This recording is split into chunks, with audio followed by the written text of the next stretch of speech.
Imagine it's your birthday as the prince of a mighty kingdom. Several nobles have come to the royal palace to celebrate. Not you, but your expulsion to a faraway barren land. On this auspicious occasion of your 15th birthday, by your father, the emperor of the kingdom of Senfaris. As the 17th prince, you have been granted a dominion and have no choice but to comply. Comply is what our protagonist Heel does when he is cast away by his father straight into the ocean. His dominion was soon in his sight, comprised of nothing more than a few rocks that barely make it a reef. He is terribly disheartened at the sight of the Sheol Reef, an area that not even pirates dared to enter. He had puked his guts out for 15 days on a ship, which brought him to the line of no return, after which his escorts leave him in a small boat, immediately turn around, without checking if he can even make it to the reef. So much for a prince. His siblings felt no pity for him either, the reason being Heel's poor abilities that made him a disappointment for the royal family. Unlike him, his brothers were born with exceptionally strong crests on the back of their hands, like that of a sword god, and king of magic, alongside powers living up to their names. Heel, on the other hand, was a bit of an exception. Much less powerful, his crest was unknown and unheard of. Despite the strenuous efforts he made to make up for it, since a very young age, nothing really worked out in his favor. With final hopes of familial mercy, he had pleaded his father to give him somewhere he could at least survive at. But the king of Sanfalis deemed his mission as a word of God. Basically, he has been exiled to an uninhabitable bunch of rocks. And with the little luggage he has, he wonders if getting executed for treason would have been better. But never say never. As he rows closer, he finds no shore for him to land on. But he does find himself a creek within the crags. The fierce waves would soon smash him into the rocks ahead, necessitating his need to slow down using wind magic. But he couldn't even produce as much as a gentle breeze. He somehow manages to land and haul his stuff out. And after tracing a forlorn cave ahead, he first decides to safely store what little he has. But as soon as he takes a look inside, his blood runs cold. Myriad skeletons of humans and monsters alike lay within, slowly being eaten away by age. Heel is horrified and scared, for they might just be exiled individuals like him. And if none of them survived, his chances aren't any good either. Desperate to survive, he brings his luggage inside. Before seating himself atop a chest, he looks into the expanding ocean ahead, with a hopeless look in his eyes. It was horrifying and beautiful at the same time. Unlike the chaos he had been living in, that was only horrifying. Slapping himself, he resolves himself to survive no matter what. If he decides to escape the place, his only choices would be either a pirate ship or a ship from a foreign country. So conclusively, he is just one ship away from being shipped off as a slave. At best, his supplies will last him a month, while his magically incompetent self will have to harvest the rainwater and fish for food. To stay here, he'll have to first clean the area and bury the bones. And to do that, he opens his toolbox. From within, he first finds himself a pickaxe, and as soon as he holds it, a foreign voice resounds, "Acquired mining tool." He frantically looks around as he wondered where the sound came from, and straight into his head at that. He pleads the mysterious one to speak again, and speak it did. "Acquired mining tool? Do you want to mine?" Flabbergasted when he asks who it was, it replies that it's the advisor function of his crest, the Cave King. The crest had been dormant since his birth, and reasonably so, because he was far from any caves that might exist in a palace. Besides the advisor function, not only did the crest boost his mining skills and support him altogether, it even allows him to increase his rank when inside a cave by doing cave things. While overwhelmed by the torrent of information, Heel realizes that mining was his calling in life. As soon as he decides to try it out, the advisor initiates an optimization, because of which massive sections of the dirt before him starts to glow. Thanks to his crest, these glowing spots indicate the most suitable areas for mining. For not only are they brittle, but will also prevent the cave from collapsing. In a vague attempt to test it gently, he ends up scoring a huge section of the soil because of the optimization. While of the support functions mentioned previously, night vision helps him see properly in the darkness. He resolves himself to first create a room to sleep in, and continue to mine with a newfound goal. As he continues to dig around the area, Heel's exhaustion turns into excitement. and the small room he had planned for initially into a vast cavern. Simultaneously, the amount he digs with each blow increases as the rank of his mining skills improve with time. As he advances into the aftermath, the advisor inquires if he wants to retrieve the 168 stones he has dug so far. As he wonders about how and where the rocks would go to, Mr. Advisor reveals that his crest can store whatever and however much he mines. Within a few more minutes of mining, the surrounding rubble made it difficult for him to move around, hence compelling him to retrieve the stones that popped into his inventory like an otherworldly Minecraft. When asked if he wants to automate the retrieval of the stones, he consents immediately. Considering his pace of mining, he is anxious that he might have already dug through the length of the reefs, when Mr. Advisor relays to the Cedric Diggory that he is actually 10 meters below from where he had started. Heel isn't too sure what a meter is, hinting to us that he might be just another Minecraft-loving and metric system, hating American after all. Before long, he breaks a sweat and stops for a breather, only to find that his inventory was brimming with all kinds of ores. He is amazed to find even gold amongst the digits of iron, copper, and bronze. But it's of no use to him now, is it? The most intriguing of them all were the 15 magic stones he has, which upon use will increase his magic power in proportion with the size of the stone used. While he is grateful for having found himself a solution after all these years, his curiosity gets the better of him.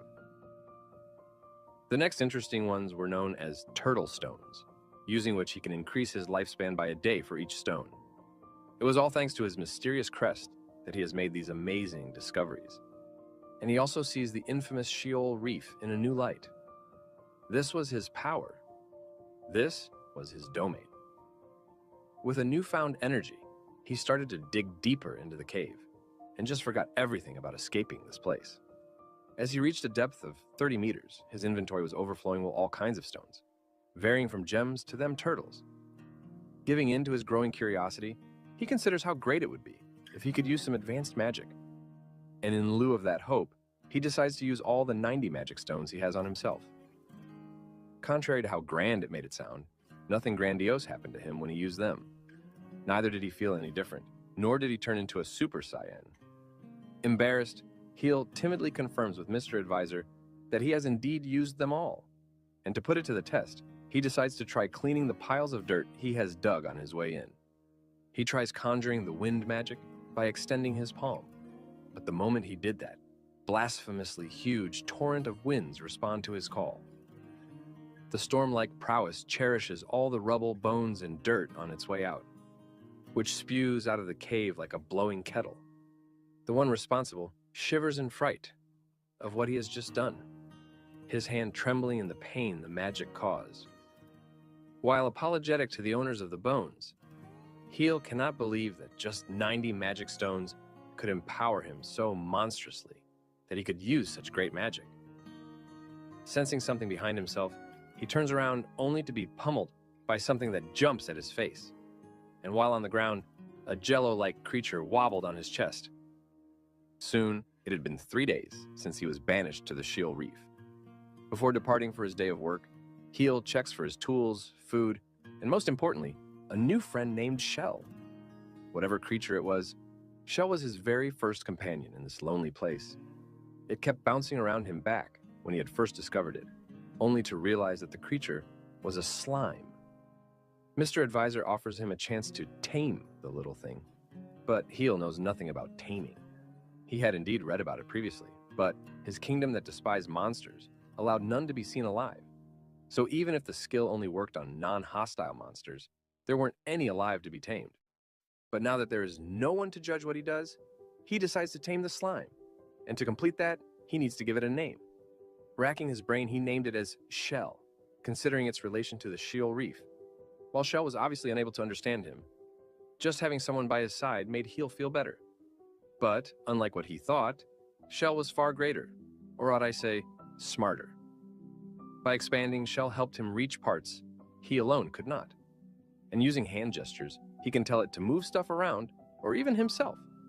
However, that wasn't all the fun he had. His discoveries have tripled in the last 3 days, of which he used 500 magic stones to electrocute some fishes for food and create water to drink. Most importantly, Shell was the most comfortable and cool pillow for him, that after a good day of work, he doesn't have to flip over to the cool side. He discovered 10 more slimes while mining, but neither of them were even comparable to Shell. When dawn breaks the next day, he is woken up by a rather frantic Shell. Changing its shape, the little one directed his gaze, and following it, Heel discovers a crashed boat down at the rocks. Riding on Shell, he hurries there in the blink of an eye, only to be bewildered by what he discovers next. Bloodied and battered, there lay a little girl, a muscular hunk, and a frail old one in robes, holding a cane. All of them were green-skinned, announcing to Heel that these were the infamous goblins. Although injured, all of them were fortunately alive, and even if it was an ironclad rule for humans to kill them at first sight, there is no one to rule him here. Unwilling to let them die, he first casts a recovery magic on them, before carrying them to the cave above one at a time. And obviously the hunk was the last of them. Having finally hauled them inside, he treats them to the best of his abilities. And if in case there's a change in their condition, he requests Shell to inform him right away. He is anxious about being attacked, but hopes that his advanced magic can save him. His hands tremble as he grabs the pickaxe again, trying to focus on mining and forgetting about his worries. With each blow at the soil, his next blow grew stronger, and lost in the eventual ASMR of the pickaxe rising and falling, he exclaims at how calming it is. When he looks into his inventory the next time, he discovers 2 new stones, known as the Shining Stone that shone indefinitely, but was useless to him who had the inbuilt night vision. The second one was the Misoji Stone, capable of lifting all sorts of curses. Before he can dig further, Shell came bouncing down the cave, announcing that the goblins were awake, and carrying Heel back on its way back. As they come closer, Heel overhears them talking among themselves, while one of them, a general, was trying to get to his food supplies. The little girl, who was a princess, pleads he doesn't. Sensing Heel's presence behind them, the general immediately alarms the others, who hide behind him, while he holds a blade, fearing the worst. The princess frantically pleads him to put the blade down, but the general was certain that instead of being their savior, Heel was very dangerous. Hearing them speak in the same language as him, Heel is surprised that they are from the same continent as well. But snapping back to reality, he foremost tries assuring them that he means no harm. As their distrust grows, Heel can tell that instead of being hostile, they appear rather afraid of him. And as if in response, the general demands why he is smiling nefariously, if he really doesn't mean any harm, as they say. With no clue at all of them were equally stunned hearing this. And looking at the mirror Shell turned into, Heel understands why. His reflection alone was scary enough to turn John Wick into Gone Wick. And in an attempt to establish a friendliness, he requests they help themselves to the food. Furthermore, he zaps a few fishes out of the water and asks them to feast on them together.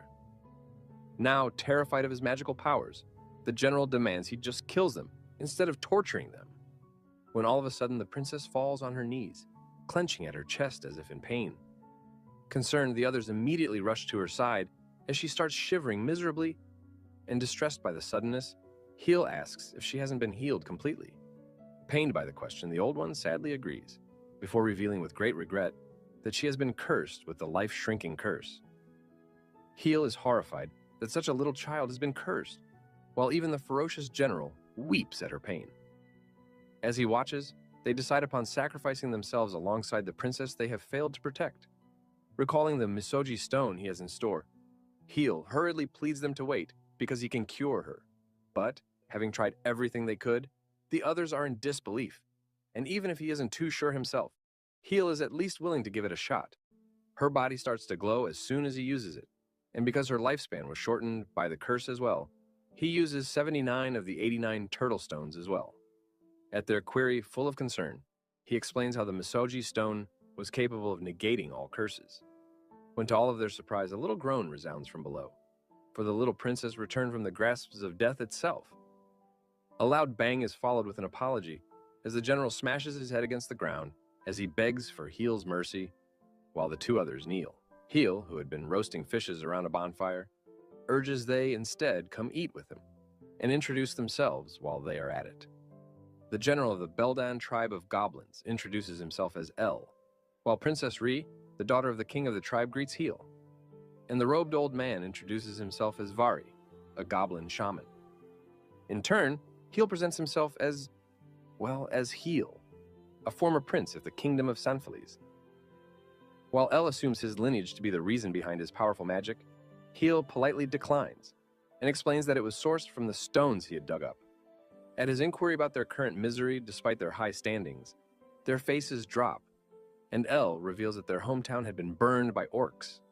Of the royal family, only Ri had managed to survive the mayhem, and while all other goblin clans had rejected them, going to the humans who despised them was a no-go as well. All the survivors ended up seeking refuge, when because of the worsening conditions, the three of them had to escape on a small boat that had eventually crashed on the reef. Ri humbly thanks Heel for taking pity on monsters like them, and although pained by the discrimination, he assures them that it is all right now. With the 79 turtle stones, she has gained 79 days of life, and although her life ahead will be a short one, Ri is thankful to Heel that she can at least die peacefully. The two others were simply grateful as well, but for Heel, it was too early to give up. He speaks about the existence of the turtle stones and how they can dig for a week and get at least a year's worth of life for Ri. Astounded, the two goblins look at each other for a while, before requesting Heel to let them dig as well, and he agrees to it at once.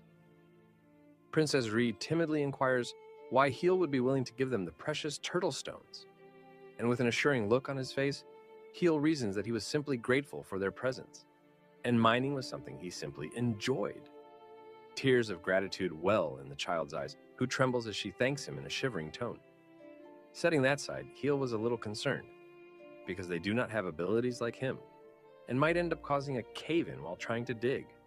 At this, Mr. Advisor reveals that by taming them, Heel can grant them a part of his abilities, including improved mining skills, the ability to earn experience points, and even optimize mining.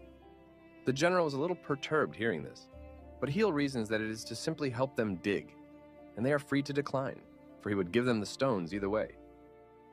Vari and El stutter to clarify that while they are more than willing to serve him, they request him to overlook their princess, who, to their utter shock, volunteers to be tamed herself. She reasons that she wants to repay the debt herself by providing whatever help she can.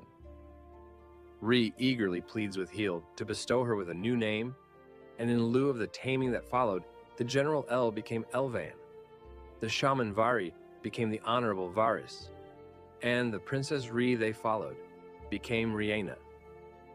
Once underground, Heel retrieves the Shining Stone from his inventory, because unlike him, the others didn't possess built-in night vision. The lot is stupefied at how he summoned it out of nowhere, but willing to explain it while they dig, Heel leads them deeper. On their way down, their optimized mining skill is triggered and starts denoting the shining spots while Heel explains why, before halting to instead show it to them. Tremors reverberate through the cave while massive cracks form as his pickaxe lands, stirring a huge lot of dust and rubble. As they subside, the goblins are shocked to find that a humongous hole had been formed ahead, and Heel explains that while he hadn't started out this powerful, they too will be able to grow to this level soon. Realizing that they also lack an inventory, he gestures Shell to call for the other slimes nearby. And from that day forward, the cave became a lot more livelier. The scene soon shifts to a detour in Heel's memories, back when he lay fending for a small, chained creature, all beaten and bruised. 6 of his siblings snickered before them, while one of them summoned a terrifying fireball to burn both of the weaklings to ashes, and a look of hopelessness grew on Heel's face. He was lost in his thoughts while staring at a vial dangling down his necklace, and snaps back to reality as he hears Riena calling his name. There she stood, concerned about his wellness, while Elvin requests him to rest after the tiring day. Clenching the vial tighter, Heel apologizes and reasons that thanks to his Cave King crest, he can dig all day without getting tired. And although that's exactly what she said, he notices an appetizing smell wafting from somewhere nearby. "Yes, today we're having apple pie," speaks Riena as the others grow elated, eager to dig in. It had been 6 days since he came to this cave, and 3 since he met the goblins. So in the meanwhile, they put two and two together to create a bathroom, a reservoir to soak in, and one simple kitchen for Rihanna. She anxiously peeks at him as he helps himself to a piece of the pie, and is startled as he starts to choke. She is flooded with relief as Heel starts to shiver at how good it was. With the items and ingredients he had brought with himself, Rihanna would often create a delicacy or two. Elvin had grown accustomed to such joys of mining, while Varys couldn't disagree, for they were also extending the princess's life. With a warm smile, Rihanna thanks them all for their hard work, while Heel thinks to himself that although things are improving, there were many issues yet to be tackled. His lack of resources was just the start of it. For the firewood, he can depend on the lumber he brought and the occasional driftwood. For food, his only options are the fishes, while all of their clothes are slowly deteriorating as well. He considers buying some supplies from any passing-by ship with the gems he has, and drifts to think about how he had ordered Elvan from overworking himself just today, as if he is having concerns like a real lord.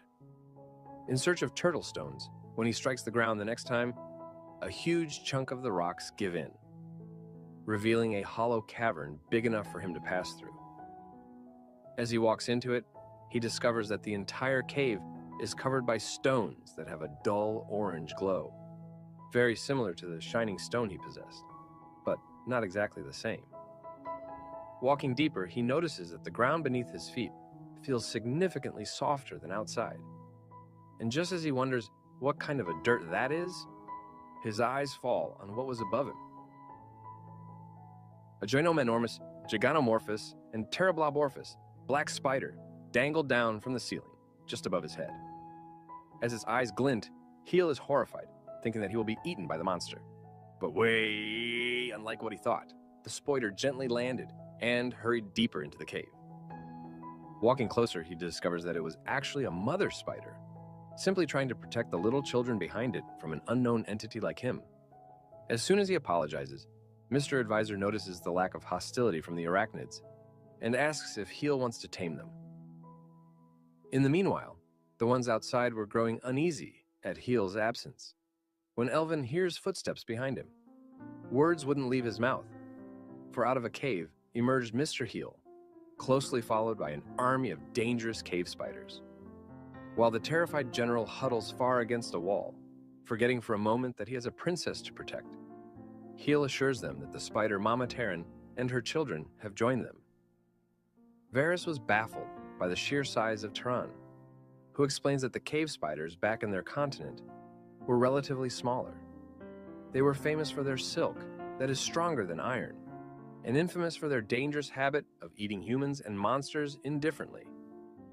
Evidently, the spiders here are plenty amicable, so while the tiny tots play around with the slimes and rocks, their mother carried little shell on her back. Varys further reveals that the dirt Heel had discovered was actually the spider's doo-doo, and is an exceptional fertilizer for growing crops. When the question rises about where they would farm, Heel offers to show them something special, and leads them to the cave he had emerged from a while ago.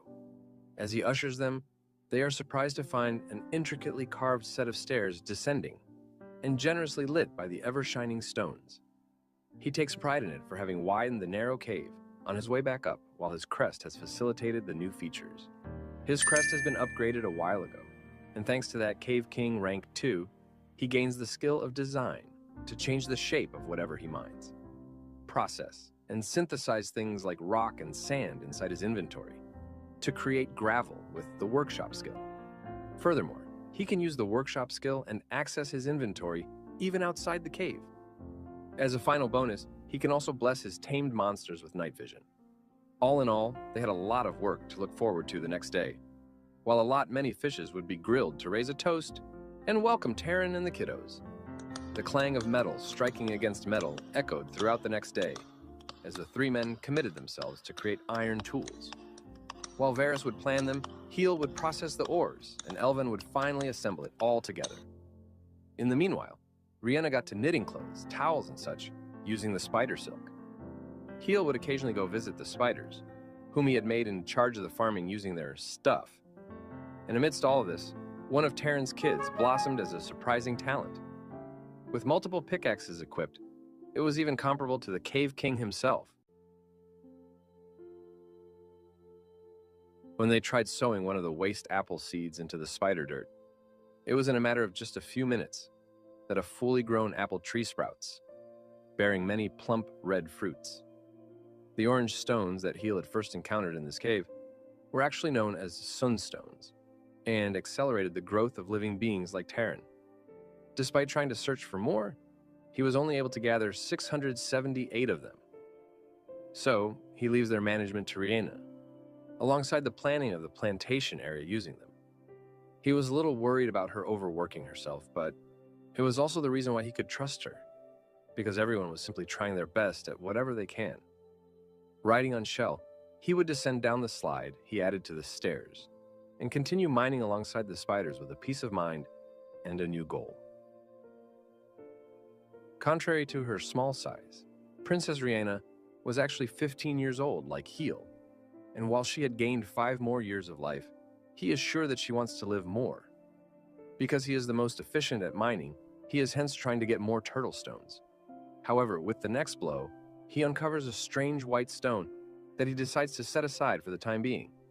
But as soon as it enters his inventory, Mr. Advisor identifies it as a dragon orb, and it can bring a corpse back to life. Overwhelmed by the discovery, he urges everyone digs around that area for more. But despite their combined efforts with the tiny furballs, it was all for naught. He immediately summons it back outside, because if in case he dies, it wouldn't even be retrieved, much less used. He is startled as Elven's voice echoes from above, and instead of explaining anything at his query and requests he hurries to them at once. He securely places the dragon orb on one of the outcrops. But while Heel ran up the stairs, the orb lolled away and onto the head of one of the many skeletons just busy being dead.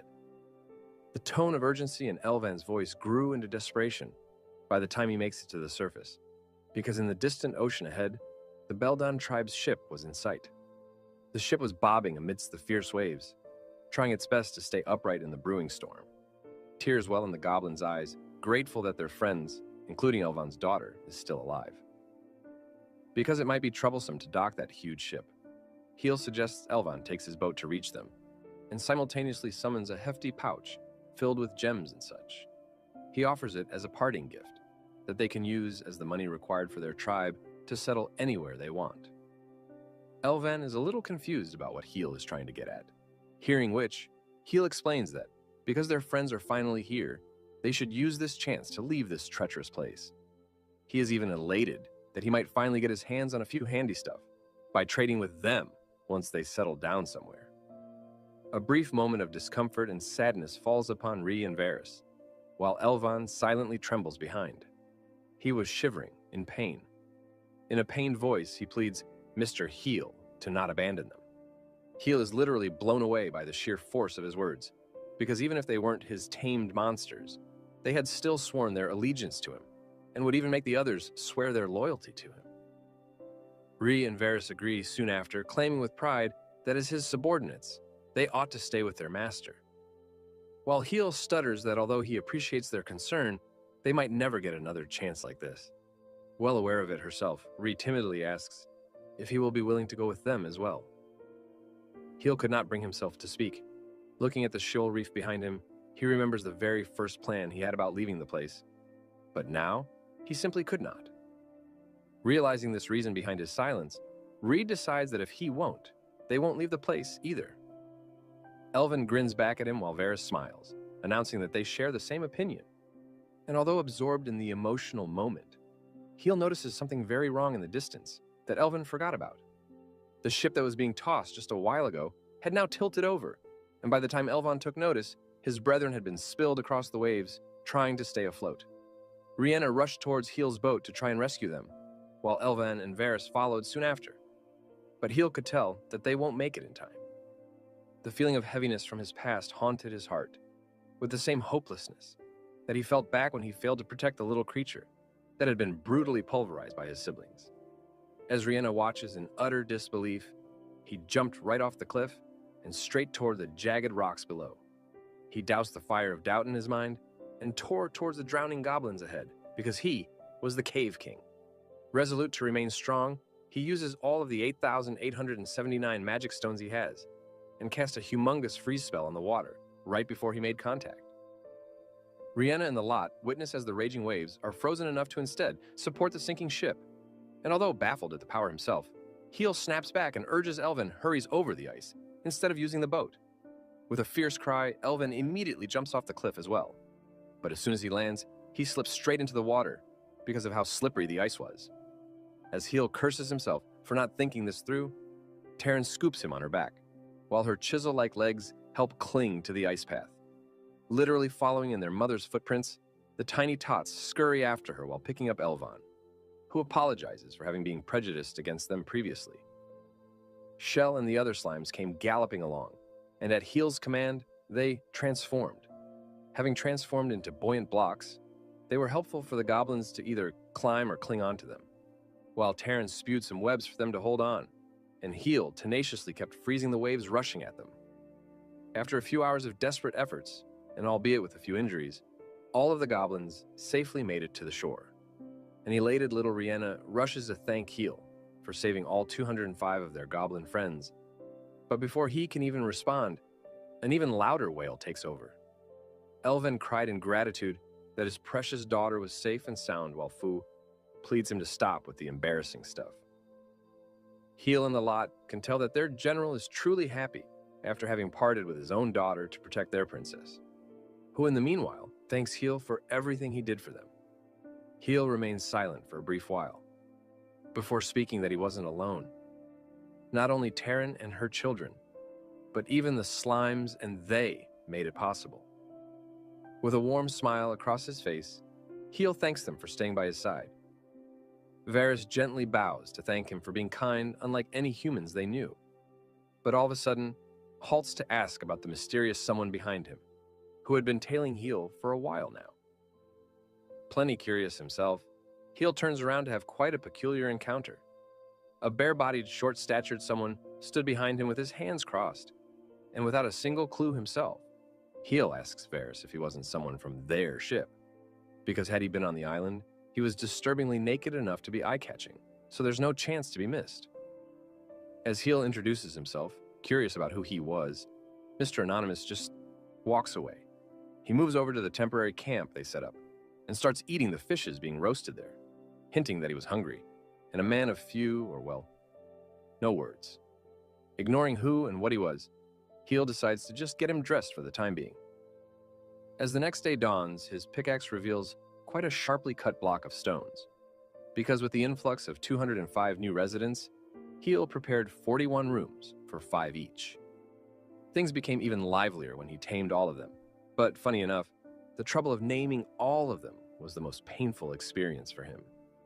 However, with their ship being wrecked, they could barely salvage any of the supplies, which compelled them to strive even harder at producing the daily necessities that were still scarce. That afternoon, Rihanna came to him with a special cup of something on a tray. Thanking him for his regular hard work, she requests he tries it out, and enticed by the familiar smell and color, Heel hurriedly takes a sip, for it was grape juice. With a chuckle, she reveals that she was fortunate enough to chance upon a few rotten fruits from the ship, which provided her the seeds necessary to grow a bountiful tree using the sunstones. Furthermore, she is positive that although it's a small plantation now, it would grow well in the years to come. Heel is appalled at the mention of years and commends her forethought, while her face turns all reddish. She agrees to try her best in assisting him, when all of a sudden, a huge ruckus drags Heel away. A goblin blacksmith was fuming at the mysterious dwarf, who did nothing but stand and stare at his work.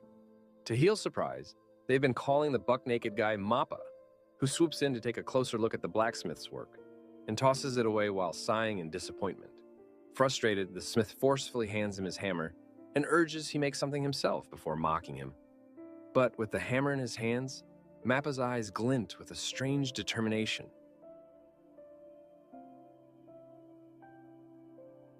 He sees himself on the workbench, and as he raises the hammer, it was clad in a pale glow. Mappa's muscles swell as he hammers the iron with monstrous blows, and not only were they powerful, but also extremely fast and precise. After tempering the iron in water and coals a few times over, The resulting head of a pickaxe was as if a work of art. However, things like pickaxe were tools that required durability, not elegance. With intentions of testing it out against his doubts, Heel tries mining at the lowest floor where he had been mining previously, and alongside the wall, all of his doubts were just blown away. As he praises the item, Mappa responds with a like, but past him, Heel notices something terribly amiss. He could no longer find the dragon orb he had placed on the outcrop previously, but as he looks past the boulder, he is alarmed. The boulder was actually a mound on top of what looked like a grave, and its shape and size was oddly familiar. He realizes that the thing he had missed to see in the shadows before were actually Mappa's remains, and combined with the dragon orb, a legendary blacksmith had been hence revived. Heel wasn't sad at the loss of the orb, but was instead relieved that he found a new comrade thanks to it. With the increased quality of tools, they first built a proper coast outside, before rebuilding the wrecked ship of the goblins. Mining was definitely their biggest priority, during which he found a few more friendly slimes, and once tamed, they provided ample help with the transportations. While everything was going in a peaceful sync, the number of turtle stones they found henceforth started to decrease. Upon learning this, the thought of the smiling Rihanna assuring him that everything was okay, when it definitely wasn't, pained him a lot. As of latest, they've only managed to increase her lifespan by 10 years. And while he was sure that she definitely wanted to live longer, it wasn't actually her. It was Heel that wanted Rihanna to stay together with them for many more years to come.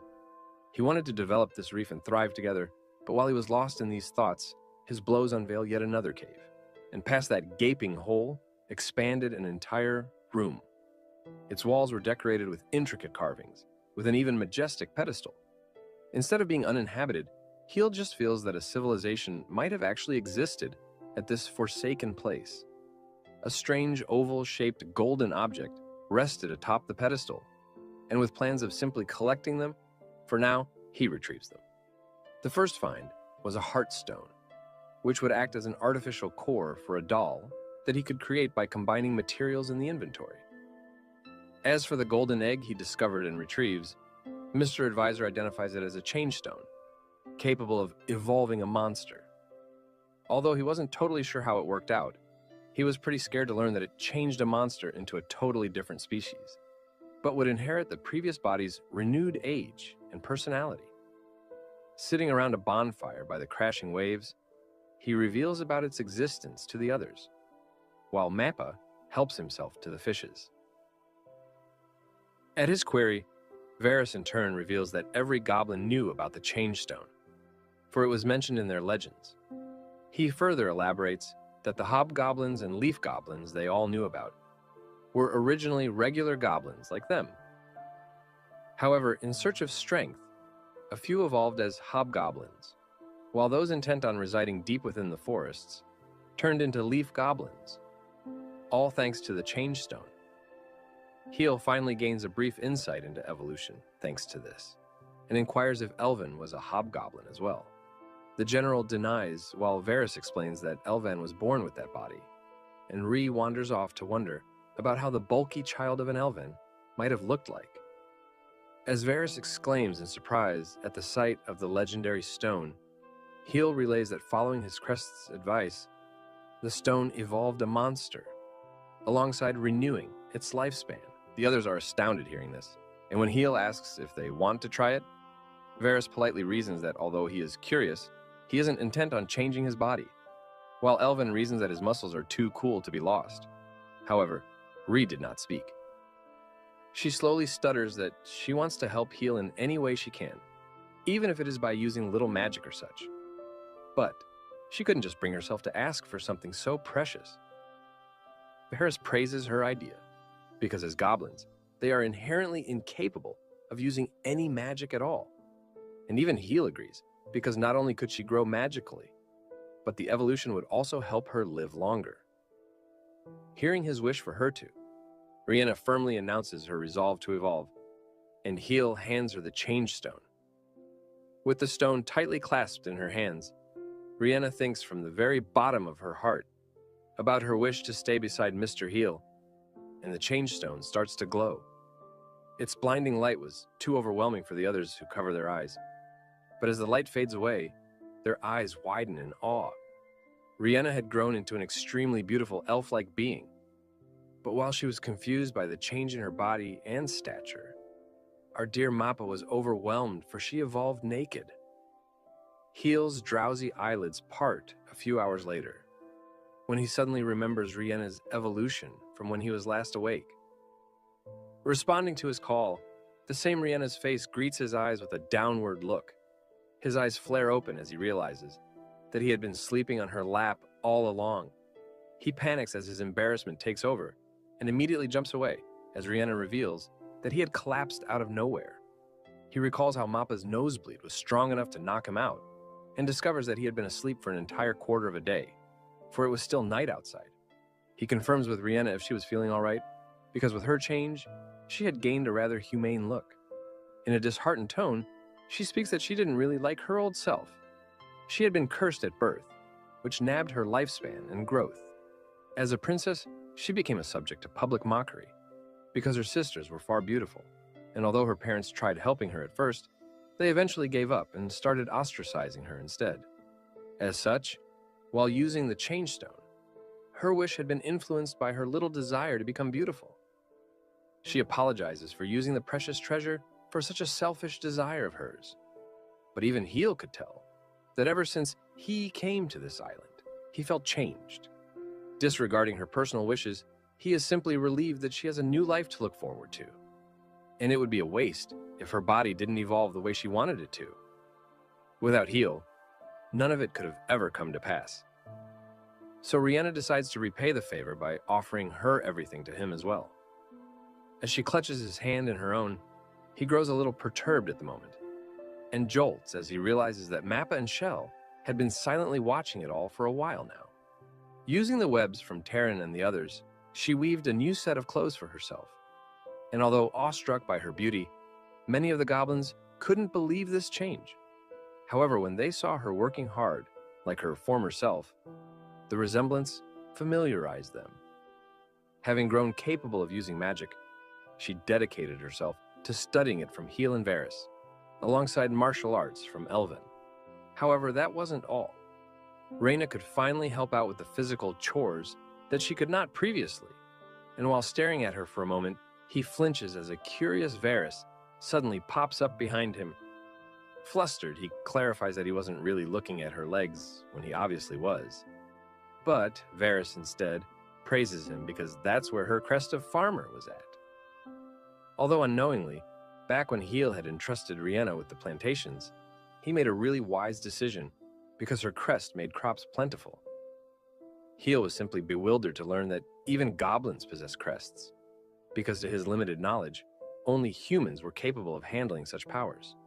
At this, Varys displays his own crest of Sorcery King that graced his palm, and was a really powerful and rare one, that only one of Heel's brother possessed it. Unfortunately for Varys, he couldn't even wield magic being a goblin. Heel grows saddened hearing this, while Varys reasons that despite the drawback, he was fortunate enough to just study about magic and become a shaman. Before Heel could even propose a chance at finding another Change Stone, Varys politely requests they quit this pointless conversation and tend to the matter at hand. On the day before, Varys had proposed a plan to reclaim land from the sea and expand the island, because the need to grow crops was dire. They were also considering to create a bigger space for the kids to play while they were at it. Varys pleads he just gives him the raw materials required instead of overworking himself after gathering them as well. But Heel was intent on trying something while he can, and if in case he fails, Varys can take over. Finally capable of using the workshop skill outside the cave, he had a plan in mind, and in lieu of that, he first combines stone and sand to create gravel, then process it to form crude rocks, and then design them into rock blocks. Using a fair amount of magic stones, he summons the power to control the rocks and place them in the planned locations. He'd create water using water magic, and then mix it with spider dirt to create a substitute for cement, and then use it as an adhesive between the blocks. The goblins were dumbstruck witnessing such magic, but the others were used to such arts that defied logic. A beautiful expanse of leveled land was hence created, and the children rushed to play in the beach, all elated. Forgive that poetic detour. Heel was overjoyed at the smile of innocence on their faces, while Rihanna comes promising to work hard and create a field of bountiful crops. But, as Heel turns to appreciate her, a humongous bird swooped in and makes away with their legendary blacksmith. "Mappa!" screamed everyone at the sight of the giant avian known as killer birds, while Heel hurriedly urges everyone to head back inside the cave. Elvin's daughter, Fu, notices a fellow child tripping over. But as she rushed to help him out, Rihanna let out a scream of panic. One of the many killer birds was rushing in towards them. But in the very next instance, its head was just gone. Heel recognized the burly hand grasping the blade responsible, for it was the fearsome goblin general and the doting father, Elvan. For having dared to attack his precious daughter, he slaughters the birds with a flurry of blows, and although amazed by his monstrous strength, Heel sure took his time to snap back and assist him. Because by the time he did, someone else screams, "Shield!" He turns around to find that Rihanna had spawned a magic shield to protect their backs from one of the birds, and insists they focus on attacking while she covers for them.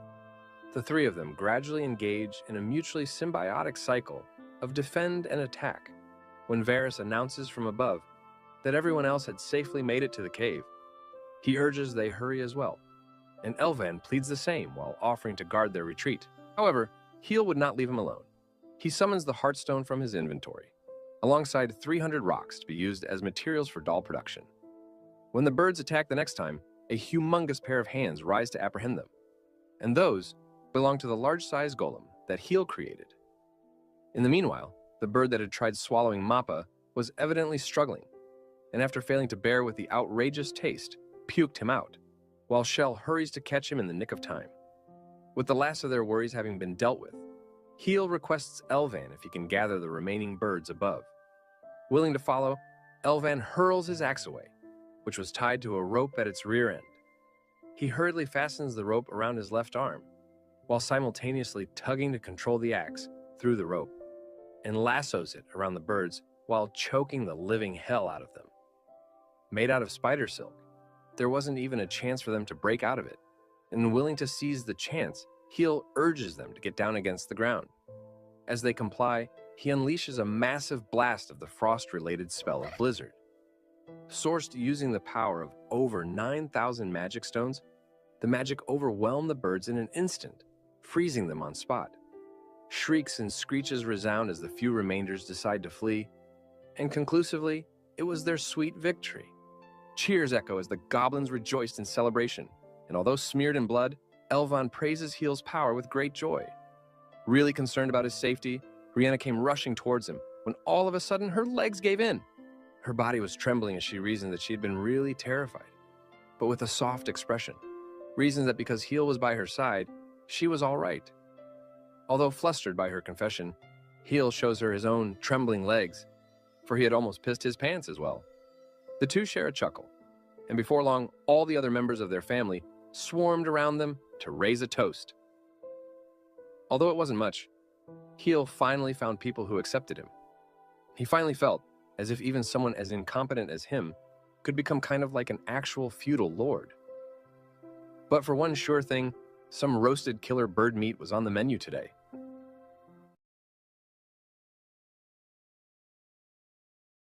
The carcasses of the killer birds were carefully slit into huge chunks after skinning it. The feathers became quite popular among the innocent ones, while the appetizing smell of the meat being fried, roasted, and boiled for stew emanated throughout the island. Raising a toast to their master Heel, all of them eagerly took part in the hearty feast. Well, maybe exclude the golem. It had been many days since they had eaten actual meat, so obviously it was nothing short of a celebration for them. For Heel, such a great banquet was unprecedented even in comparison with his royal life. As Rihanna hands him a plateful, he gratefully helps himself to it, but as soon as he took his first bite off of it, man was he lost in the delicious greasy taste. Glad that her cooking was to his liking, Rihanna also hands him a bowl of the soup, and although it was definitely tasty as well, he couldn't help but notice that this meat had a different taste to it. Rihanna giggles that he noticed it, because each section of the killer bird had a different taste to itself. Its wings and legs tasted like chicken, while the breasts taste like beef, and the shoulders taste like pork.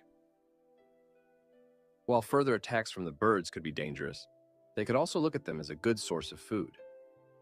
Varys walks up to him and suggests they have the golem stand watch outside the cave, because killer birds do not attack anyone bigger than them in terms of size.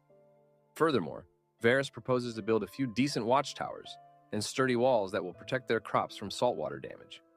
Heel agrees, but requests that he at least lets him process the rocks required. When all of a sudden, he notices a crouched someone behind him, chewing a little loudly. Elvin's daughter, Fu, sat munching on a rib and staring hard at him. He is a little unsettled when she starts hopping around as if scanning him. He knew who she was, but couldn't quite remember her name. And realizing this, Fula, or the former Fu, reminds him of it. Heel apologizes about forgetting the name he himself had gifted her, and politely inquires if she wanted something from him. With an indifferent look, Fula straightforwardly asks about why he is so strong. She is bewildered as he replies that it was because of the magic power increasing stones he dug up while mining, and eagerly requests to try and dig them as well. Rihanna gently reminds her about how she must first evolve herself to use magic, but Fully was undeterred. She firmly announces that she is ready to evolve as well, but Heel politely apologizes again because he simply doesn't have any more change stones on himself. Her pops popped up behind her, demanding Full to stop bothering him. Elvan apologizes to Master Heel, reasoning that she was simply bent on growing stronger, while she argues that she simply cannot help it with a strong father like him. Elvan is overjoyed hearing his cold daughter speak in admiration of him, and Heel warmly announces that if she does dig up a change stone, she can freely use it. Fula couldn't contain herself hearing this, and immediately stormed off, promising to be of help to him because she was good at mining. While her concerned father confirmed this with Heel, Fule requests the stuffed Mappa to make her a pickaxe like Heel's. Of the 1,800 magic stones he possessed, he used 800 of them on Rihanna, who felt a sudden change within herself and inquisitively asked him about it. Heel replies that he has simply increased her magic power temporarily, and although flustered, Rihanna promises to make his precious gift worth it. Elvan rushes in with a heaped plate, urging them both to eat more, to get stronger, as if a grandma on Thanksgiving. On this eventful day, they completed the entire reclamation of the land and feasted like there was no tomorrow. This was the very first Memorial Day in the Sheol Reef. As the next day dawns, Heel sneezes quite loudly because Rihanna had decided to create an underground freezer to store the leftover meat. They shiver because she had used all of her increased magic power to build it. And with the steel doors sealing it tight, the preserves would hopefully last them for over half a year. Obviously, Mappa had been the one who built the big steel door, and surprisingly, also the one who designed the interior cellars. But that wasn't all that the dwarf had in store. Mappa planned and renovated the entire forge to an outstanding degree, and having finally grown capable of using magic, Rihanna started becoming more independent. Under Varys and Elvan's keen guidance, the fortification of their coast proceeded smoothly enough for Heel to return to mining with no worries. Full of the miners surprised hearing that no cave-ins or accidents have happened till now, and unable to explain himself properly, Heel reasons that it was thanks to his Cave King crest. Regardless of what optimization it offered, it was still unbelievable to Fully that Heel had no accidents with neither experience nor idea about mining. She notices the dire need for some proper ventilation in the area and cleaning the accumulating dust which could affect their lungs. Heel is terrified learning that accumulating gases could be poisonous, or even worse, explosive. He commends her vast knowledge about mines and mining, which she gratefully claims to be because of her early interest, and specifically, her crest on her collarbone. While it wasn't even comparable to his Cave King, her miner's crest was quite handy. Heel was elated finding himself a guru to trust and someone who is eager to teach him. With only her experience, and without a Mr. Advisor or an automatic inventory, Fully lagged in terms of quantity and speed. But considering her intuition and efficiency, she is his strongest competitor since Terran Jr. Once when they were busy mining, Fully asks if he had someone like a father, and with a bitter look on his face, Heel sadly stutters, "I did." Fula was certain that his father must be a great man. But the sadness on Heel's face spoke otherwise. Irrespective of how far he was from them, he was still afraid of them, because they were the actual monsters with monstrous powers and absolutely no mercy. When he asks if Fully wants to become as strong as Elvin, she denies it in a manner that makes it an obvious yes. He silently chuckled while she made a significant blow, indicating that there was empty space behind it, which to her fortune might be a cave with a change stone. The room they unearthed this time was way larger, but designed with similar intricate carvings. Furthermore, there were hollow spaces where strange statues stood dormant. As soon as it clicks to him, he immediately shouts for Fully to wait. But it was too late, and the statue starts to move towards her with glowing eyes. He hurriedly whips up a shield to block the fiery blast it shoots using magic. Heel first confirmed the bewildered Fully's safety, and then notices that unlike the golem he make, these lot were capable of using magic. He fends again as one of them even attacks with a sword. But as his attention diverted to one, he was completely surrounded by 4 others. Unfazed by their numbers, he crosses his hands and unleashes an entire barrage of storm spells to shove them away. The magic this time was so darn strong that the heavy golems were just hurled against the walls. Fool stutters an apology for triggering them thoughtlessly, but Heel pardons her because even he hadn't expected such powerful golems that were now destroyed. At his command, Shell bounces away to inform the others to temporarily stop mining and prevent any more frightening discoveries like this.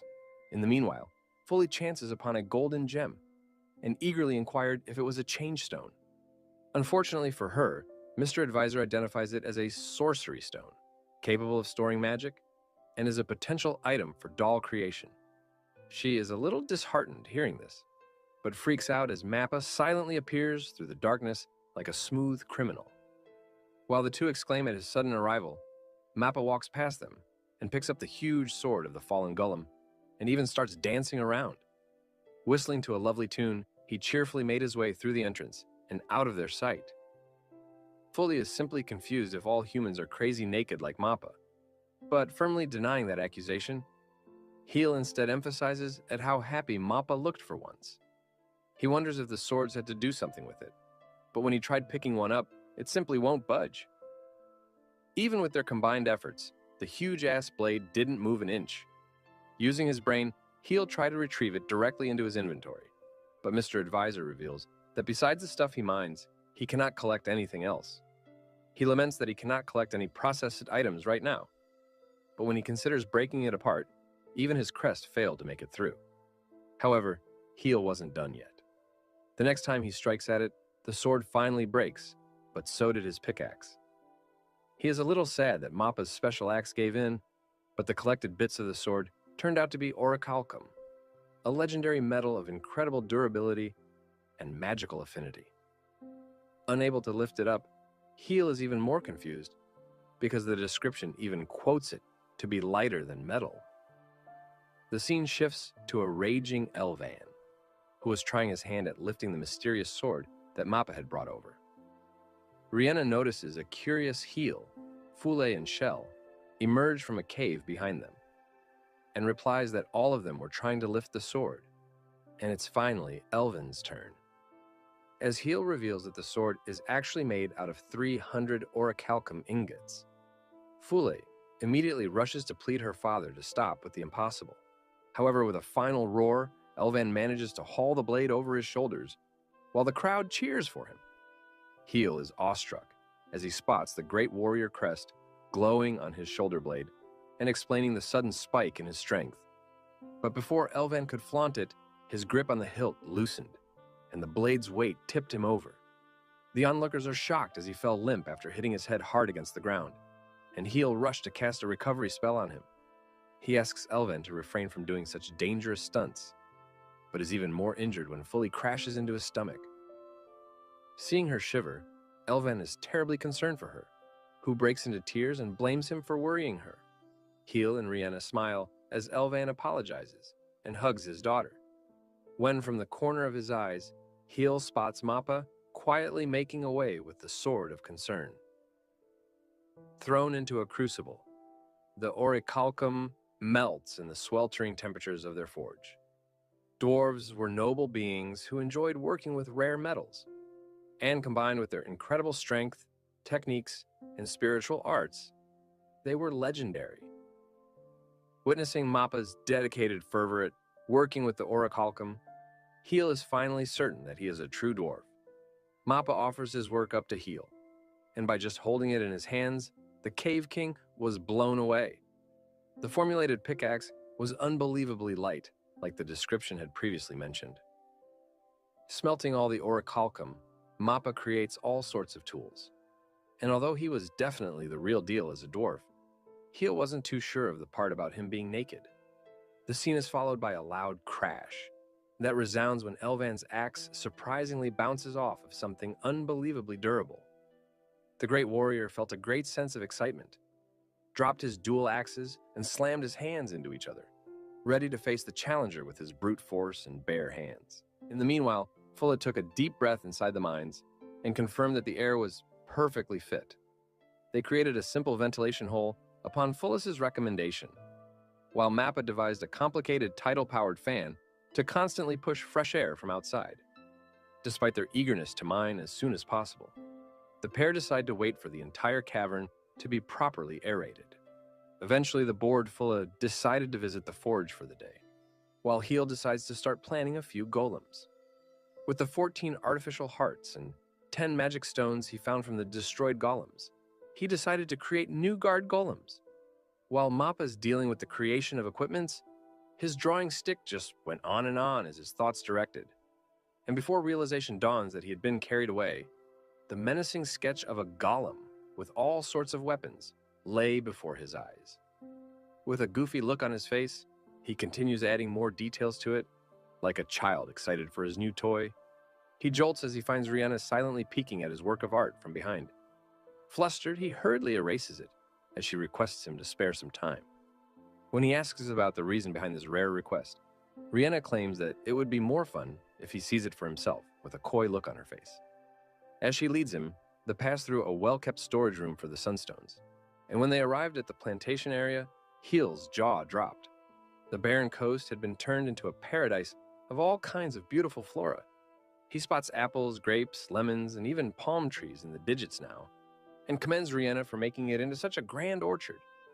She laments that as of now, there isn't enough produce for all. But as Heel watches, she takes a stance against an innocent palm tree. With a violent cry, she punches the trunk, and as she does, a few coconuts detach and fall from the cluster above. With a furious kick, she slices their tops and gracefully catches them while Heel stood dumbfounded. To the coconut water, she adds some lemon juice and a few chunks of ice to keep it chilled. Transferring them into jars, she serves them in glasses made of wood, while the overall mixing increases the volume well enough for all of them to enjoy in moderation. As he takes a sip, Heel wonders about her monstrous growth, but as the taste hit him, he exclaims at the refreshing, sweet, yet perfectly acidic balance of the drink. Rihanna's eyes lit up hearing his praise when he hears Elvan's voice in the distance. Accompanied by Varys and several others, Elvan carried something quite huge on his shoulders. At his query, Heel affirms that he was ready to restart mining, but couldn't help but notice the shell-like carapace he brought along. Elvan proudly claims that it was the shell of a creature known as Satan that he just defeated at the island's rear shore. He shows off its incredible build that even repelled his axe without much of a dent. At Heel's confusion about how he defeated it, he reveals that he had simply forced it open, which was only possible because of his absurd strength.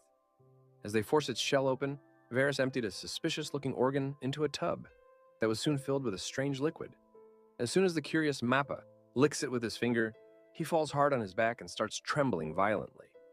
With a sinister look, Varys reveals that the liquid possessed poisonous properties, depending on how it was processed. But that was just a commendable joke, for he clarifies that nothing but a purple dye was extracted from the liquid. But Heel casts a recovery spell just in case. Starting from killer birds and Satan shells to ancient golems, the number of their enemies kept rising, and to deal with them all, Heel creates an entire legion comprised of 14 new golems, half of them considerably bigger than their counterparts. Including his first creation, There were 15 in total, of which numbers 6 to 15, that is 10 of them were imbued with magic stones. Of the 10, 2 specialized in defensive magic, while the others picked an elemental magic, 2 each. 2 golems with ice magic, 2 with fire magic, 2 with lightning, and similarly, 2 more with wind magic. Heel notices a few frantic goblins sounding the emergency bell on top of the defensive wall and announcing that numerous Satan shells were invading them from the one side where the walls were still incomplete. As they rush over, they discover over 50 of those indestructible spiky donuts climbing on the walls.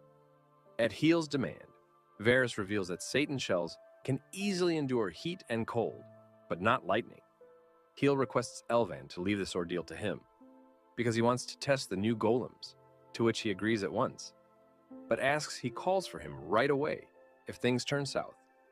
Heel confirms with Rhianna if she is capable of using lightning-attributed magic, and with her confirmation, they move over to his golem number 1. Extending its arms, it helps Heel up, who in turn helps Rhianna, and with both of them atop its joined palms, Heel takes command of his golem army. The Satan shells had already climbed over the wall by the time they made it, and as they hurled themselves at them, Heel commands the 2 defensive golems to guard, and numbers 6 and 7 comply. Zeus rages as Rhianna summons a thunderbolt and wreaks havoc upon the crawling digits. The golems were as if mobile forts to Elvan and Varys, while their master Heel dictated their mobility. Equipped with the lightning attribute, golems 14 and 15 joined the fray, and their power were quite disastrous. Stunned, the Satan shells halted momentarily and retorted by spewing their special liquid capable of paralyzing their targets. The defensive duo relentlessly fended them, and standing atop golem number 1, Rhianna wasted neither mana nor chance at electrocuting them. With the defensive twins, the damage intake was nullified, and with relentless attacks from their end, the Satan shells were subdued in no time. Unwilling to let their harvest go to waste, Rhianna decides to have the golems carry the Satans to the freezer. Following Heel's orders, all 15 golems scooped the spiky donuts with their hands, when all of a sudden, Rhianna flinches as she spots a struggling Satan preparing to attack the clueless Heel. She throws herself at him and takes the poisonous attack herself, while a swift, clean blow kills the Satan for good. The assailant, Elvan, confirms the thankful Heel's safety, who then turns to thank Rhianna. However, his face turns bright red as he discovers her laying atop him, all drenched in the paralyzing poison that made it difficult for her to even move away from him. Embarrassed, he hurriedly casts a recovery spell on her and immediately distances himself. When he turns again, he is shocked yet flustered to find her all sticky and rushes away to get some water to help her clean. But on his way back, he spots a sudden shine from within one of the Satan shells. Upon close inspection, he chances upon a pearl, which was an extremely rare find. Rhianna exclaimed at how pretty it was, and without a use for it himself, Heel offers it to her as a gift. He explains that he simply doesn't understand its value, but with such a precious gift in her hands, Rhianna is all flustered. She starts stuttering while her face is all red, and with a frantic apology, she returns it and storms away. Dull as lead, Heel simply couldn't understand why. After mining for the entire next day, Heel announces a break to all of his fellow miners, but Fuller requested to keep at it for a while more. Understanding her dedication, Heel reminds her to at least eat on time, to which she agrees at once, because Rhianna's cooking was simply too good to be refused. He leaves Golem number 1 to report in case of any accidents in his absence. Fuller had an incomparable zeal to mine, and with the Golem's protection, their mining efficiency had only incremented. With the lot many Satan shells defeated on the day before, their full course menus were obviously comprised of the spiky donuts, while Mappa took the meaning of plateful serving to a whole new level. The Satan shells seemed to have nested somewhere around them, because they kept appearing on their shore and eventually became a sturdy supply for food, strong shells, and dye. Things would keep sweeping up their shore from time to time, but what came next was more than just blessings. With the dawn of the next day, Heel witnessed the true elegance of the dye known as Tyrian purple for the very first time. Under Varys' guidance, a few goblins specializing in clothwork created it out of the liquid they collected from the Satan shells. Their quality was far superior to any that Heel had seen, and spotting Elvan walking up to them, they suggest he come witnesses the same. However, they could only be confused by what followed next, because the ever-cheerful Elvan they knew had a grave look on his face and he did not speak why. Clenching his fist, he requests Heel to follow him to the coastline in a gravely serious tone. As they do, they discover that a crowd had already formed near the edge. The thing of concern was a corpse, very unlike the goblins, with yellow hair, a muscular build, and tusks. The surrounding goblins immediately knew that it was an orc and started distancing themselves from it, when Elvan further explains that the orc had been caught in the embankment and pulled to the surface by them. However, his voice now was tinted with a deep, founded anger and disgust, because as the seal on the orc's clothes indicated, it was the very tribe of orcs that had destroyed the Beldon tribe's hometown. The goblins were reasonably scared, but as one of them starts kicking at the orc to vent his anger, the others immediately follow suit. Heel pleads them to wait, but they simply would not. And when he turns to seek help from Elvan and Varys, they wouldn't respond either. Heel realizes that he simply couldn't step in here, because the orcs were the sworn enemies of the Beldon tribe after all. However, a certain someone else could, and they did. The princess of the Beldan tribe was furious at their disrespectful behavior, and demands if her tribe has fallen so low that they even disgrace the dead. The goblins timidly reason and remind her about how these orcs had massacred their friends and families, and even pinned her father, their king, to the walls using swords to set an example. Rhianna could certainly feel the rage past their fear, but she still couldn't allow them to respond in kind. She announces that as the master of the island, Mr. Heel is the only one to decide what would happen to anyone or anything that drifts here. Rhianna kneels before the same, apologizing in the goblin's stead, and although uncertain himself, Heel silently thanks Rhianna. He strides ahead, resolving himself as the chief of the island and the one to take responsibility for his people. Standing before them, he speaks that although their anger was understandable, he didn't want them to humiliate the dead.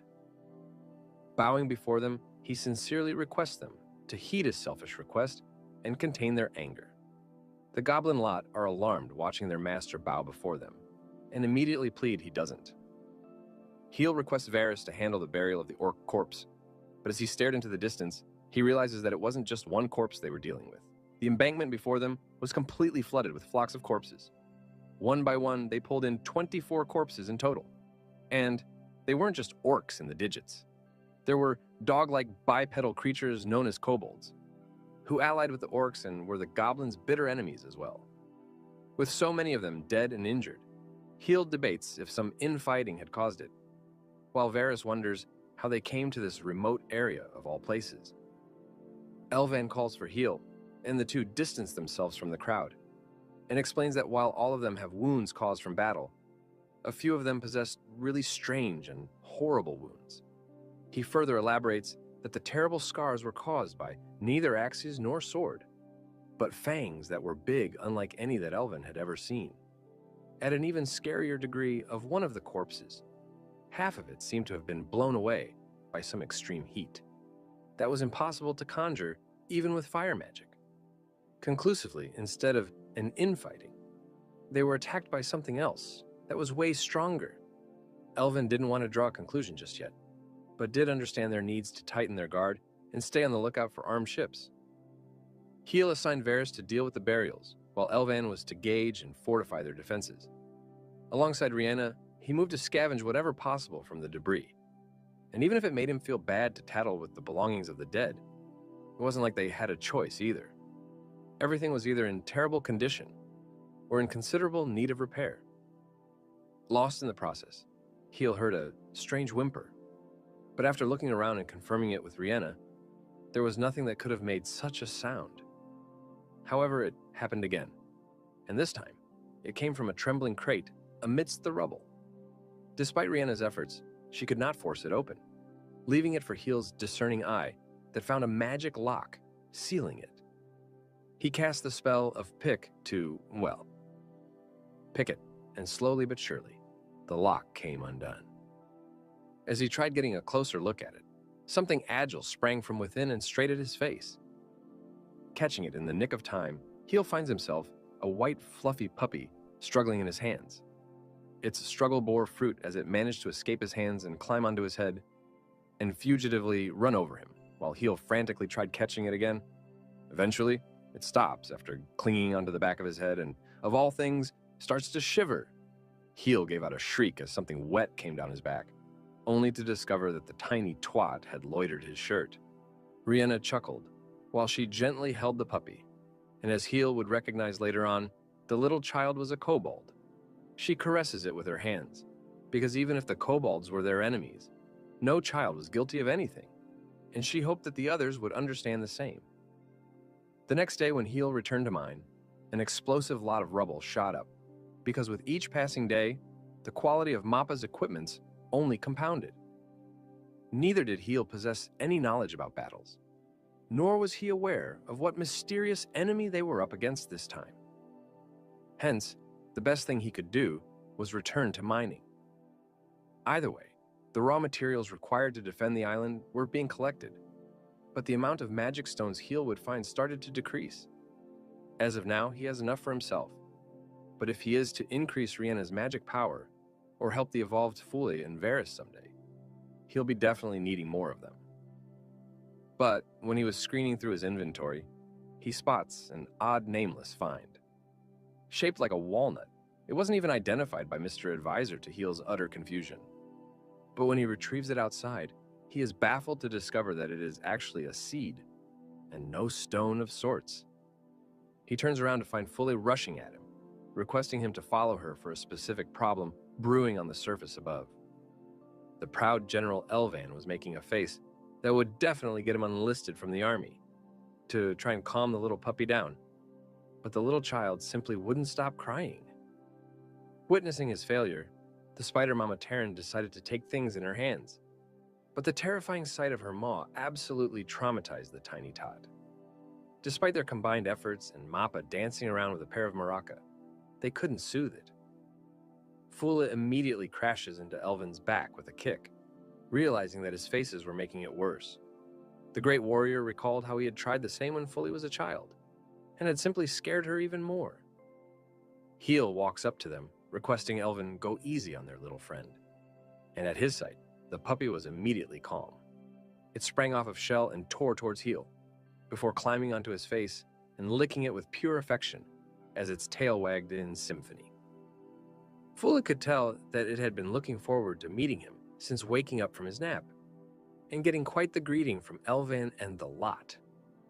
Rihanna further emphasizes that by peeing on him, the tiny tot probably considered him as his father, while Varus affirms that it's Kobold's nature to imprint on others.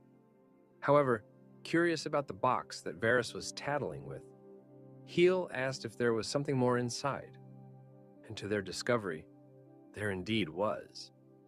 Varus replies that upon a close inspection, he discovered a false bottom at its shallow interior, which was impenetrable even with an orichalcum knife. Heel gently hands the child to Rihanna and proceeds with yet another attempt at picking it magically. The false bottom complies and collapses, and as they eagerly peek in, they discover a strange white diamond-shaped stone, accompanied by 3 different books.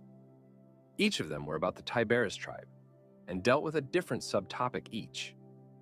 One about their history, another about their techniques, and lastly, their scriptures. This made Heel consider if the tiny tot belonged to the Tiberius tribe as well.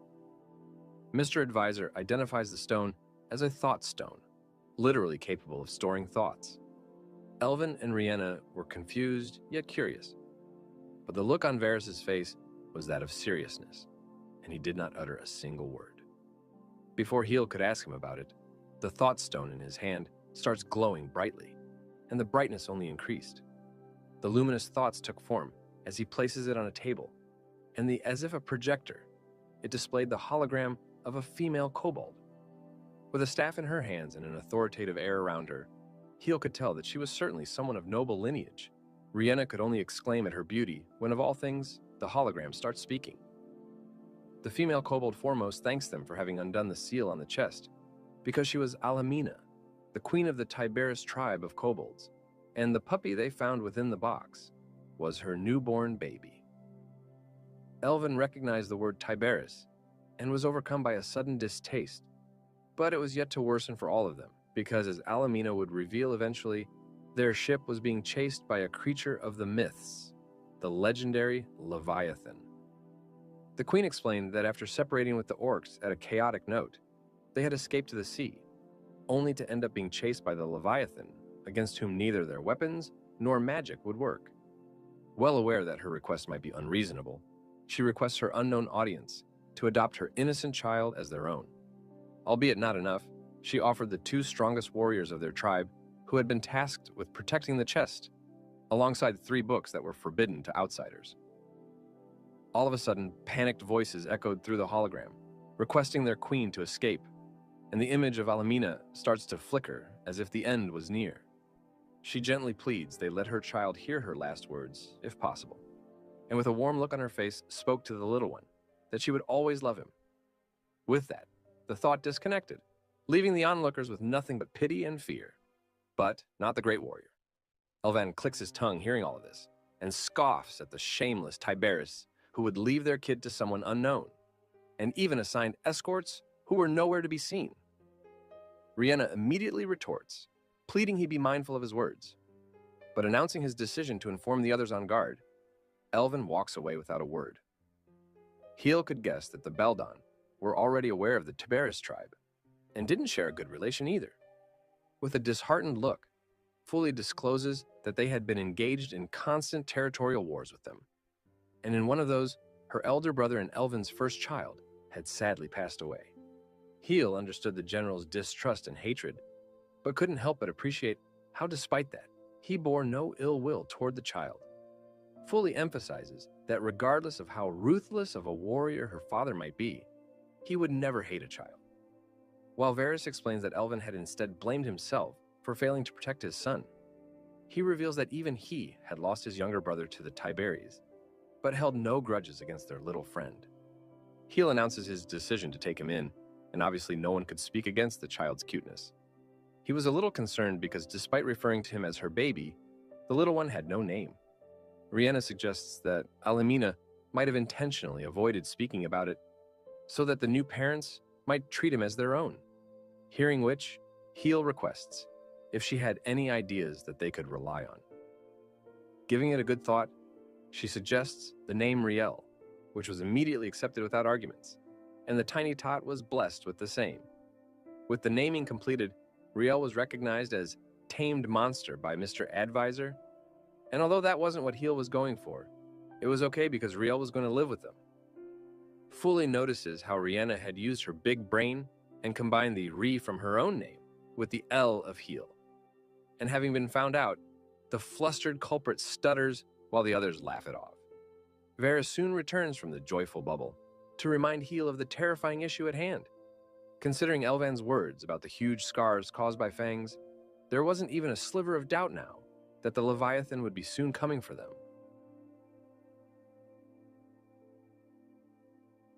The next morning, Heel accompanied Mappa and the other blacksmiths to a secluded corner of the island. After receiving Mappa's consent, he casts consecutive fiery blasts onto something. They stood at a safe distance as the oppressive flames acted and slowly faded away, leaving behind an unscratched shield held by one of the defensive golems. Made out of orichalcum, the shield's defensive capabilities were further amplified with a defensive spell. As for Elvan and Varys, the two were pretty confident in the artillery-like large-scale equipment Mappa had designed to fend against bigger threats. Considering how mythical of a threat it was, they were a bit doubtful if it was actually coming for them. But if there was something capable of defeating Alamina, who was infamous as the witch because of her profound magic, and the strong warriors under her, the anonymous monster was nothing short of a Leviathan either. However, an even bigger problem rose when a contrastingly smaller Riel climbed onto a construction post and started yapping. When Elvan and the lot heard its cries, they could feel a strange sense of fear in it. And soon enough, the little one started to whimper, conveying its inability to climb back down. As the prideful warrior, Elvin took it on himself to help Riel down and started climbing the wooden post, but using his head as a handy foothold. The little one came down, as did Elvin alongside the entire construction frame. Concerned, Rihanna rushes to request the guilty yet innocent one to not cause such a mess, while Elvin requests about how Riel had even ended up there, considering Rihanna had taken him to the fields. She explains that the mischievous imp would dig up the seeds, snack on others' lunch, or leisurely stroll off to chase a few butterflies. Varys states that it wouldn't be surprising to find Riel soon walking on two legs, because kobold children simply matured that quickly. Before Heel could speak, the word field clicked in his mind, and he instinctively summoned the strange seed from his inventory. Varys was a little confused, yet curious about its big size, and although that's exactly what she said, Rihanna blurted the name Yggdrasil. Heel and Varys were stupefied hearing her quick response, but despite having spoken up, Rihanna didn't have a clue about what she just spouted. They consider it to be a merit of her farmer's crest that granted knowledge about flora, and if the term Yggdrasil was in concern, Varys did have a pretty good clue about it. Following another tale of their myths, it was renowned as a giant tree said to bless all living beings. But considering they also found a legendary item like the Change Stone as well, Varys didn't want to discard the possibility of it being just an old story. Well, considering all odds and ends, the dormant rear end of the island was soon disturbed when Heel emerged from within. This time, he has dug his way through the length of the entire Sheol Reef, which was an opportunity as well as a necessity. While they were trying to turn the first reclaimed land into a plantation area, after the recent events, it has turned into a defensive base of sorts. Heel had enough materials to reclaim this new shore as well, but because his retrieval function only worked inside the cave, he had Terran and the fluffy kids help carry the resulting dirt back inside. Having done it once, he had the little know-how this time, and had soon transformed the rugged rocks to a beautiful port. While Heel handled the plantation of Yggdrasil, Rihanna sprinkled a few flower seeds from her hometown to help enhance the beauty. As he thanked her for the considerate gesture, Mappa silently closes in on him, curiously crouched over the spot where the mythical seed had been planted. Rihanna is surprised as they turn to discover that the seed had already sprouted in this short while.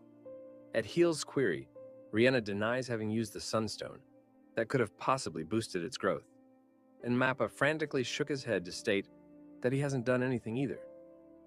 Pretty clueless, Heel requests Rihanna uses the Sunstone this time, but as soon as Apollo cast his charm, the little sprout grew into a mediocre-sized plant. They could sense a strange energy as it flourished as a tree. But to Heel's utter confusion, it didn't stop there. The tiny branches rapidly grew into humongous boughs, and were soon big enough to overcast them. Its sudden growth turns disastrous as it continues maturing, and realizing how the behemoth started gaining ground on them, the quartet started running away. While Heel tightly clutched Riel, Mappa trips over one of the expanding roots, is taken over by them, and eventually disappears amongst the overgrowth of the undergrowth. As they screamed for the buried owner of the remaining hand, the explosive rubble threw them away, but it was just in the nick of time. Even on the opposite side of the island, the others were overshadowed by the giant tree that scaled even higher than the reef itself. The little seedling that Heel had held just a while ago was nowhere to be seen in the dense foliage.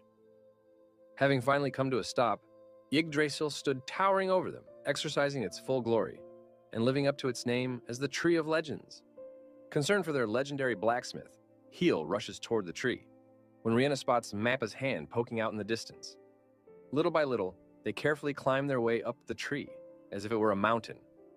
As they near him, they discover that Mappa had managed to keep his head out to breathe.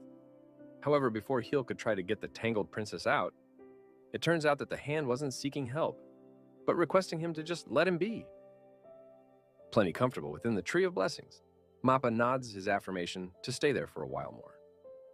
Rihanna could discern the comforting smell of a lush forest, but seeping through the entire tree like veins, Heel and Rihanna could sense another great power inside. They could feel that the divine power was slowly expanding throughout the island, and without a doubt, This was the Yggdrasil, full of mysteries, that they will leave for Varese to solve. Little Riel ventures ahead in joy, and as Heel tries calling out for him to stop, Rihanna requests they discover the paradise a little more. Amidst the gentle breeze and lush green leaves, she felt as if she had returned to her hometown and wanted to cherish it for a while more. With a cheerful little woof of persuasion from Riel, Heel couldn't help but agree. They watch the tiny tots scamper away, while Rihanna follows with huge leaps thanks to her martial prowess, often helping Heel a little here and there. As they make it to the topmost section of branches, the picturesque view of the island below is breathtakingly beautiful. Dazzled by the view, they share the blissful moment, but looking into the distant sea ahead, Heel squints his eyes, unable to spot any ships that might come bearing trouble from his kingdom. Rihanna notices this uncomfortable wave of silence come over him, and although a little hesitant, gently asks about how Mr. Heel came to be on this island, all alone. When he doesn't respond for a while, Rihanna apologizes for having asked something she wasn't supposed to. But seating himself on a stump, Heel sighs at how he hasn't spoken about his past yet. As Rihanna and little Riel take an attentive seat across him, Heel finally discloses that he had been expelled from his kingdom because he was too powerless. Considering his miraculous feats she has witnessed till now, Rihanna was baffled hearing this. But little did she know that his painful past in the royal capital did not align. It was in a forlorn section of the capital that Heel would often sneak to, which was an area that had been previously used as the servants' quarters. Heel would regularly make his way to this abandoned section and read for what little time he could spare. But the loneliness there was far more comfortable than the scornful eyes that abhorred his incompetence back inside the palace. On one such day, he heard a little rattle from within a seemingly discarded barrel. But when he peeked past it, he found a ferocious little imp with horns and tiny wings screeching at him. He was alarmed discovering a monster hiding in the capital, and as he tried moving away, the monster pounced at him.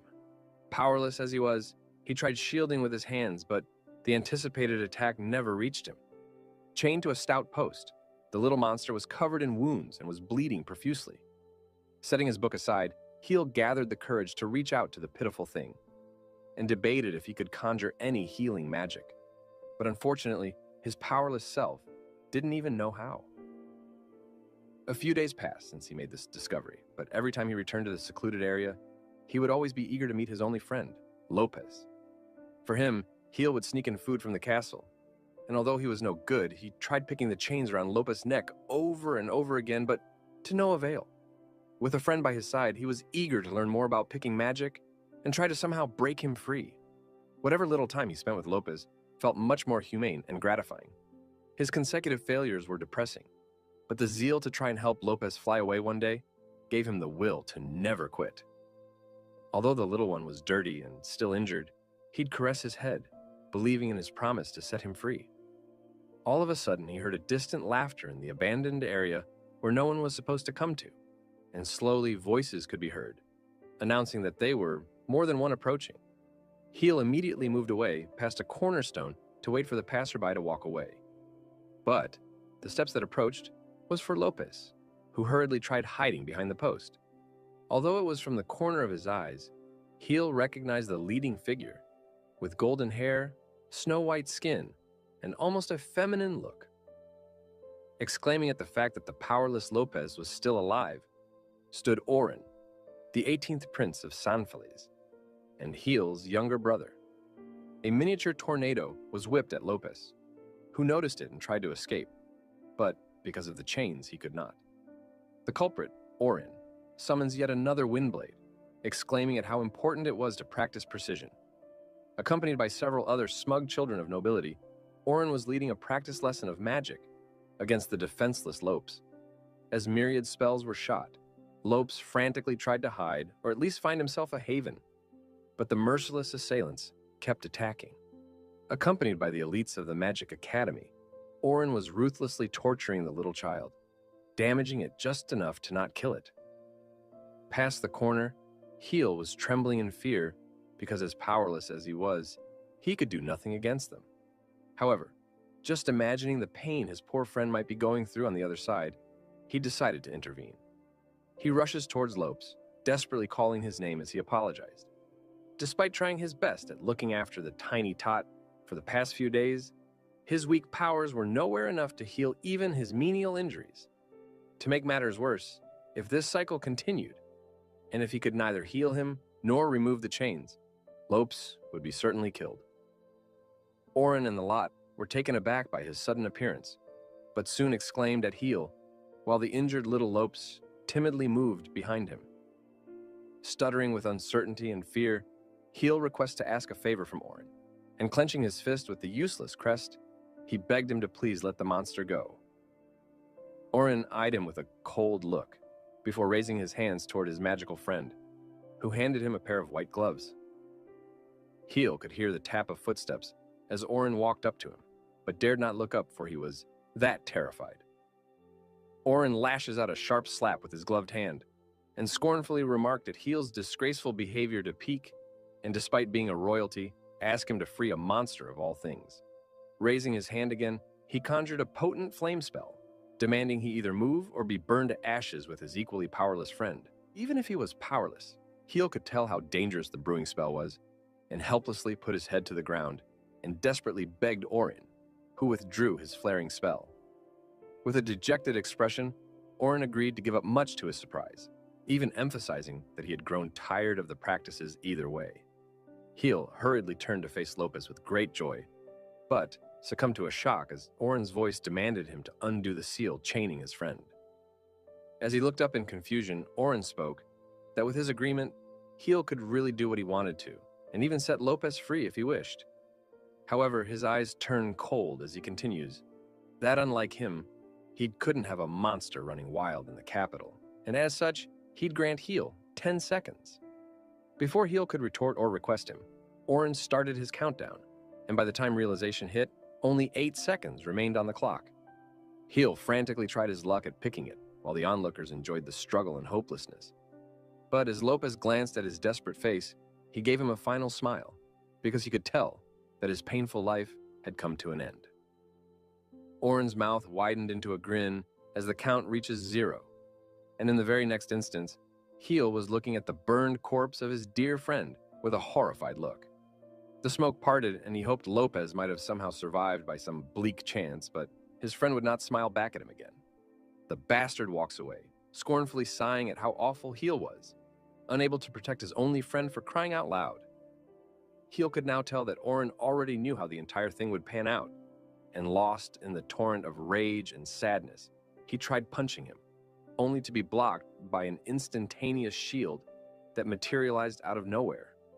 The pain of losing Lopes simply wouldn't let his mind at ease. But yet again, in that same harsh tone, Oren demanded if Heel really thought he could touch him. And when he turned around, his bloody eyes revoked the terror in Heel's heart.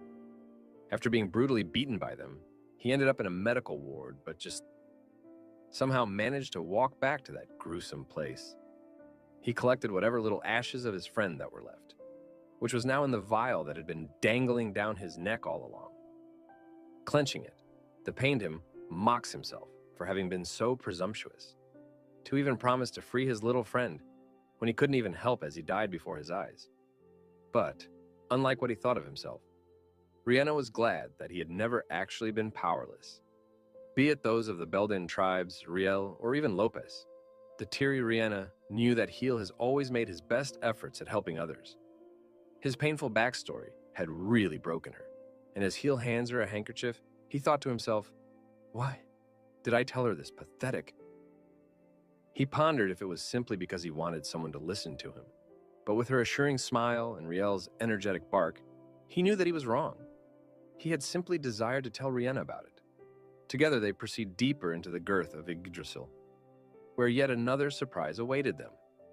A verdant meadow spread before them, dotted with countless white flowers and a lush green bed underneath. Rihanna takes pride in how her hometown's flowers added to the beautiful landscape, while Riel galloped through the floating petals, yapping his enjoyment and wagging his fluffy tail. Considerate of how precious Lopes might be to Heel, Rihanna gently speaks that although he might not be able to erase the regret, she pleads that if he ever felt troubled by something, he must remember that he has all of them by his side. Mr. Heel was not alone anymore. He had an entire family to rely on, including the ever-cheerful Mappa, currently busy sprinting through the meadow. Rihanna gently smiled back, and having finally eased the pain in his heart a little, Heel thanked her from the bottom of his heart. After Varys's careful investigation, they discovered that Yggdrasil's sap was an exquisite sweetener, while its leaves could be harvested for making salve, or some good old-fashioned tea. However, a degree of caution was to be exercised, because consuming copious amounts of it could potentially knock someone out. Being surprisingly light and sturdy, the branches were the perfect fit for all the orichalcum tools they'd process. And obviously Mappa had soon whipped up several pickaxe handles. But that wasn't all. When Heel announced a break the next time, Fulla timidly protested that she wasn't even tired, because as it would turn out, the tree also possessed fatigue-reducing effects. The legendary tree Yggdrasil was indeed a blessing for all the residents of the Sheol Reef. As each day unfolded, the quality of their lives gradually improved. With the sleepy little Riel comfortably nestled on Shell, Heel found solace in the embrace of his dreams. However, his rest was abruptly interrupted by a shrill wail, prompting him to awaken and discover that Riel was crying in his sleep. He gently rubbed his back to try and soothe him, when the concerned others who had heard Riel whining popped up through the door to his room. Rihanna comforts the child, pampering him with her hands, when Heel jolts, noticing that Riel's left eye was glowing. As he tried getting a better look into the cause, he was astounded to find the rough shape of a crest, and Riel's eye started to glow in a blinding pallor. The sudden burst of light immediately flooded the room, and all of them flinched as their eyes were connected. They could soon see the sea raging ferociously while the broken hull of a ship groaned, and lifeless bodies of kobolds lay everywhere. A familiar crescent-shaped staff rose, and Alamina, the queen of the Tiberus kobolds, cast a massive shield spell before her. However, a scorching bolt of energy tore through the barrier, obliterating her hand alongside the staff she held in an instant. With a desperate glance at her precious baby, she hastily cast a lock spell, while the menacing figure of a serpent loomed in the fog ahead. Having exhausted her magic with the final spell, she pounced at the colossal arrays of teeth with just her claws in a futile attempt to save her child. All of them fell to the ground, shaken up by the terrifying sight they bore witness to. And without a doubt, they had shared a vision with Riel. Just watching the serpent induced trauma in their hearts, and as little Riel whimpers having witnessed it firsthand, Heel steeled himself once again, knowing that the mythical Leviathan was really coming for them now.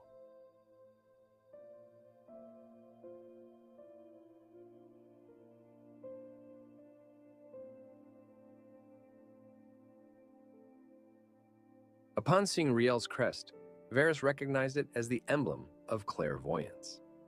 Although he didn't know much about the specifics of this ability, it was renowned as the all-seeing Eye of God. And if it indeed held such power, then what they had just witnessed was Riel's clairvoyant vision, from when he had parted ways with his mother. The clairvoyant vision had been shared to all other islanders as well, and evidently terrified by the Leviathan, they flocked outside their rooms. They were in disbelief that such a monster existed, and desperately pleaded with their master Heel for a solution. But the predicament was too overwhelming for him to think about any. With such a huge family to protect, he couldn't give them any false hopes, especially when they were growing frantic with each passing moment. A ferocious roar silenced them, as Elvan assumed command. Angered by the commotion caused by his tribe, he demanded to know why they were hopeless now after having overcome the impossible. And if they came together under their boss, nothing would be impossible to deal with. Having established Heel's authority and erasing the confusion, he smiles alongside Rihanna, Varys, and even little Riel. Taking a deep breath, Heel announces that even if they cannot beat the Leviathan, they are bound to clash against the legend and hence need to prepare. He pleads they lend him their strength, because they might surely have a chance. The dawning dark clouds brought rain the next morning, increasing the dampness of their situation. Despite having motivated his men, Heel foremost discards his chances at using attack magic, when even the great witch Alamina had failed. When he inquires if their orichalcum weapons might be any good, Mappa grows stressed, denoting that it was impossible as well. Varys was a little hesitant to speak initially, but broke his silence to present one slim chance at their disposal. Considering the Leviathan's colossal size, it would be impossible for it to reach the pit of their current cave. With a defensive approach brewing, the chamber where the ancient golems were found would be used as a haven for the refugees, while a second freezer is to be constructed near it for the supplies. There was the obvious threat of the serpent battering the entire island itself, instead of forcing its way in the cave as Elven suspected. But for that, Heel had a plan in mind. Accompanied by the Terran family, Fula and Shell, he made his way to the deepest section of their mine's caverns, because he would gamble his chances at what he was best at, mining. With the island having developed significantly ever since they had first arrived here, he wanted to try and dig for new materials. One after another, they had discovered many mysterious items on the Sheol Reef, and betting on that, Heel is hopeful that they might uncover something that might become their ace against the Leviathan. Heel couldn't guarantee it either, but placing their trust in his decision, Rihanna suggests he take little Riel with him. The little one lights up hearing his name, and Rihanna reasons that although his clairvoyance wasn't controllable yet, it might come in clutch. Riel eagerly climbs into Heel's backpack, but as fully greeted the tiny tot, there was no response from within. Concerned, they flap it open, only to discover the tiny tot fast asleep, without even a sliver of the motivation he had just a while ago. Heel chuckled while the others were raring to mine, and this, the entire island united for their anti-Leviathan plan. Thanks to the dense foliage of the Yggdrasil, there was more than enough lumber to fortify their defenses, and built newer walls atop the existing ones. Riel suddenly awoke from his slumber and frantically pawed to get out of Heel's bag. Sensing his desperation, Heel is curious if some rare discovery would be unearthed, but the tiny tot just wanted to pee. Riel was surprisingly quite moody when it came to work, but his clairvoyance could easily see past the bedrock. He would often lead them to a vein of regular ores, but nothing new was found in the entire first week. But fast forward to a few weeks' time, Riel was fugitively clawing at the dirt with his little paws. And although the miners took notice, there was one major problem this time. Their optimization did not shine on that spot, which could potentially cause their section to collapse, if not the entire cave. Little Riel was undeterred, and placing his trust in his family for once, Heel decided to give it a shot. One careful shot was exactly what it took for the ground to give in and carry Heel alongside it while Fulla screamed in panic. Fortunately, he landed on a smooth outcrop, not too deep to cause a painful impact, and discovered yet another cave right beneath. But as his eyes venture into the darkness ahead, he was left aghast. A humongous chainmail lay still right before his eyes, with a long sword far exceeding its own height. There lay a hole in its chest where a heartstone would be normally placed at, indicating that it was a golem. Fully was alarmed at its sight considering her previous encounter, while Heel keenly notices that although the armor was definitely made out of orichalcum, but the great sword had a silver hue to itself, announcing its greater rarity. With plans of testing out, Heel strikes it with his pickaxe, and the vibration of the durable thing reverberated throughout the cave, the staircase, past the surface above, and straight to Mappa's ears. Before Heel could even exclaim at how impossibly strong the metal was, a furiously panting Mappa stood behind him. In that short instance, while they are astounded at his sudden appearance, Mappa trembled at the sight of the sword, when his eyes flare wide open, and he hurriedly falls on his knees. He even collapses on all of his fours, as if submitting to his good lord. While they stood watching in utter confusion, Mappa bowed again and again, as if worshipping the great sword, before scampering out of the rubble in the blink of an eye, with it hauled over his head. They could tell that Mappa was as if desperate to process the sword, and follow him to the workshop shortly after. The forge was blazing with coals being refilled for the embers, and several mechanisms at work. while Mappa was dancing frantically to signal to the blacksmiths, who deduced that he was complaining about the lack of enough heating power to melt the sword.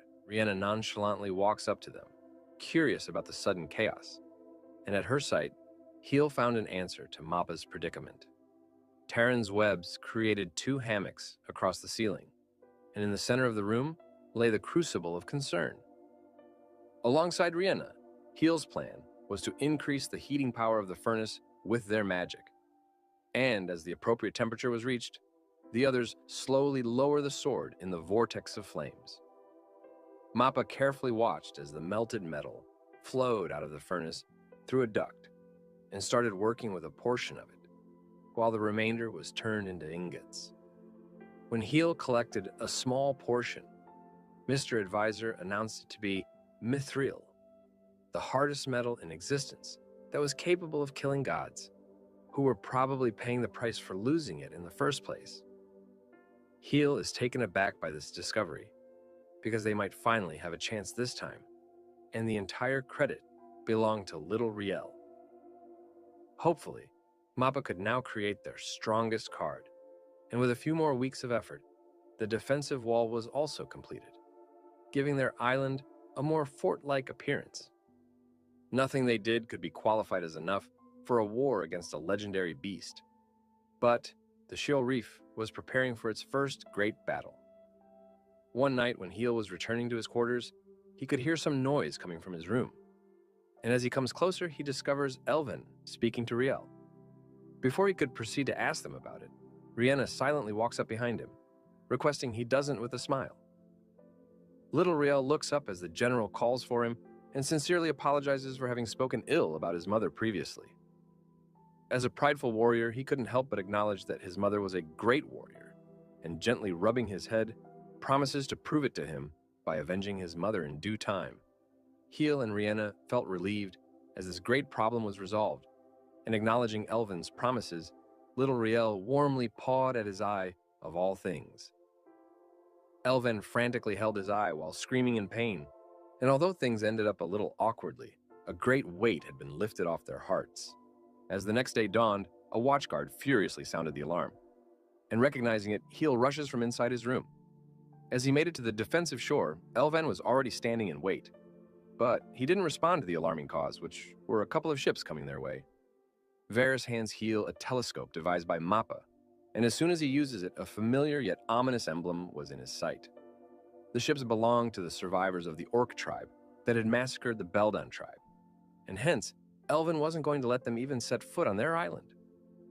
As they kept watching, the bobbing ships hurled multiple volleys of shots at something submerged underwater out of their sight, while they debated if they were attacking something. Heel is startled as Riel starts barking wildly, and as his clairvoyance crest activated, a massive pressure came over the residents of the island. Heel was alarmed, sensing like a terrifying lot of magic energy erupting as the waves welled, and all of them were in disbelief as the waves erupted. One of the Orc ships was ripped apart as a giant serpent with sinister dark scales emerged from below with a fear-inducing roar. And almost reaching the heavens above, the godlike Leviathan drove the seas mad. Cannons blazed as the Orcs found the window to attack, but the shells just bounced off the serpent without dealing any damages, and the Leviathan rose to its full glory, daring them to try him now. Watching this brewing storm from afar, the panicking islanders could confirm that the Orcs were being chased by the Leviathan all along. But when Elven struck the alarm bell by throwing his axe with a disastrous force, they snapped back as he demands them to get moving and prepare to attack. Understanding his well-reasoned prejudice against the Orcs, Heel tried speaking to him, but in a stern voice, Elven replied that he wasn't attacking to save the Orcs, but was simply using them as a bait for the serpent. Willing to comply, Heel requests Fuli to immediately inform the refugees to evacuate to the planned chamber. But, before running off with little Riel, she timidly pleads them all to make it through. Varys, Elven, Heel, Mappa, and Rihanna, each with a confident smile, promises to. And at the shaman's command, the goblins rushed to prepare the heavyweight ballista they had created. As a goblin churned a pulley underground, the tiles of the defensive fortress above slid apart, and chains started to move alongside multiple cogwheels. Under Mappa's supervision, a humongous expo arose from within. Graced with the mithril arrow Mappa had forged with his awl, it was their greatest card against the Leviathan. With careful calculations and precise work, the goblins aimed it at the target and waited for the exact moment when it would rush at the orc ship. As it did, Elvan screamed his command to fire, and pulling at a massive lever, the bolt was unleashed at a threatening pace. As it approached, the Leviathan took notice from its peripheral vision, and to their utter dismay, looped out of its trajectory, hence evading their only weapon against it. Heel was horrified at how nimble the giant was, but unfazed, Elvan screamed that they could still make it. Considering how it dodged the bolt, it had confirmed that a proper hit will indeed take it down. But as they prepared the next one, the beast switched directions and started swimming towards them. Alongside the golems, Heel decided to hold it down while the ballista was readied, and pleads Rihanna to prepare a certain magic they had devised. While golems 10 and 11 cast an ice spell, 12 and 13 synchronized their wind magic, that was finally amplified by Heel, to launch a formidable mega blizzard. The Leviathan rammed into it head-on, but it didn't deter.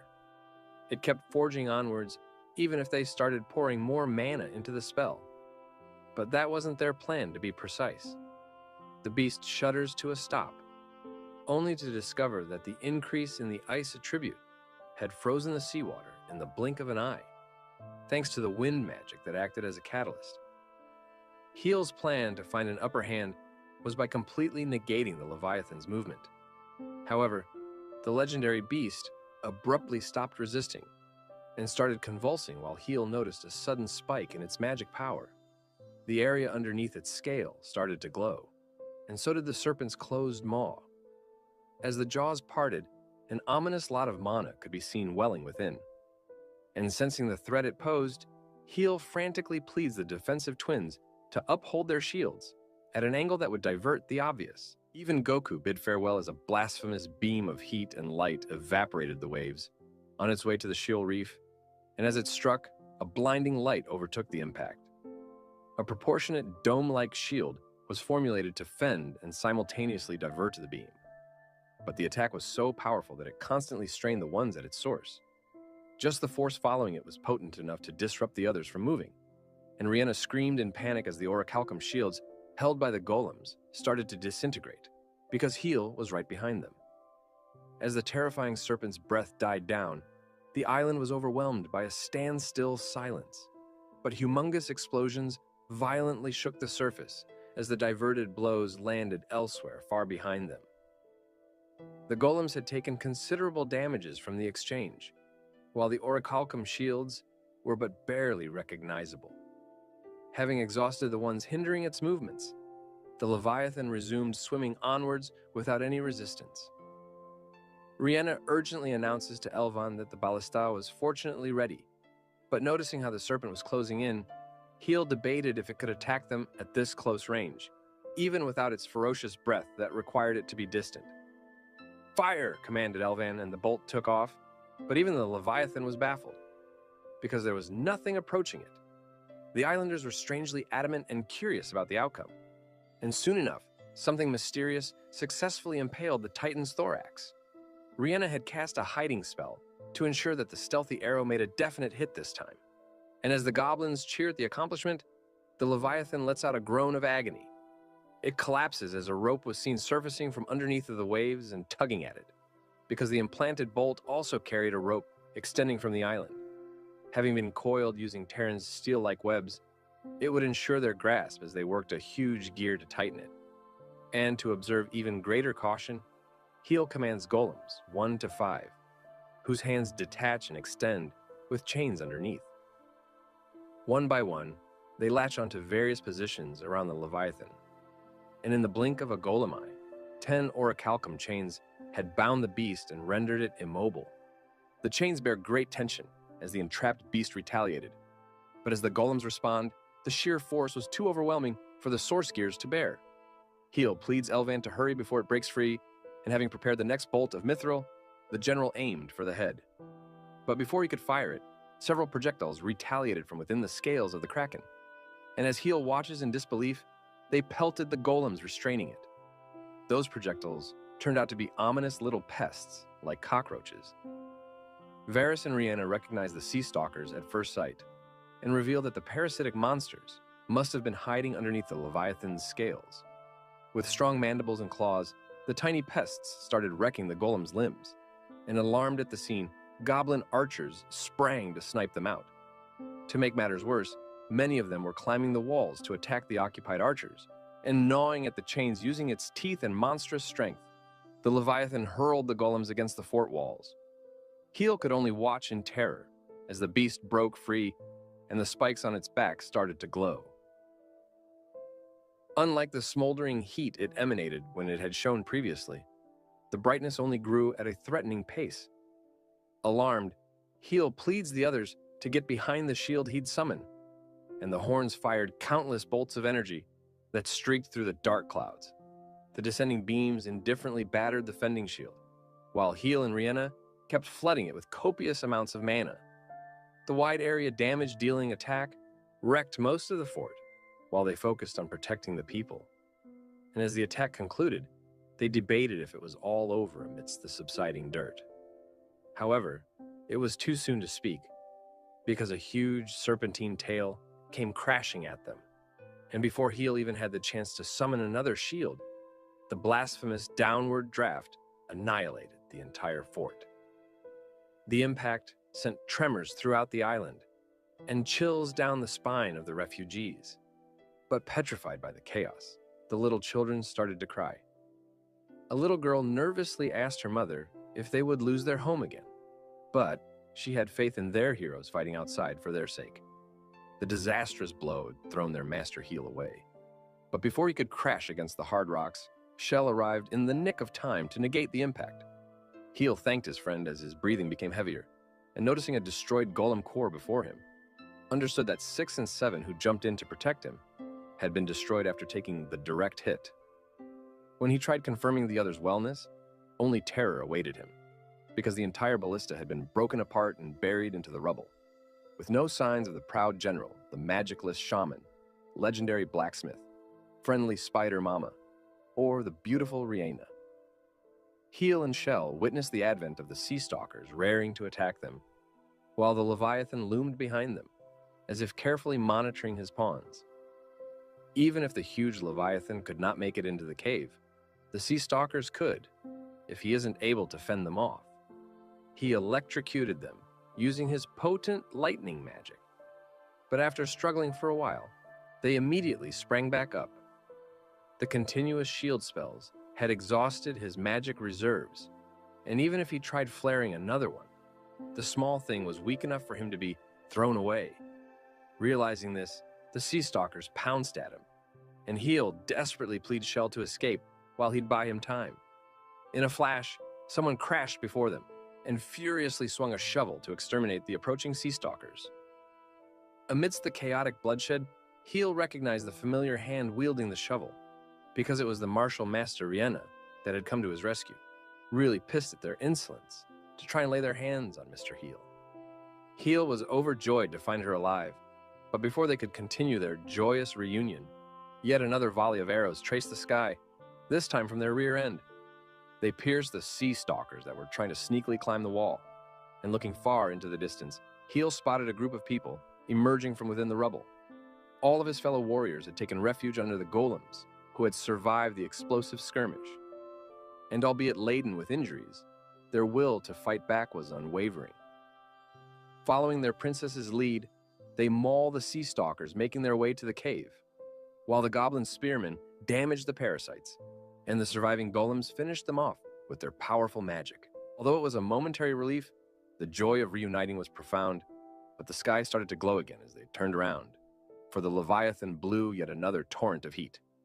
The golems that succeeded at intercepting it were instantly disintegrated upon impact. One after another, their defenses were wearing out. However, the legendary beast was far from exhausted. Varys was bewildered at how easily the lightning-attributed orichalcum golems were defeated even if they weren't defense-oriented. But decisive to take it upon himself, Heel announces that it was time they used their final straw.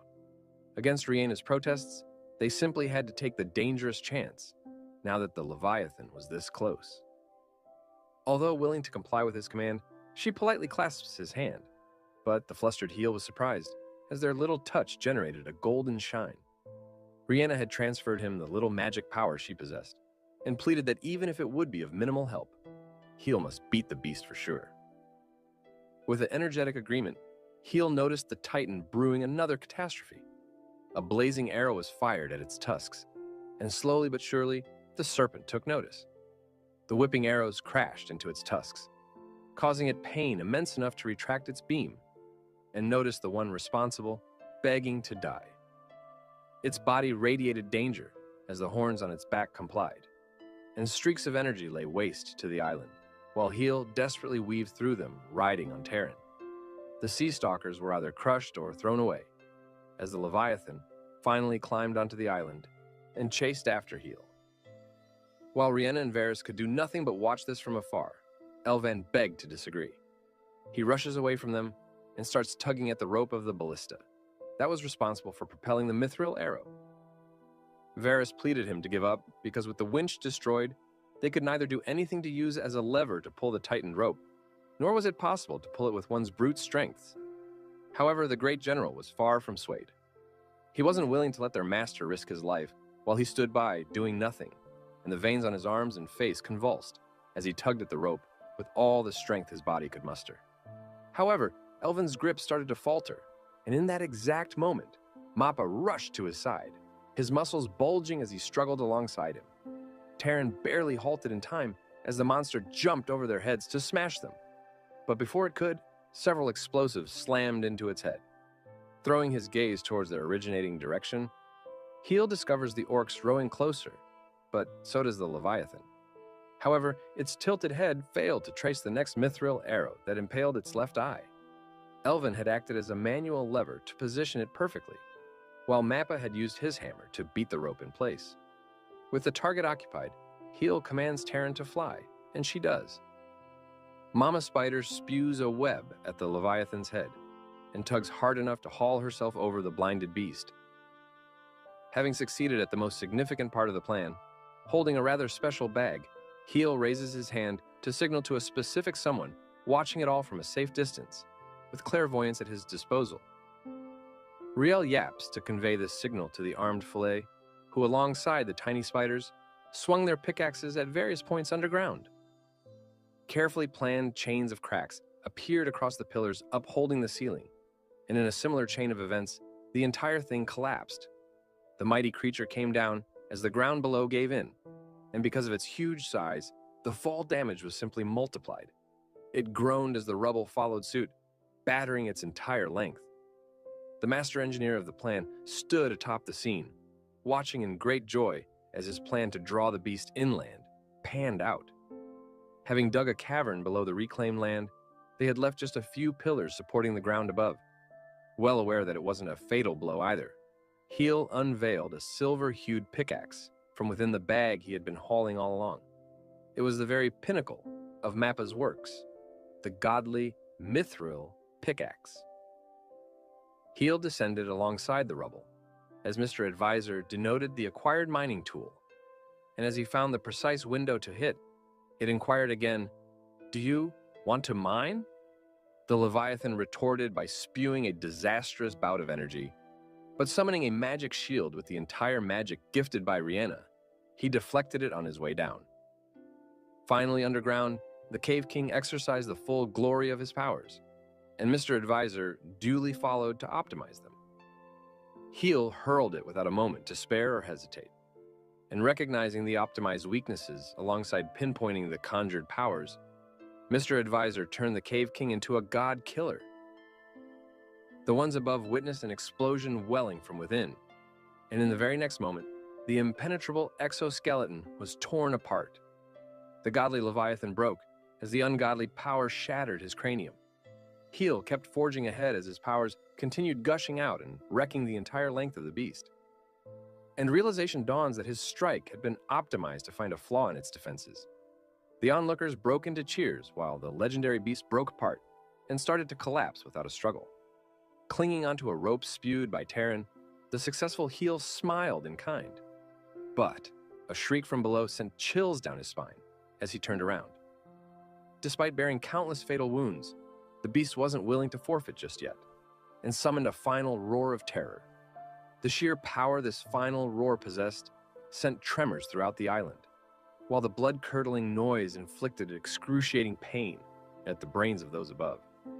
This wasn't something Heel's shield could fend against, and as the one to bear its full frontal damage that was further amplified because of the cave's echoes, blood started to flow out of his eyes and nose. Heel lost consciousness and lay suspended by the thread, and as the tremors caused the cave to break in, Elvan and Varys pleaded Terran to hurriedly pull him up. Varys is startled as someone else leaps over him, and the Beldon tribe's princess joined anything but the death count. At her request, Terran furnished another one of her webs, and clinging onto it tightly with her right hand, she made her way towards Mr. Heel. She frantically pleaded him to snap back, and he groaned as she assured him that they would make it through.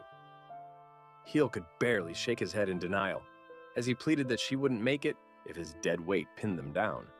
However, Rhianna wasn't willing to leave him alone. Positive that they will make it out together, she tightly held onto him while tugging at the rope. But unfortunately, the debris above begged to disagree.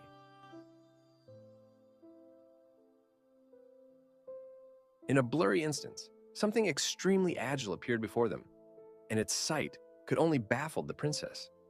Using the falling rocks as footholds, it wasn't just agile enough to maneuver through them, but also strong enough to carry them both on his back. Rhianna shrieked as an unavoidable boulder followed next, but their dark-snouted ride assured her to cast her fear aside. Clad in pure white fur, another beast clung to the side of the walls across them, obliterated the boulder by slamming straight into it. Past their highest hurdle, they made it to the top to watch the cave descend, and although grateful to their mysterious saviors, Heel couldn't help but grow curious about their identities. With a tinge of black fur, one of the bipedal beasts commended the heroes who defeated the Leviathan, and as Heel's vision gained some clarity, he could recognize the strong build of the Kobold twins. Referring to the black-snouted one as his brother, the white one affirms that he could trace the smell of their lord on them, hinting to Heel that they might be someone's acquaintances after all. Apologetically, Black requests if a box with a kobold baby had washed up on this island's shore. Before either could respond, Elvan, Varys, Mappa, and Shell came running at them, and at the twins' sight, the proud general halted in bewilderment. Aware of the Beldan tribe's expulsion from the mainland, the pair of kobolds recognized El and Vari, while the shaman in turn revealed to Heel that they were Ash and Hyna from the Tiberius tribe, and the ones who had most likely been assigned to guard Riel by Alhemina. Hearing them speak about their queen affirmed that they had indeed discovered the Thought Stone. And sure enough, the tiny tot of concern came bounding with joy to meet Heel, while a frantic Fully tried to get a hold of him. Ash and Heine are perplexedly relieved at his sight, but to the little one's utter surprise, they instantly kneeled to greet him. Tears of gratitude flowed, while their voices trembled with the regret for having lost him previously. Having been locked inside a box right after his birth, Riel didn't have a single clue about the pair. But in a stern voice, Elvan interrogated Ash about how they ended up at the Sheol Reef of all places. Although a little hesitant, Ash eventually discloses that after escaping the main ship, even their lifeboat had been destroyed, leaving them at the mercy of the waves, while their prince was unfortunately lost. After a few nauseating days, they had been rescued by the orc pirate, Camus, the leader of the Corvus tribe of orcs. A goblin archer is alarmed spotting the orcs' boat approaching their shore, and Elvan demands Ash for an explanation, because following Alhemina's words, the Tiberius tribe had been at war against the orcs, which was far from being a proper reason to be rescued by their enemies. Unable to explain it himself, Ash suggests he instead speaks with Camus, who was currently rowing a damaged ship without any ammunitions to put up any resistance, which was the perfect chance for Elvan to exact his revenge. Despite being sworn enemies, they were surrendering their lives to them, and understanding the gravity of the situation, an unspoken temporary truce was agreed upon. The Corvus tribe's ship docked right at the base of the destroyed fort, while two giants made it to their shore and stood beside the Kobold twins. Intimidated by their fearsome height and build, Heel stutters to introduce himself while he leaned against Rihanna. The domineering presence conveyed his surprise at the sight of monsters and humans coexisting, as the orc pirate, Kamyu, stood towering before Heel, clad in the flamboyant garb of a pirate with a massive build, a pair of tusks, and accompanied by a subordinate, whom we'll be referring to as Jade. Even for an orc, Kamyu was nothing like the corpses Heel had seen previously, but noticing the unmistakable physique of the uncommon giant among goblins, Kamyu asked if it was the goblin General L. With an indifferently bitter tone, Elvan reintroduced himself and demands how they would compensate for having raised their homes. The domineering individual exclaimed at how their entwined fates had brought them at the mercy of the Beldan tribe, and grasped the hilt of his rapier, alarming the goblins who immediately anticipated the worst. However, he fell to the ground, forfeiting his weapon alongside his life, as he beseeched them to just spare the lives of his people, and in return, he'd lay down his own. They were baffled hearing this sudden submission, as he vowed to bear responsibility for his tribe, and requests they at least repair their ship for them to row away somewhere distant. Silence prevailed as Elvan acknowledged his decision as their leader, and Fulla peeked at him with mixed emotions of concern. Unable to bear the agony, Jade hurriedly speaks up, pleading them to wait, because their boss had done nothing wrong. He reasons that it was all caused by a traitor of their clan, but Kamyu demands he purse his lips because he isn't willing to shame their clan anymore. As Jade retorts, pleading for a chance to clarify, while Kamyu urges he doesn't, Hill's request for an explanation is lost in the chaos. Unable to bear it any longer, Elven shouts they quieten down at once, and overwhelmed by the disastrous noise, the orcs immediately complied. Heel struggled to call for the orc captain, and speaks that regardless of the decision he might take and why, he still wanted to learn about what had actually transpired. Kamyu could tell that it was a request from the Lord of the Land, so he allows his vice captain to speak, and speak he did. Jade explains that Claude the traitor was the second in command of their tribe, and after Kamyu departed for an expedition, he took his chances and seized a part of their fleet. Claude had never been in favor of Kamyu's methods that didn't bring them the glory and wealth he sought, and although it was frustrating, many others of their tribe sided with him. At the first news of it, Kamyu tried rushing back as soon as he could, but unfortunately, Claude had already been raiding their foes. Exactly as Heel would deduce, it was Claude who had attacked the Beldan and Tiberius tribes. When Kamyu had clashed with them at sea, the Leviathan had appeared to annihilate the traitor's fleet. Heel now understood that the first group of orc corpses that they had discovered had been a part of Claude's faction, while Kamyu, who had been tailing right behind them, ended up rescuing the kobold twins, Ash and Heine. Ash spoke that, upon hearing the first news of the righteous Corvus tribe attacking other clans ruthlessly, he had indeed grown rather suspicious. But Kamyu's voice faltered, as he argued that even if their clan did bear such goodwill, it didn't change the fact that they had massacred countless innocent lives. The mistake of his clan was his own weight to bear as their leader, and having sullied his ancestry, death was the only redemption for him. Heel gulps the mess of pity within him, but Elven wasn't swayed. He emphasizes that had he controlled his men when he already knew their intentions, such blasphemy would not have taken place. Unsheathing the forfeited rapier, he urges Kamyu bear responsibility for his own words, and submitting himself with the resolve he had made up from the very beginning, the orc captain pleads he ends him. Before Heel and the lot could intervene, Fully screamed on top of her lungs for Elven to wait. But once the blade was swung, it did not stop. A quick swish of the moving blade echoed through the silent shore, leaving all the onlookers in equal disbelief. Elven had impaled the rapier in the sand just inches away from Kamyu's head.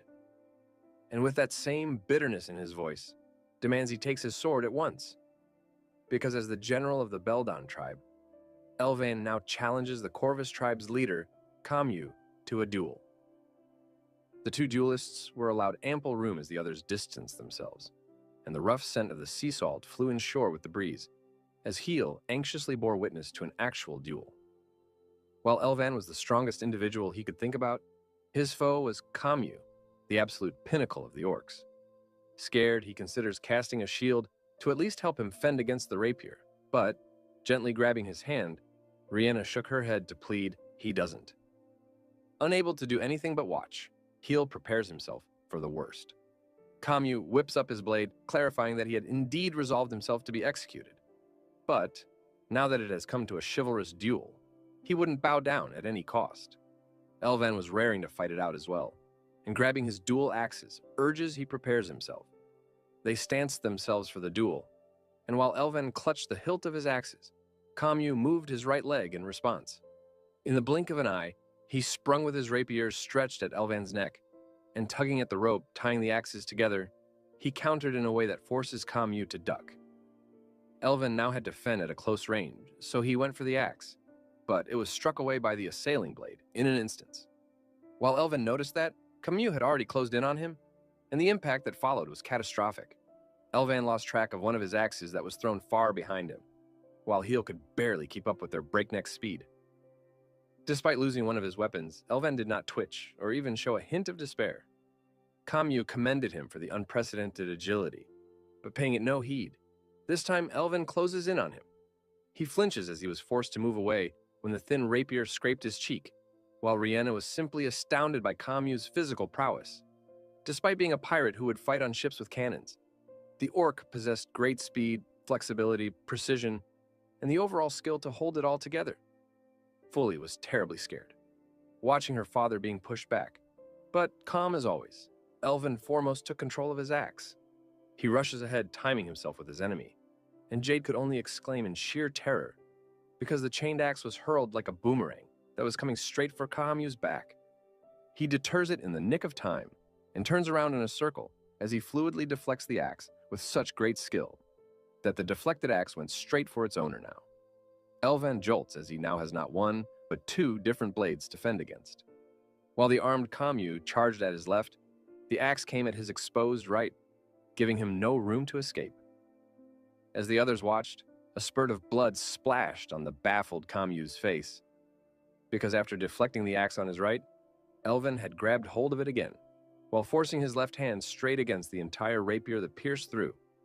He had formulated this entire plan to restrict the fencer from moving away from him, because now that Kamyu was this close, he could crush him with brute force alone. Instead of blocking the axe coming his way, Kamyu instead grabs the arm wielding it, and despite all the power that Elvan claimed he would use to crush him, he was an actual orc through and through. With a body far greater than him in terms of size and power, no goblin could ever defeat an orc in a grapple. Elvan was slowly losing ground as the overwhelming force started shoving him down. And even if the others were anxious at the decisive moment, Elvan couldn't help but laugh at the wonderful joke. While no normal goblin could ever defeat an orc, as he said, he was far from normal. As the great warrior crest started glowing on his shoulder, his muscles bulged as a new power took effect, to Kamyu's great surprise. Using Kamyu's own weight against him, Elvan had turned himself into a fulcrum by forcing his weight downwards and lifted his foe straight above. As Kamyu realized what he was aiming for with him midair, Elvan turned him around by grabbing him by his chest and screamed as he raised him even higher before ramming his head directly into the ground below. Blood spurted from his jaws as the brutal impact seemingly crushed his skull, while the ground itself had been shattered. Twisting his fist, Elvan simply broke off the rapier's blade from its hilt.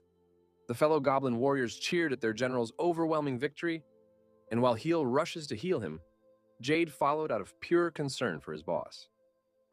At Heel's query, Elvan reveals that the blow was far from what it would take to crack an orc's skull, and amidst his coughs, Kamyu concedes, as he slowly returned to consciousness.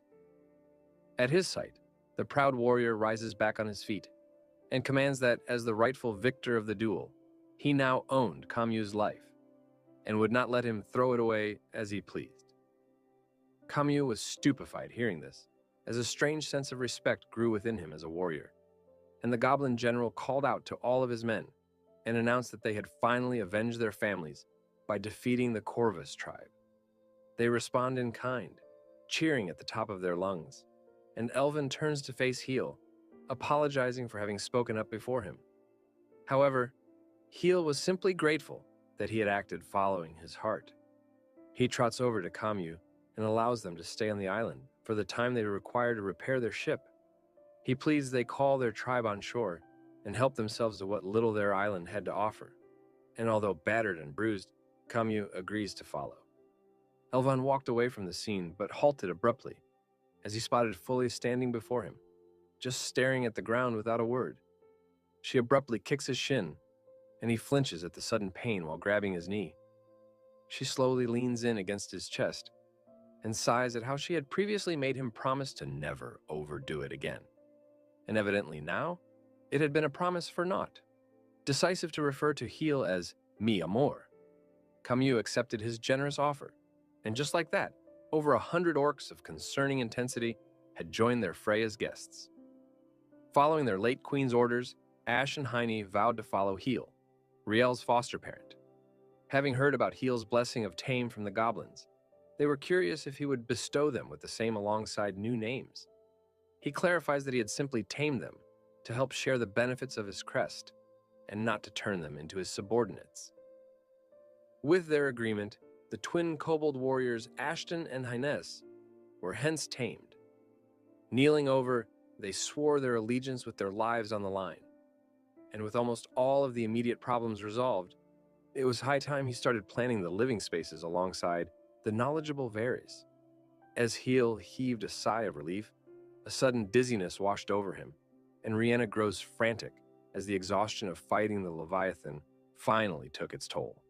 Getting a closer look at his reddish face and feeling his forehead, she discovers that he has developed a fever, and leaving Varys in charge of the duties here, decides to help Heel to his room. Heel reasons that it wasn't that big a deal, but once resolved, no one could speak against Rihanna. She politely excuses herself towards him, while he grows flustered feeling her hand on his back. And without a second to spare, Nurse Rihanna was ready to princess carry him. While Kamyu tried exclaiming at the intimate sight, Nurse Rihanna misunderstood his concern and assures that she was strong enough. As sick as he was, Heel understood that he would not be of much of an help either, and decides to recover in the time being.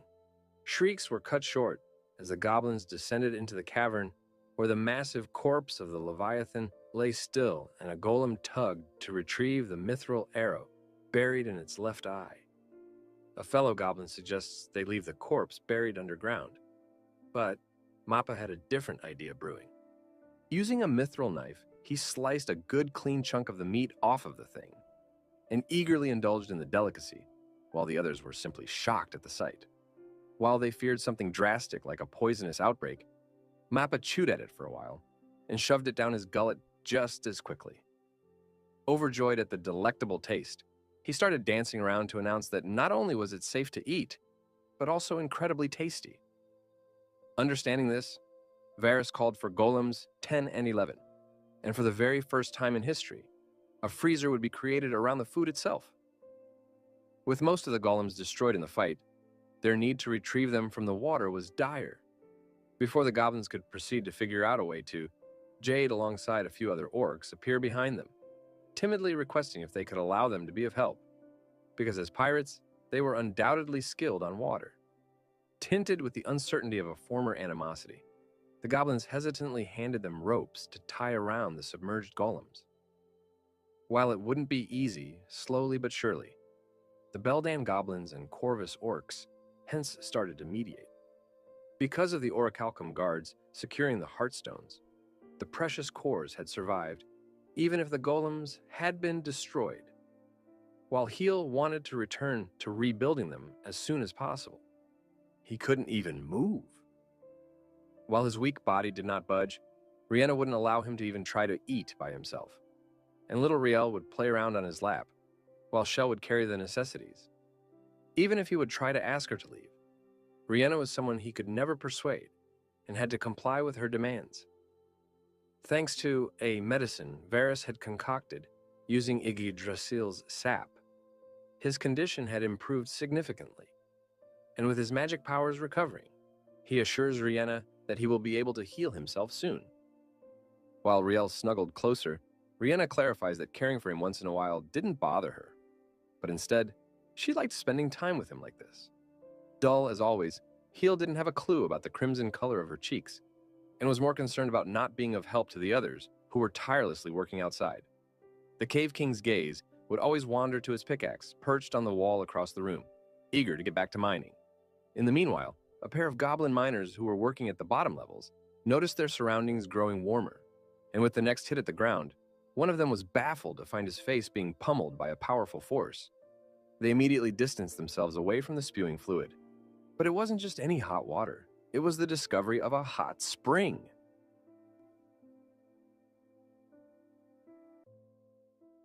Having sailed across the treacherous oceans, inhabiting a dangerous reef, Heel had even added surviving a legendary beast's wrath to his list of accolades.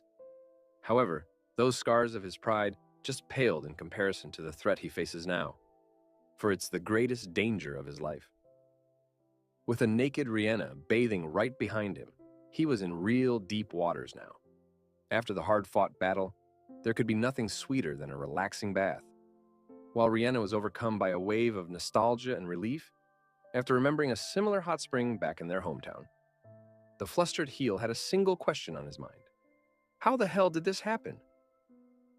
It was about a week ago, when his body had recovered well enough for him to move out of the bed rest. With his mithril pickaxe in his hands, he was ready to put his body to the test. Despite his resolute will, even the subtle effort of raising his hands left him with a nerve-wracking pain, and the others who heard his cry rushed to his room at once. He apologetically thanks Rihanna, who helps him back to his bed, while Kaimyu teasingly exclaims at his notoriety to trouble such a little girl. Heel is surprised to find them all here, and excusing themselves alongside the orc captain, Ashton and Highness greet Heel with little Riel perched on their shoulder. At a further nudge from Kaimyu, Rihanna hands Heel a carefully folded set of clothes, and upon a closer inspection, he could only exclaim in astonishment. Not only were his tattered clothes patched up, but had been sewn to perfection as if new.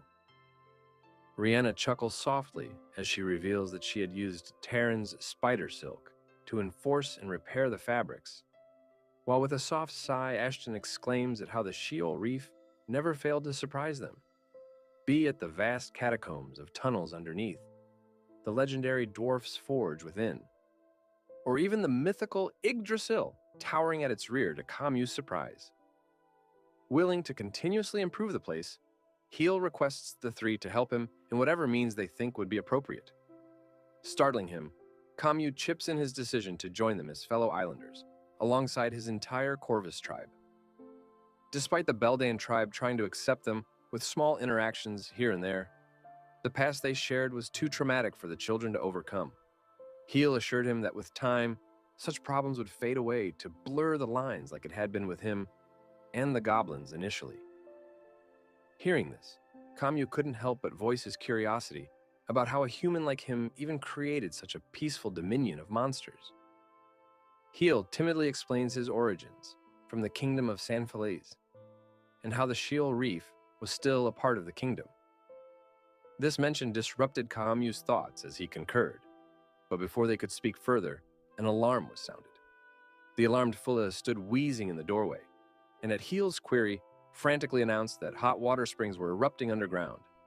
By the time they made it to the steamy underground cavern, the others had already taken notice and had gathered around the hot springs.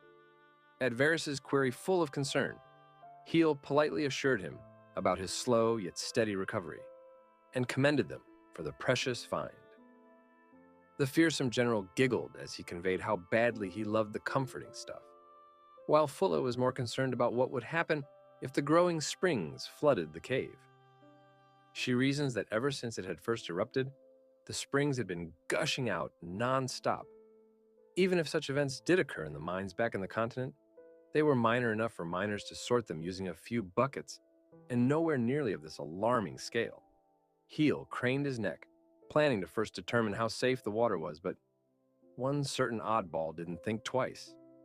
The water splashed before their eyes as Mappa jumped into the spring, enjoying the warm water to the fullest, while sparking a hint of jealousy and confirming the water's safety. Squatting and leaning closer, Heel inquired with Mappa if it would be possible for them to somehow carry the water outside. Varys and Heel couldn't piece a solution together, because unlike how water flowed downstream, the opposite didn't seem quite feasible. As they debated their options, Mappa bobbed his head as he slowly drowned in the comforting water while racking his brain. And all of a sudden, the perfect solution clicked to him. He immediately made his way to his smithy, and using a stick to draw on the soil, he explained a plan to Heel, to create a layout out of molded stones and iron ores, to help the water navigate outside. Before long, Heel was busy baffling Kamyu with his inventory, as he summoned unbelievable quantities of ores and stones, while the entire forge was mobilized to create iron pipes using molds. Mappa improvised the fire-attributed golems numbered 8 and 9, with special arm attachments that heavily concentrated their potent fire magic and compressed it to create a thin line that they then used to solder the iron pipes together.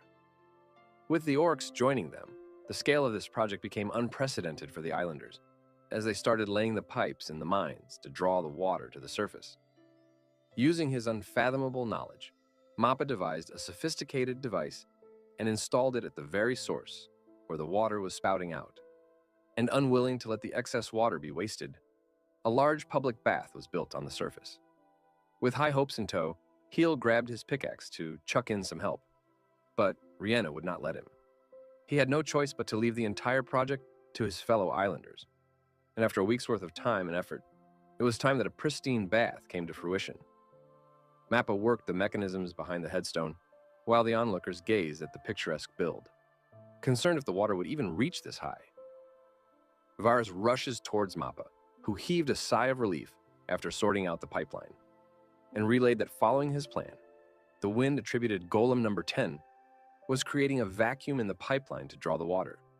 Following his signal, a goblin worked a wheel to open the valve inside, and sure enough, the Mappa-styled headstone's mouth slowly creeped open. As they stood watching, the mouth expanded wide, and the mighty creator jolts as the sound of water gurgling deep within resounded. He walked behind it and slammed it hard with his hand, and as if in response, bouts of fresh and clean water came flooding out of the headstone. Disregarding the strange design, the onlookers were amazed as Mappa's legendary brain worked its charm. The public bath gradually gained a shallow depth of comfortable warmth that made Elvan impatient enough to jump in it at once. Hearing him, Kamyu suggests he helps himself to the first honors, and closing his eyes states that the Corvus tribe would wait for the Belden to take its time. However, his blind generosity turned against him, because Elvan kicked him in before he could finish speaking. Ignoring his curses, the general turned to rejoice with his fellow goblins. Elvan, instead, mockingly teases him for not washing himself before jumping in like an uncivilized orc. And before long, goblins and orcs alike were washing themselves and jumping into the bath with great joy. As the three men enjoyed the soak, Varys thanked Kamyu for his extensive knowledge that he lent during the construction. As the orc exclaimed at his fading exhaustion, Elvan found yet another chance to get back at him and call him out for his muscles being just for show. And in an instant, Kamyu became Jojo, as he demanded if Elvan was insulting his masterpiece. Jade slowly crawled up behind him, warning him against talking about Kamyu's prided muscles. But unfortunately, Kamyu had already taken matters into his hand and was flexing his naked body before them, while Ashton and Highness carefully helped Riel enjoy his bath in a smaller tub. With a towel wrapped around his waist and a makeshift bucket in hand, Heel arrives having washed himself before the soak. And as he greets the eager Shell, Elvan shouts to request fully against swimming in the bath. However, while that would have been nothing out of the ordinary for Heel, wasn't Full a girl? And just as a shrill reply followed, his suspicions turned for the worst. Turning around, he discovers a naked Fully exclaiming at his late arrival. Even worse, to her left, entire flocks of women bathing and enjoying a soak in the water just beside the men's. When he tried demanding why Varys hadn't separated the two baths, amidst his frantic stutters, Varys replies with great confusion, hinting as if Heel was the weird one there. Just before he anticipated the final decisive blow, his greatest fear called out to him as he flinches to a stop. Sure enough, Rihanna appeared with nothing but a towel, barely covering her sanctity, and pushing Heel to the very verge of insanity with her offer to wash his back.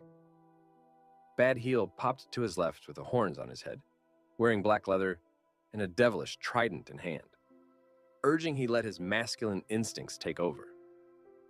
Good Heel popped up to his right with a halo on his head, wearing khakis, pleading he doesn't act out of lust, but does appreciate this cultural difference and go with the flow.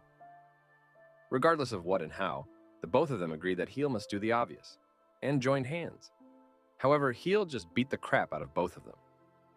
Excusing himself for being dizzy, he excuses himself away from the warfare, leaving Rihanna and Fula in quite a daze. He finds the ever-cheerful Shell following behind him and admits that although he wanted to enjoy the bath with everyone, he didn't feel good about tricking them into thinking that a mixed bath was normal to him.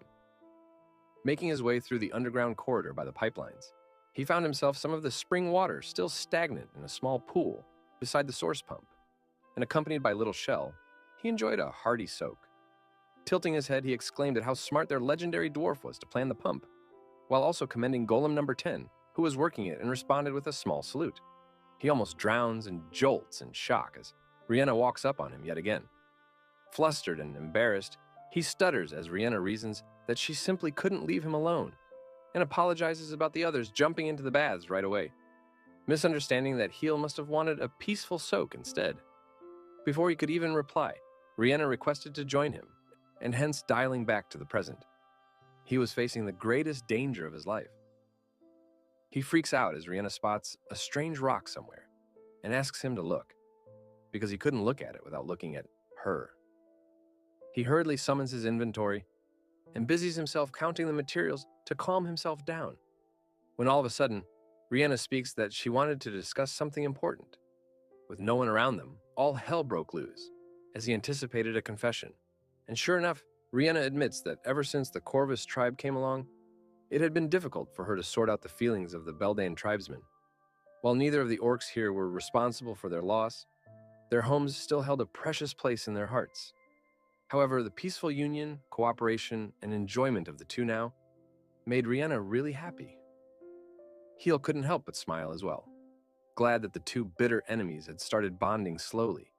He pleads she doesn't apologize for something she wasn't responsible for, because looking past their rough past, if she wanted the two tribes to get along, this Sheol Reef was already a thriving conundrum of goblins, slimes, cave spiders, golems, kobolds, a naked old dwarf, and even a human. Finally at peace in body and mind, she lay against his back, before thanking him from the bottom of her heart. The volcano erupted as the sacred boundary was breached, but amidst his makeshift plea for her to move away, he turns around to discover that she had fallen asleep. He realizes that having exhausted herself throughout the week, managing everything and caring for him, the bath must have finally soothed her nerves. Calmed with a sigh of relief, he thanks her in turn as well, finally at peace with himself. A good time later, Rihanna's eyes slowly parts and she hurriedly apologizes for dozing off, only to discover a knocked-out Heel, with his face all red with the blood rushing to his head because of the timeless soak. While it wasn't certain if it was because of the hot spring, his recovery was complete, and tears of joy well because he could finally move well enough to mine again. Congratulating him for the same, Camus appeared through the doorway, and as Heel took notice, he requested him to spare him some of his time. They surfaced to a breezy outcrop overlooking the front shore of the reclaimed land, demarcated with the huge hole that the Leviathan had fallen through. As a congratulatory gift, he hands him quite a special scroll, because as soon as Heel unravels it, he discovers the intricate plan of a harbor. Bewildered when he asks him about it, Camus discloses that after being requested by Varys, he devised a plan to help turn the frontal section into a harbor, because from what he had heard, Heel was planning to somehow trade with the mainland. Unfortunately, because of the lack of lumber, Heel had to dismantle the Beldan tribe's ship for lumber, leaving no medium to either travel or transport for trades. He suggests he hence makes use of their ship, but because of the recent damages to its bottom from the Leviathan, they would first need to dock it in a proper harbor for repair.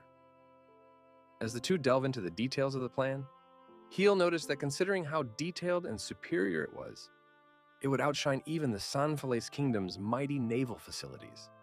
Hearing this, Camus recalls his origins from the main continent And although with a disheartened look and bitter smile, Heel affirms. Slowly, he recounts his lineage and pass to the orc captain, and fortunately for us, skips the part about little Lopez. Heeding him, Kamyu could understand how difficult of a subject it must be for him to speak about it freely. But Heel clarified that disregarding his past, his emphasis was on the Sheol Reef being an abandoned section of the Sandfallis kingdom that they can inhabit without worries. But little did he know that only time would tell. With a new goal to prepare for, he took off to speak with Mappa about the harbor designs. And although Kamyu didn't approve of Heel's plan initially, he didn't voice himself either. After getting Mappa's insight, Heel emptied his inventory, full of processed bricks, into vast, empty blocks created to support the harbor's structure. The mind-boggling feat and sheer quantity bewildered Kamyu, and feeling pity for him, Elvan decided to console him the best he could. Kamyu was in utter shock at the multiple powers just a single crest held. But regardless of what and how their planned harbor was taking form, having built the foundation of the structure, Heel sought Kamyu to supervise and deal with the remaining construction.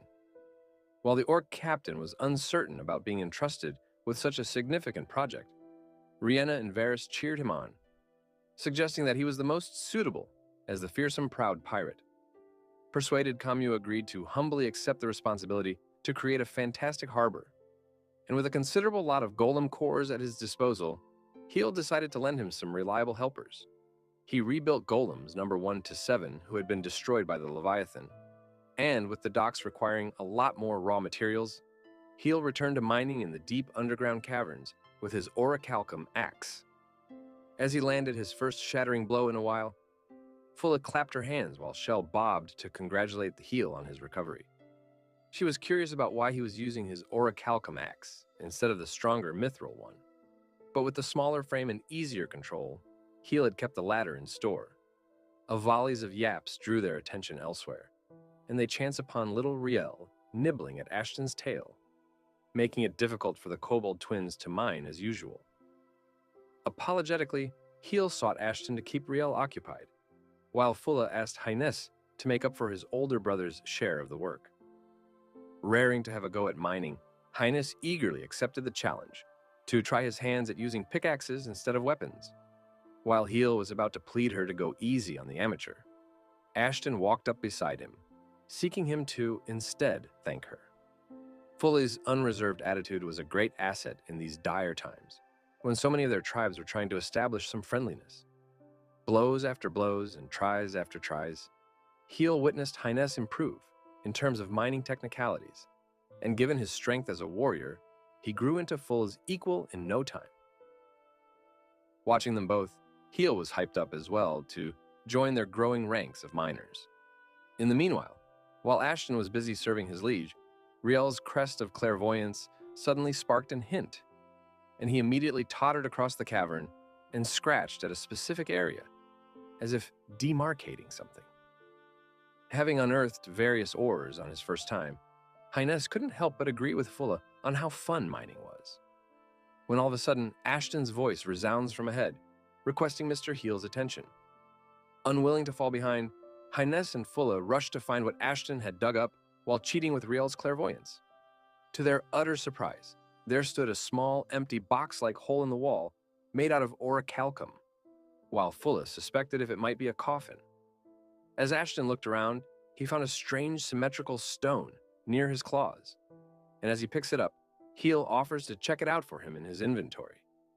Instead of a new ore, Mr. Advisor identifies the hexagonal stone as a transport stone, which can help them move instantaneously across distances, depending on the stone's size. Heel debated if they would need another similar one that will act as the destination point to this transport stone, while the curious Fully discovers an odd indentation inside the orichalcum box, strangely similar to the shape of the transport stone. When Heel tried inserting it, it ended up being a snug fit to their stark surprise and Riel's joy. Various rims of light appeared glowing across the insides of the orichalcum box, in contrast to the dark cave. And although cautious, Fulla closes a little, wondering if it could take them somewhere. Ashton warned her against trying it, because even if it did, they didn't know where. The curious as always, Mappa walked up to the box as they stood a little distant, debating if they should test it with a golem. He explored the inside as they spoke about what would happen if the other end was buried like this one, and they'd end up nowhere. When all of a sudden, Mappa's body started vanishing. As they turned to face him, Mappa was gone in a flash, leaving them screaming his name out of pure distress. A surging wave of panic spread as Mappa disappeared into the strange coffin. But before the desperate heel could follow, Riel's clairvoyance triggered yet another conjoined glimpse linking their visions. All of them closed their eyes, getting a good look of the place that Mappa had disappeared off to. And having confirmed that the place appeared safe enough, Heel stepped inside the box. With a leap of faith and joy, Riel followed suit, and plenty intrigued, fully jumped in. As the responsible guardians of the tiny tot, Hyness and Ashton decided to tag along as well. But the place became quite crammed, didn't it? While the five of them barely fit inside the enclosure, neither of the digits wanted to stay behind. Riel whimpered and yapped as the overload took its toll. But with another flash of light, all of them disappeared somewhere far away. They collapsed on each other in the tangle of limbs on a cold, hard stone floor. And as Heel managed to croak under the entangled mess, the little Riel on his head gave a small yap to draw his attention. They were surrounded by vast sections of books, expanding tall and wide. It was as if they were in a library of sorts. Most of the intricate pillars and railings were broken, as if they had worn down with time. And with these many books around them, it was no longer believable that we're on the infamous Sheol Reef anymore. Considering his previous encounters with such rooms, Heel was more inclined to believe that they simply chanced upon a similar room, like the golems inside the reef itself. Except this one didn't even compare.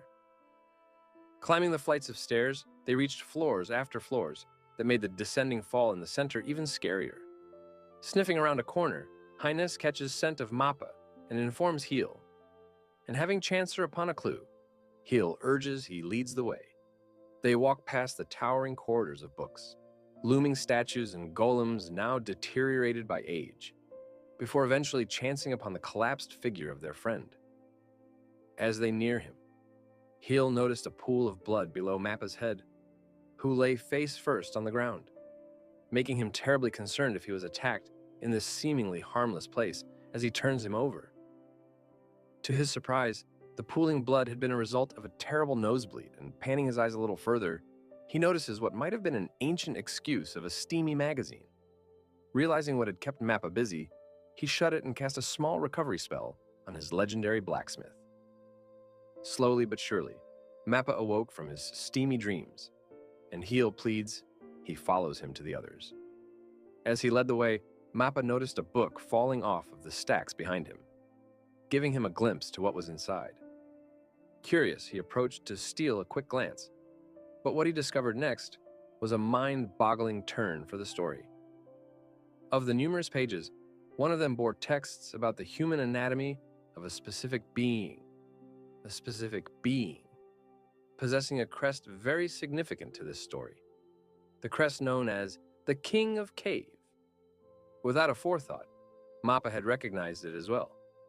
But as the ignorant Heel called for him to hurry up, he chucked it back into oblivion, and it descended down the gaping center of the countless floors. As they returned to the transport chamber, Heel is surprised to discover that Shell had brought the others alongside him. With countless new books to read, the knowledgeable shaman was overjoyed. But even if the books galore were a fortunate treasure trove, unfortunately, neither of them could read the unknown texts. Even the muscle-headed Kamyu was excited at the thrilling adventure, because even if he had nothing to do with the books, a teleportation device, and an unknown library marking the presence of an unknown civilization did sound like a pretty chunk to the pirate. With most of the structure crumbling away, and golems probably hiding in some crooked corners, they herded their excitement and started to explore. While Varys was bedazzled by the books, Kamyu took his time with the architecture, and while Heel bothered himself with the dormant golems, Fula tried reaching for a book she couldn't grab herself, and Rihanna walked up to get it for her. Fula called for Heel, who was tattling with a new golem heart, because the book she discovered had pictures. As he peeked in alongside Rihanna, their eyes widened in disbelief at how detailed the nigh-realistic drawing was.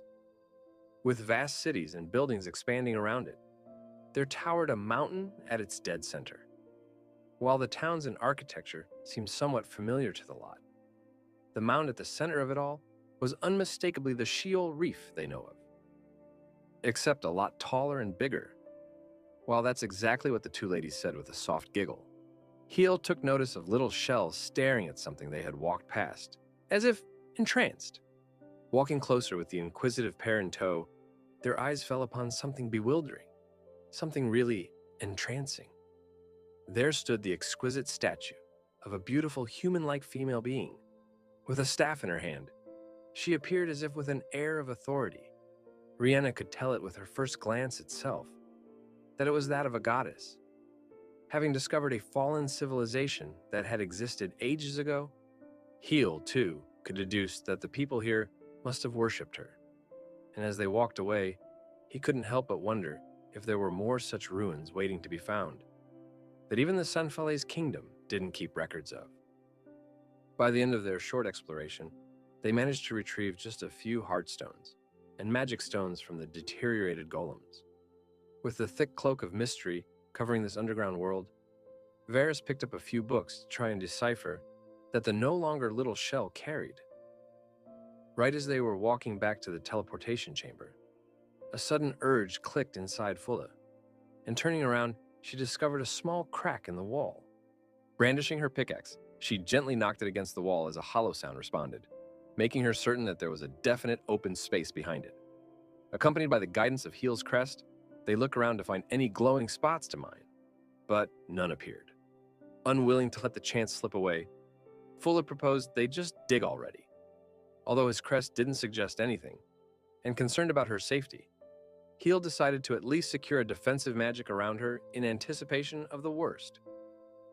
Raising her pickaxe, Fulla pierced through the crumbly walls with quite an ease, and sure enough, as she had said, a small, hollow space was soon gaping back at them.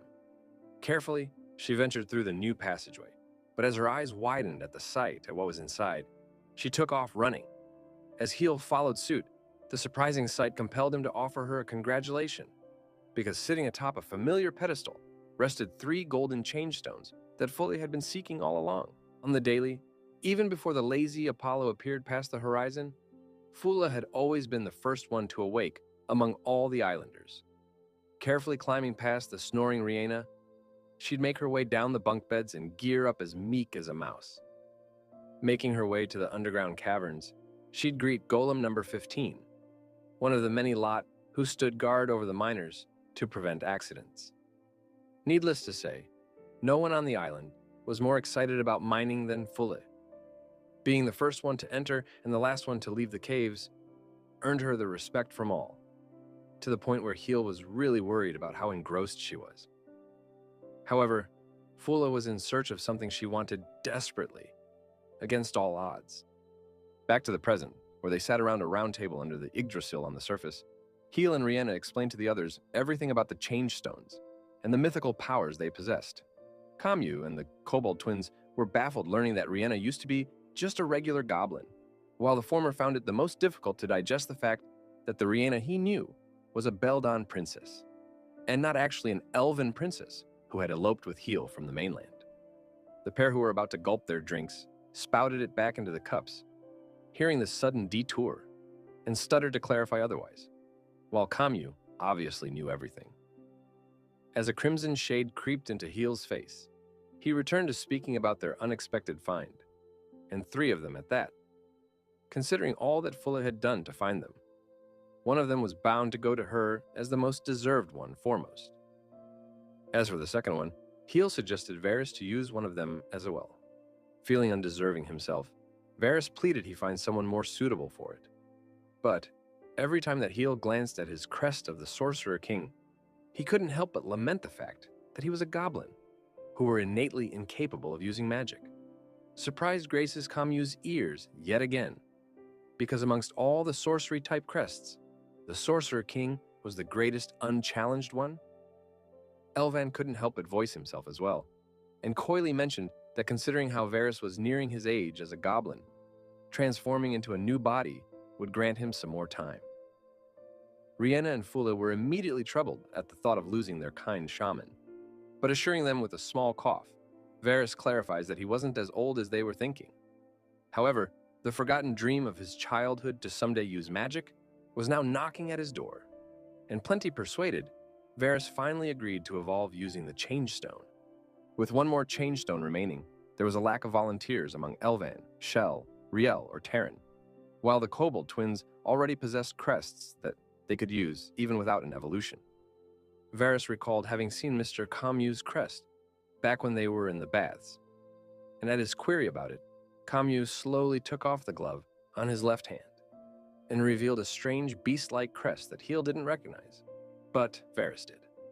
The crest of the sea dragon was a potent crest that could control water, and because only aquatic monsters like mermen could use it, similar to Varys' case, Camus couldn't use it as an orc either. However, unlike the goblins, Camus didn't insist on becoming capable of using it, just like Elvan mentioned. While it would indeed be a powerful ace up his sleeve as a pirate, Camus couldn't care less. He was absolutely in denial of having those slimy scales like the aquatic monsters that would bring shame to his beautiful body, and unwilling to force him to. Heel decided to just save the final Change Stone. Finally, with nothing to hold them back any longer, they gathered at a clearing around Fula. Plenty nervous, she couldn't help but seek help from the only one with any experience about what she was ought to do. And cheering her on with positivity, Rihanna suggests she pictures what she wanted to become and make a really strong wish upon the Change Stone that she cradled in her hands. Closing her eyes, Fula called upon her heart's deepest desire, be it when the killer birds had attacked, or the time when she had mistakenly hurried into the golem chambers. Fula couldn't help but feel pity for herself for always putting others in trouble. Seeing other people off to dangerous situations and sitting back just because she was small and frail had always been her deepest regret. And now that she had a chance to end it all today, she wanted to evolve into someone worthy of being the daughter of the great warrior Elvan. As the surging wave of power and light subsided, the onlookers were left gaping at how miraculously Fula had evolved. And turning around with his hands securing Mappa's eyes, Heel requested Rihanna to first clothe the evolved Fula. The evolved girl stood exclaiming at her heightened line of sight, because with her heart's desires influencing the process, the little Fula had grown considerably taller and beautiful. Rihanna gently secured a piece of cloth around her naked frame from behind, and as Shell expanded to form a tall mirror before her, the sight of her own reflection spiked a wave of disbelief and joy. Elated and overjoyed at her evolution, she leaped to draw Rihanna into a celebratory hug. Elvan still couldn't piece how she had grown any stronger, because even if she has grown taller, she was still frail and spindly. Fully didn't bother because to her, strength was magic, and at her request full of concern, Heel focuses his magic into his pupils to assure her that magic energy was indeed flowing through and around her, making it possible for her to learn its use now. Panning her eyes across her new self, Fula squealed at how unlike the princess. Her goblin skin had remained the same after the evolution, but considering how both of them had wished for the same thing, she wondered why Rihanna had such a humane appearance. Flustered, Rihanna stutters, unable to reveal her actual wish about staying beside Mr. Heel. With the second Change Stone in hand, Varys prepared himself for evolving into the unknown, and as the familiar light washed over him, the result was quite intriguing, to say the least. Unlike the others, nothing seemed to have happened to Varys at first glance. Varys was equally as confused as them all initially, but as he felt a strange sensation welling within, his inseparable cane fell out of his hands. He rejoiced as the pain in his back disappeared after tormenting him for ages, and although the answer was quite dubious, when Heel inquires about his Sorcerer King's crest, Varys unclenches his right hand that was now glowing with a massive burst of magical degree, the crest resting at the center of his palm. Able to see it all alongside Heel with her magic, Rihanna could only gasp in surprise. But before they could celebrate the uncertain, Varys announced his decision to test it out, even if it would be the most basic of spells. Varys could tell that his overpowered crest already knew the spells, being the cream of the crop. At his request, the others exercised caution and distanced themselves, and finally, aloof with his crest, Varys called upon the menial spell of fire. A massive outburst of flames overwhelmed the peaceful surroundings in an instant, its emanating heat so darn powerful that the others had no choice but to distance themselves even further. Apologizing for the inconvenience, Varys extinguished the tiny experiment sourced from his palm. But as soon as the huge tongues of flames disappeared, a new Varys came into their view. Far exceeding his fragile old body in terms of size and stature, a regal Varys in royal robes worthy of the Sorcerer King stood exclaiming at his poor control over the spell. The jaws dropped and eyes widened in disbelief at the blasphemy they bore witness to. Because despite their familiar past, there was no way for them to accept this handsome hunk as their wrinkly old Varys who could barely walk. With a pair of horns growing from his forehead, Varys solemnly exclaimed at the emotional moment when he has finally used his crest for the very first time. While his magic was indeed surprising, Heel blurted to clarify that his appearance was far more concerning. Plenty curious and confused, Varys turned to peek into the elongating shell. But as he did, his own soul left his body for good. He was so taken aback by the shock that he plopped unconscious against the ground, reverting back to his original appearance. Later, when Heel visited Varys in his room, he explained to the shaman that the crest of the Sorcerer King changed its owner's body into one that was the most efficient in using magic energy. While it was all that he could remember about one of his brothers, who also possessed the same crest, no one in the kingdom ever showed him their real abilities, so he was quite clueless himself. However, Varys was undeterred. His excitement to study the crest only grew, and considering his diligence, Heel didn't have even a sliver of doubt that Varys would indeed become a great sorcerer very soon. As he was walking out of the shaman's room, a shrill voice called out to him, and turning around, he discovered the grown-up Fula winking at him in her new outfit, with one of Taryn's tiny tots following behind. At Heel's praise, she revealed that Rhianna had weaved it using Taryn's webs, and with a new mithril axe in her hands. The evolved Fule's mining skills only compounded further. Heel allowed her to use all the magic crystals she'd find to increase her own magic power. And even if they were discovering more crystals at a decreasing rate, Heel and Rhianna were already strong enough, and Varys' crest itself was extremely powerful on its own. As such, their only priority for the magic crystals was Fule. But once again, there was no point in increasing her magic power if she couldn't even use it in the first place. So although gradually, Heel began tutoring Fule, Rhianna, and even Varys in the magical theories using words and diagrams. Of the three, when he found his newest student overwhelmed by the lessons, his worries were only for naught, because her excitement to absorb more was unchallenged. Her struggles in the magic world weren't just theoretical. When it came to enacting spells, casting, or memorizing them, Fule's intuition was commendable. While the others stood watching at the public bath, she cast a massive freeze spell, the resulting frigid breeze so strong that it propelled her own hands backwards, while the others watched her growth with smiles. Her first success in the magical world made her bound with joy, and although her intuition was good, her aim was most definitely not. Heel cast a small recovery spell to defreeze the poor Mappa, while Fulla bounded away. He couldn't help but praise how much she looked up to Elvin's great strength that had brought her this power now. However, the proud general timidly explained that it wasn't quite the case. He asks if Heel knew about shogi, the chess-like game that the children often played. He recounted that when Fulla was little, she used to make him play it with her, but not because she liked the brainy game a bit. As Varys had later revealed it to Elvin, Fulla had once lost so badly against their Princess Rhianna at the game that she cried out of frustration. Exactly as Heel understood, Fulla's reason of evolution wasn't her desire for strength, but her simple competitiveness as a good friend.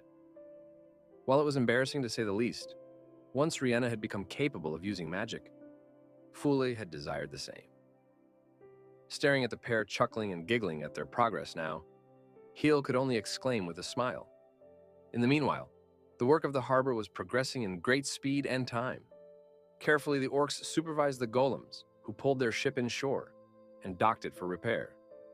Cogwheels and valves churned as the ship made it past a small, movable wall inside the water that moved up once the ship was inshore and cut the section off from the sea, hence securing it from floating away. Once docked, they prioritized repairing the damaged area in full swing because the Corvus tribe pirates' families had stayed behind on the mainland, and they wanted to go back as soon as possible. Heel requested Kamyu to not fret about the incomplete harbor and return as soon as their ship is repaired. While amidst his grateful wishes, Kamyu suggested him to think about a few commodities that Heel wanted to trade for and with. Jade and a few other orcs requested him to leave the commerce to them, for as experienced tradesmen of the sea, they'd build him a nice stock in no time. Heel could see it on their faces that these people of the sea were excited to set sail, and with the fortunate day coming closer, he was excited for their tradings as well. He debated with himself if they could also chip in a few products from the Yggdrasil alongside the obvious gems they have mined from the reef, and discuss with the others about what they were ought to prioritize on their wish list of purchase. While all this peace stirred on the shore above, something slimy and sinister stirred underneath, often surfacing with its black scales, closely resembling the leviathans. Heavy logs from the Yggdrasil were heaved away into piles by the shore, as the Corvus orcs assembled the lumber required to repair their ship, excited to return to the call of the sea. As they toiled beside the open waters, something ominous writhed underneath, sneakily crawling up behind them. Its fragile fins surfaced with its black hump, before the water erupted and its body arose, much to the orc's sheer terror. With a sinister smile spreading across its maw full of jagged teeth, the serpent hissed at the orcs as if they were petty prey. As screams of panic follow, the commotion made its way across to Heel, who frantically turned to discover the looming figure of the huge serpent towering over the orcs. Baffled and horrified, he hurried toward them as the sneaky beast wreaked havoc with its tail and had cornered Jade against the rubble. Before it could lunge in for the kill, Kamyu crashed into its side with a terrifying kick, throwing it back into the water with a broken neck. He couldn't help but praise the twat for daring to attack the shore protected by the Corvus tribe. Glancing over his shoulders, he spotted his men crashed against the rubble, but they didn't move. Startled, he demanded them to hurriedly prepare their counterattack as the serpent rose again. But it wasn't that they didn't move, they simply could not. The terrifying resemblance this creature bore to the Leviathan had petrified them, reminding them of the deaths of their brothers on that stormy day of the past. They started freaking out and hurriedly backed away in fear as Kamyu's gaze lingered for a while more. As the serpent struggled to rise, its neck brutally thawed. Kamyu demanded his men to look again, confused about how they could even think of this pitiful creature to be a leviathan. Jade closes his eyes in terror as the creature rushes in, but in a blurry instant, Kamyu lashes another powerful punch at its lower jaw to force it away. Mappa appears behind him, waving his hand with a strange orichalcum staff clasped within. As Kamyu took notice, Mappa hurled the staff towards him, and when the orc captain grabbed it, a short hilt snugly fit into his hands. The restless creature's jaws snapped shut as it charges to swallow him whole. But with a fluid swing at its neck, Kamyu rushes past it. The orichalcum staff Mappa had brought him was actually a saber, its thin blade so sharp that the beast was decapitated in just one skillful swing. Kamyu couldn't help but praise the craftsmanship as the blade glitters in his grasp. When Heel reaches him curious about the sneaky assailant, Kamyu hurriedly pleads him to back off from the limp corpse of the beast he slew. And as he watched in disbelief, the decapitated body of the creature struggled again. Heel stood bewildered at how the headless creature was still alive. But as Kamyu denies his conclusion about him having killed it, several other serpents tear through the waves as if in answer. Kamyu discloses that the multiple serpentine heads were part of one single creature, known as the evil Moray. With one missing head, the strange beast had the head of a demi-gorgon at the center, and 4 more eel-like heads elongating outwards, which were actually its arms. Kamyu had but solely cut off the tip of one of its arms, and unless they dealt with the main body, the arms would simply keep regenerating to their doom. Hisses echo as the arms close in on them again. But in the blink of a magical eye, a fireball slams straight into one of the lot. Kamyu and Heel are greeted by surprise as they look over their shoulders, because his precious student Fule had come to their aid. Despite being brutally scorched away, the arm simply grew back to its former glory, freaking out the one responsible a little too much. She jumped, evaded, and sprinted away as that same arm snapped at her for payback, before being smoted by yet another blast, this time from Heel. Fule hurries away to safety between the others, concerned about the relentless regenerations. Things were unfortunately up for the worst, because they couldn't use any of the powerful spells to crush its main body without damaging the harbor. However, with Fule distracting the beast and pulling it inland, Varys had the chance to sneak behind it on a small boat rowed by a fellow goblin. Varys called upon his newfound magical powers, and his crest of the Sorcerer King responds with a subtle glow. His regal look returns with the massive magic energy inside, and calling upon the very sea itself, he formulated countless arms of water. The strands rushed towards the beast, coiling around the arms and restraining them as the others watched. With all the troublesome arms bound, a single tendril of seawater forced its way into the main body's mouth. The shaman screams to Heel about the opening he has made by deep-throating the evil moray and calling upon Fule to join him with her magic. The pair concentrate the lightning spells with a tendril of water deep-throating the beast. With the millions of volts of electricity coursing with the salty seawater, Poseidon and Zeus unite for once to blow up the evil moray and send it straight to Hades. They whip up magic shields to stop the exploded bits from coming their way, and then rush to welcome Varys, who rows inshore.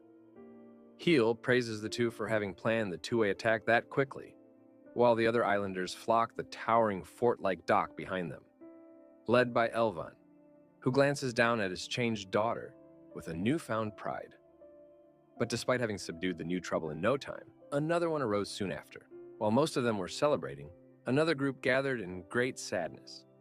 With their voices thick with shame and disappointment, the orcs apologized to their captain, who finally realized that despite having defeated the Leviathan, his tribe had been scarred permanently. As the blunderful evening came to pass, they gathered at the small outcrop overlooking the shore. Kamyu was disappointed in himself for not having a proper insight into the mental state of his crew as their leader, because it was common knowledge that there wasn't just one Leviathan. Naturally, at the very least, there was bound to be a mate of the one they had taken down.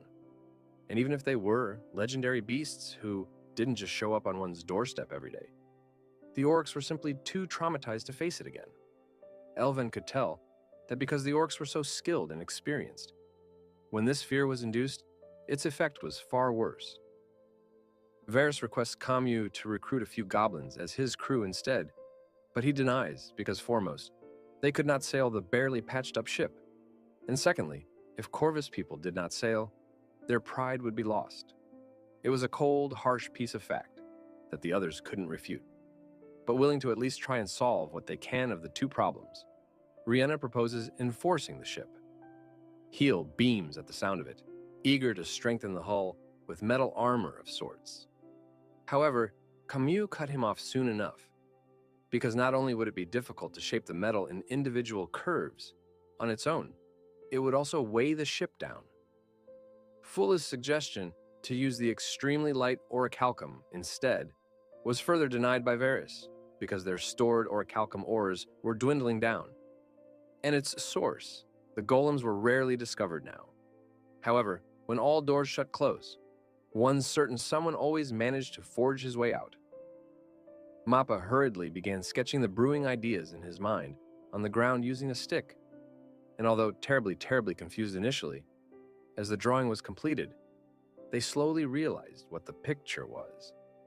Mappa had traced the figure of two leviathans, each going for the other's throat. One of the lot had quite a goofy look to itself, with odd eyes and broken teeth as it gnawed at the seemingly real leviathan's neck. While the drawing was recognizable, the actual plan beneath was only discerned by Varys' keen eyes. Several flights of stairs descended down a hole, the same crevasse that the Leviathan had fallen through, and was turned into their second freezer for the serpentine meat. Having learned from his previous mistake, Heel ventured to the freezer at the bottom, clad in several layers of warmth. Despite having killed the mythical beast themselves, the sight of the frozen giant made it incredibly difficult to believe that they had actually defeated it. Volleys of magical explosion, terrifying blows, missiles from the orc cannons, the scales had endured a lot more than simple attacks. Calling upon his trusty aid once again, Heel furnishes his folded mithril pickaxe, which flexes open as he concentrates his power at its shining tip, his crest glowing in sync. To harvest those same scales, he tears them open once again as Little Shell stood watching. The Leviathan's scales were incredibly lighter, making its movements nimble despite its massive size. To process this divine thing was yet another different ordeal, and to deal with that, our dear Mappa started creating equally durable drills and tools from mithril. However, because of how scarce it was, the mithril arrowheads created for the expo were melted and reacquired. To enforce the exterior, a stronger base structure on the insides was equally important. So with their minds and experiences combined, Mappa and Kamyu started reworking entire ship from scratch. The entire procedure was divided into steps, beginning from Heel harvesting the tough scales without damaging them, handing them over to the forge for processing them into the required shapes and sizes, and finally assembling them with a new base built using the Yggdrasil's lumber. Instead of simply using the old Corvus ship, a new frame was built using orichalcum, with new boards and masts sourced from the divine tree alongside its exterior armor strengthened with the Leviathan scales. All in all, the ship was the islanders' masterpiece, completely made off of materials from the Sheol Reef itself. However, the most significant half of their troubles still remained: the grief-stricken orcs. As the following dusk came to pass, Kamyu knelt before a few mounds, atop an outcrop overlooking the receding tide. Accompanied by Shell, Heel nimbly walked up to him, requesting him to accompany him for dinner, while the orc captain promised to come soon. The mounds of the lost orcs that had washed up their shore, graced with the Corvus emblems, shimmer under the setting sun, as Heel apologizes for the odd burial, fearing it might not be in accordance with their customs.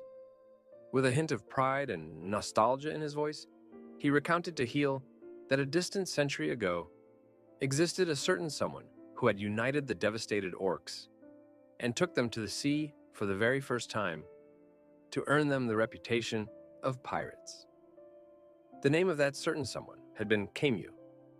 Within his single generation, the orc hero Kamyu had built a naval army capable of overthrowing entire nations, and ever since the namesake of Kamyu had been passed down as a prided inheritance to the successors. Unfortunately for the current Kamyu, his name had graced him alongside the disgrace of traitors and hopelessness. However, he had never wavered to grow strong, far stronger than his yesterday. Strong enough to bear the name Kamyu with pride, and never tainted by being weak. Goblins united to work the port's shafts and wheels that finally lowered the water gate. While the Avengers did not, the golems assembled to escort the new ship through the rushing waters. Despite having watched the ship being built from nothing, all of the onlookers were equally awestruck at its majestic sight. Bobbing in sync with the waves carrying it, the majestic ship glided its way into the shallow waters, its enforced hull gleaming with the red Leviathan scales. This fortified creation would be an unchallenged ruler of the untamed seas. But it didn't solve everything. None of it would even matter if the nervous orcs could not command it. And as if in response, Kamyu took the lead at the helm of the ship. All the Corvus orcs had boarded it, eager to row at his command. And even with a few beads of sweat marking their foreheads, Kamyu had no choice but to believe in his nervous men and his own ability to lead them. As Jay took the helm in his hands, he closed his eyes as his last prayers and raised his right hand in a disciplined signal. Although distant, Heel took notice from the shore below, before screaming for his latest creation, the golem number 16, to heed his command. All the other islanders fell into a confusing silence as they heeded his odd words. And responding to his summons, a spiky being swam closer to the ship from the depths. The scout at the crow's nest was startled when the water before them exploded and hurried to alarm his brethren about the threat. Their eyes widened in dismay as they witnessed the emerging figure, because equipped with familiar yet dangerous spikes on its back, arose something that was nothing short of a terrifying beast, because it was another Leviathan. Jade desperately turned the helm, trying to evade crashing into the monster. Its maws opened wide as destructive flames boiled within and escaped to barely miss their ship, throwing them into the state of pure chaos. The familiar attack patterns reinstilled the fear of the Leviathan that had seemingly cursed them from ever venturing to the sea again. Kamyu took command as he foremost demanded them to calm down and then stay composed enough to get a good look at their foe. Jade and the others slowly turned their necks, expecting the terrifying ragged teeth that had swallowed their brothers and torn their ships apart. But the thing they were looking at was made out of rocks? It was equally as shocking for the islanders as well, because regardless of the shape and size, Heel's decision to attack the ship using it was far mysterious. Apologetically, he pleaded them to refrain from interfering for the time being, because with the golem Leviathan at his command, they were undergoing a mock battle for the orcs. Regardless of it being a fake, the orcs felt the same despair, and even if Kamyu understood their fear, he refused to submit to it. Willing to challenge the fierce waves once again, he furnishes the third and final change stone from within his cloak.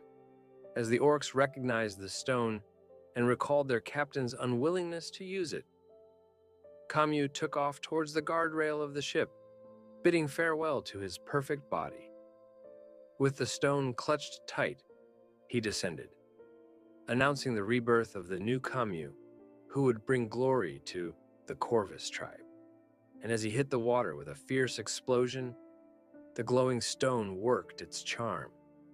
Everyone watched in equal surprise as the waves started welling from where Kamyu had dived, and with a sudden burst of magical energy swirling around him, emerged the reborn captain at its center. Fish-like scales now graced his body, improvised in a manner that would grant him the command of the water around him, because now his crest of the sea dragon had been awakened.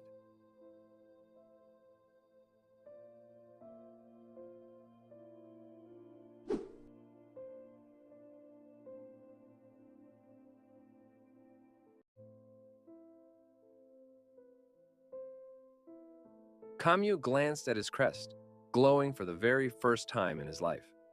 With new powers coursing through his evolved body, a grin of confidence spread across his face. The waves were literally torn apart as he swam towards the golem, and following Heel's command, the dummy Leviathan spouted volleys of explosives in response. The sea dragon wove through them with dumbfounding agility. His men watched in awe as Kamyu was as if flying atop his new domain. But as one of the blasts came his way head-on, he escaped underwater, for he was no longer pressed for air. His crest made it possible for him to control the flow of water around him, giving him any desired agility and speed. Raring to respond to the 16th one in kind, he brandished his orichalcum saber and scored its entire length with numerous deep cuts. Had it been the actual thing, his attacks might have at least pained it, but having been made out of rocks, its durability was far greater.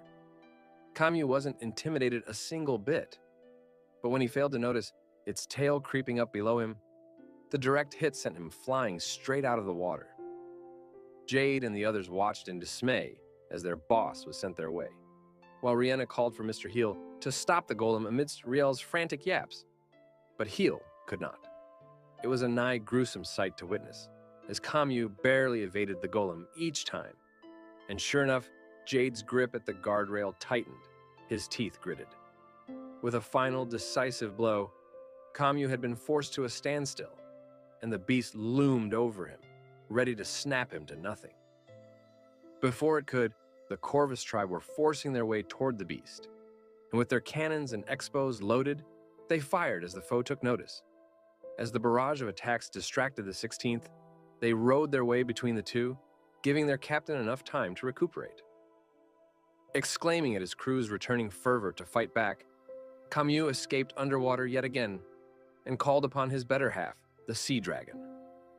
As the dragon took control, The current started rotating around the beast's form, and in the blink of a stone eye, a vortex took form around the 16th. A massive water tornado had soon swallowed the entire thing and raised it out of its own element, and as it stood immobilized, his nemesis pounced through the whirling waves. Apologizing and promising a future repair, Kamyu chanted a spell to call upon Poseidon's aid to help him drill the big rock.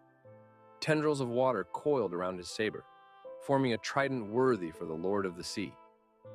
As Kamyu descended, a palpable shockwave could be seen descending and exploding the golem into bits and pieces. Smiles graced the faces of each and every spectator as Kamyu emerged victorious, and the lost pride of the orcs was restored.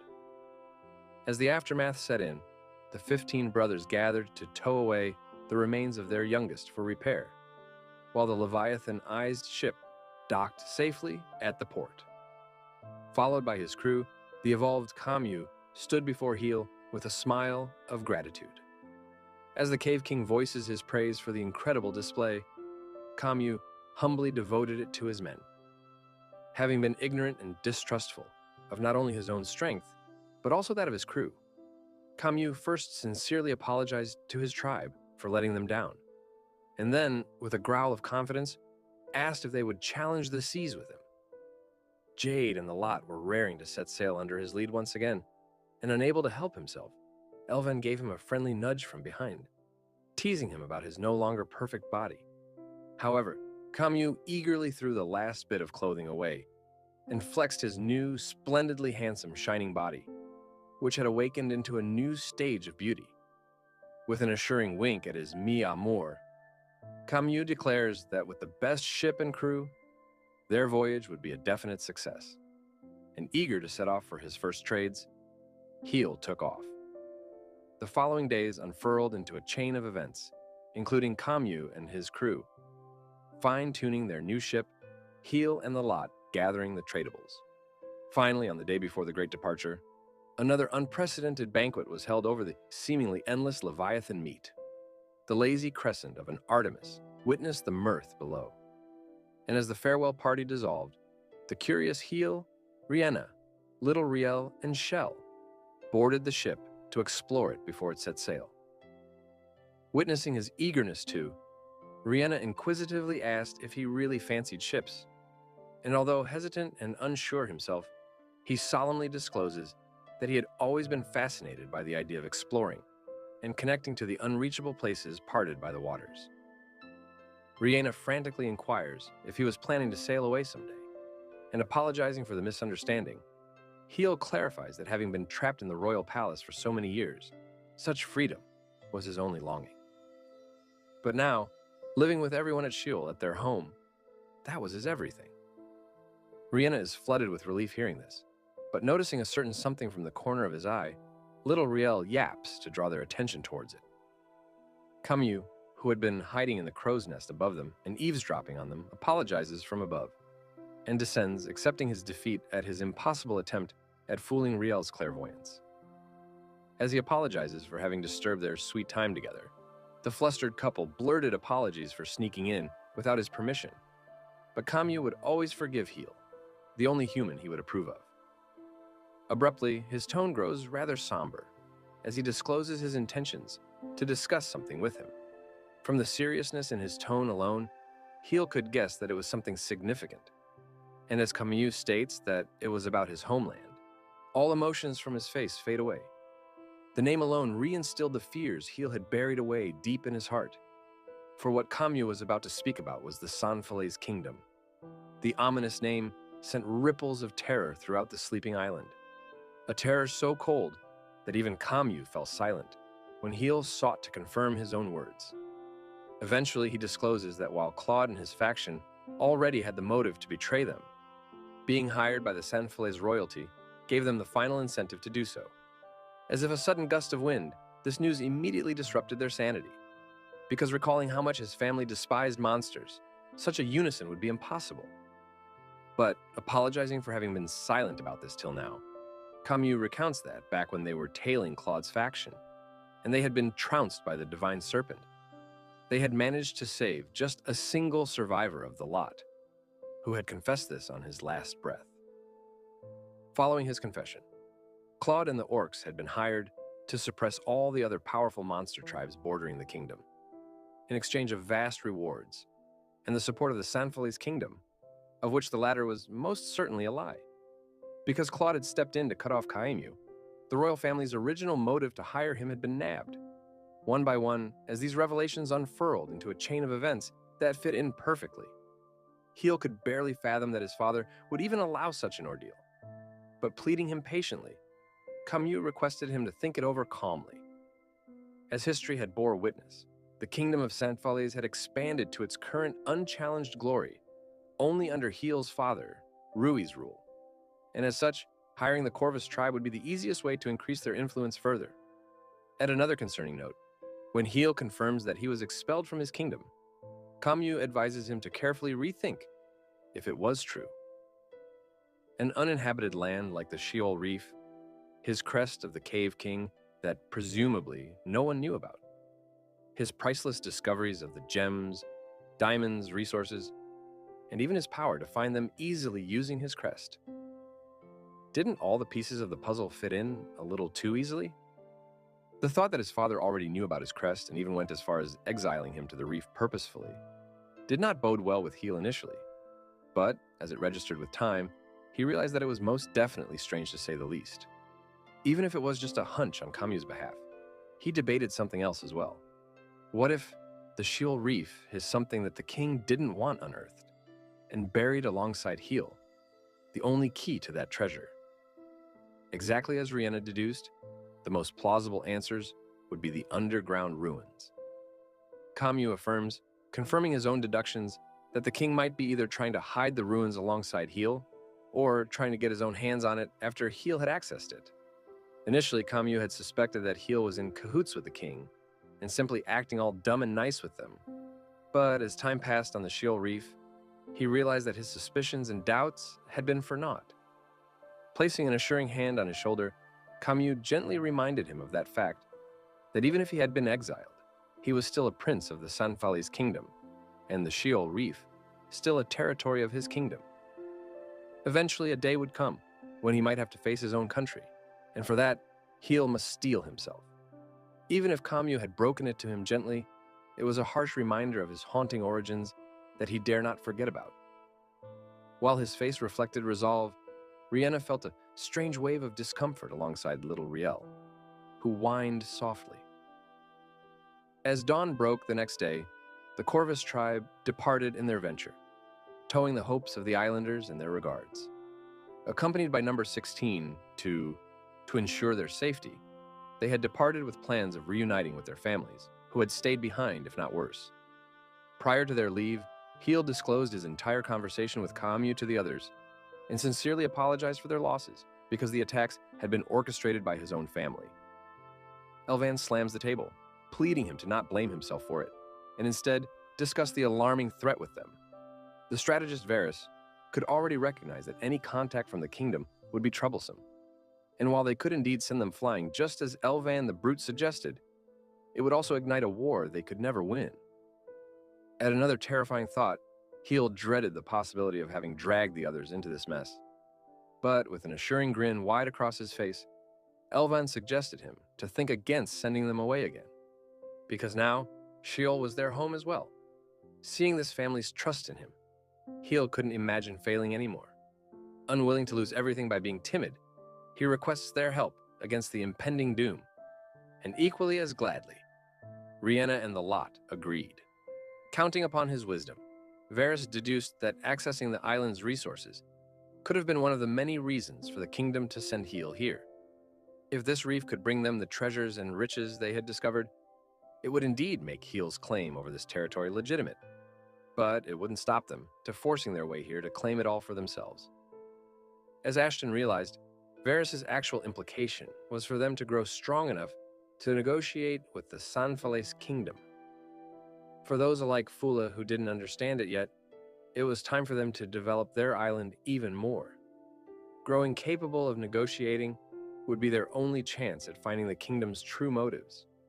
And as for how, Kaimyu and Rihanna had already denoted their solution. Their only hopes were locked away within the ancient civilization lying underground. The shaman was still lamenting their lack of knowledge and means to decipher the books, leaving behind the only remaining way for them to know more. Trial and error it was, with countless pickaxes and claws ready to dine, assembled limbs, foot, and paws, all ready to mine. Under Heel's watchful eye, the kobold twins, slimes, cave spiders, Fule, and even little Riel gathered under the grand name of the Sheol Ruins Excavation Team.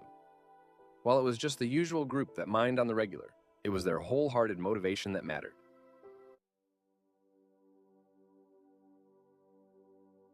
Before the Sheol exploration team set off, Rihanna handed Heel their lunches for the day. With plans of excavating every nook and cranny of the ruins, the Cedric Diggories depart to unearth and secure whatever mystery his father was after. An obvious concern rose about how they ought to begin this investigation of theirs, and the only solution at their disposal was to carefully excavate around the ruins that have already been unearthed, to look for passageways that might have once connected all the ruins they have discovered till now. For the entire following week, they'd carefully chip away at the ground near the teleportation chamber, while keeping a keen eye out for any magical reactions from the chamber, or any other visions from the clairvoyant little Riel. Unfortunately, even by the end of the week, they discovered nothing significant in the area between the chamber of teleportation and the ruins. As Ashton recognized from the dampness in the air around them, they had almost dug their way to the ancient library all the way from the teleportation chamber. But, be it the chamber where they had discovered the golems, or the change stones, or even the giant mithril golem, all the chambers were so darn far and unconnected, it was either that they were never connected to begin with, or that they had individual teleportation devices, which were now lost. Back to square one. Devising another plan is quite an ordeal, and with dusk dawning on them, it was time they returned, and postponed the thinking for tomorrow. Afraid of getting an earful from Rihanna, they decided to make haste. But before they could, little Riel was nowhere to be seen. A wave of panic came over them as they desperately looked into the freshly unearthed corners, and looking past a small, secluded section, Heel found the tiny tot frantically scratching at one particular spot. His initial relief turned for the worse as he took a closer look, because Riel's tiny little paws were bleeding profusely against the soil. As he nimbly picked her up to heal her, she frantically protested, as if desperate to return to the painful predicament. Regardless of how they looked at it, it was certain that Riel just wanted to dig there, no matter what. As they distanced themselves at Fule's requests, she obliterated the area of concern with a swift blow, only to chance upon something that left them gaping in surprise while Riel took off. There lay the corpse of a sizable bird, fading away as time and age took its toll. While it was surprising how it could have possibly made its way this deep underground, when Heel stooped to pick little Riel back up, there came the third surprise, a frail yet fossilized egg that had somehow survived being crushed away. It was understandable now that Riel must have been frantic to reach it. But when Heel suggested leaving the poor fossilized thing in its place, the princess of the kobolds shook her head and yapped in protest.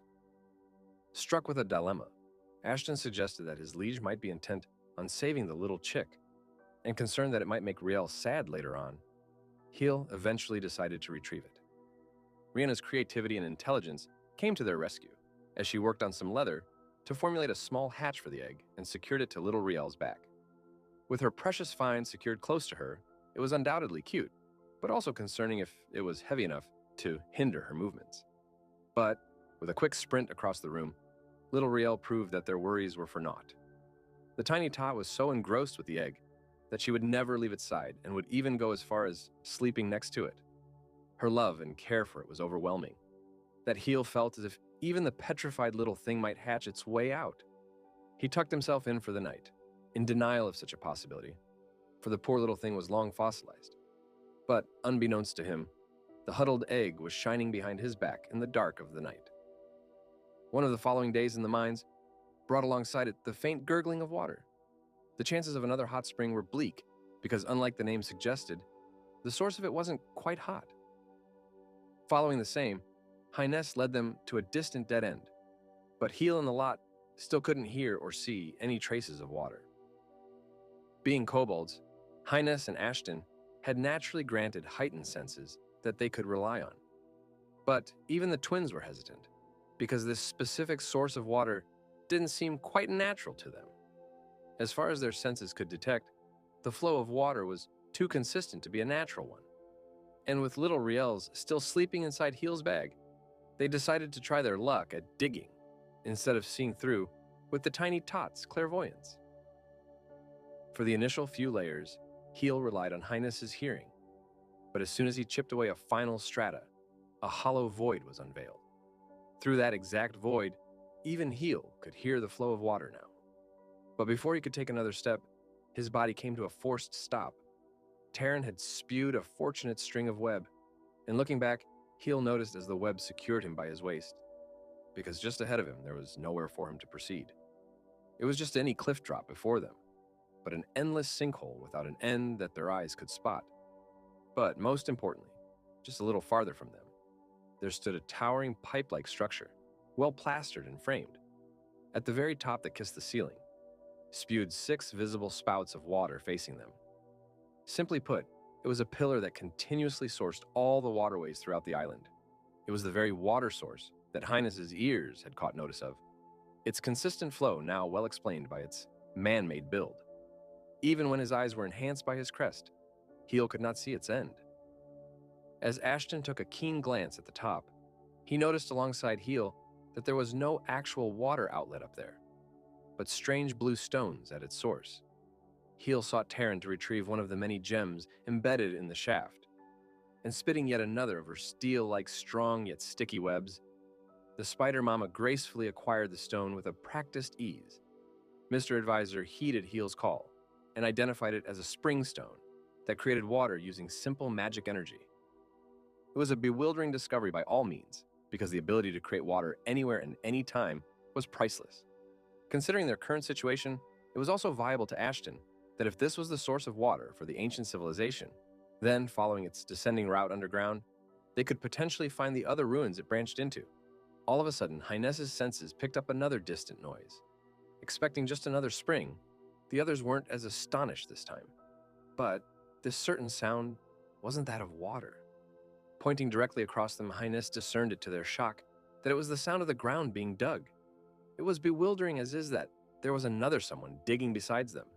And when Heel optimized his eyes using magic power, he could see another faint magical energy across the wall, slowly growing bigger as it was coming closer. The quartet of miners assembled in defense, wary and prepared for the worst. The rumblings grew louder and louder, and the entire cavern around them started shaking violently as the mysterious being on the other side came through. Rocks and rubble were blasted away as they fended themselves, and as they managed their very first glance, an intimidatingly huge beast stood in the gaping hole, with cinder-like glowing eyes, an odd hump, terrifying proportions, nefarious claws, and a tail. It wasn't just any little runt of a lizard that Fulla suspected, because as Heel recognized, it was a mighty dragon that was saying, "Hello from the other side." Quite contrastingly, the giant shrieked in surprise at the sight of underground people, and while they were already bewildered at the existence of such a being, the fact that it could even speak stupefied them. However, even the likes of a dragon couldn't help but slip on the very edge of the cliff, pleading for their help as the little outcrop under it gave in and descended into a free fall.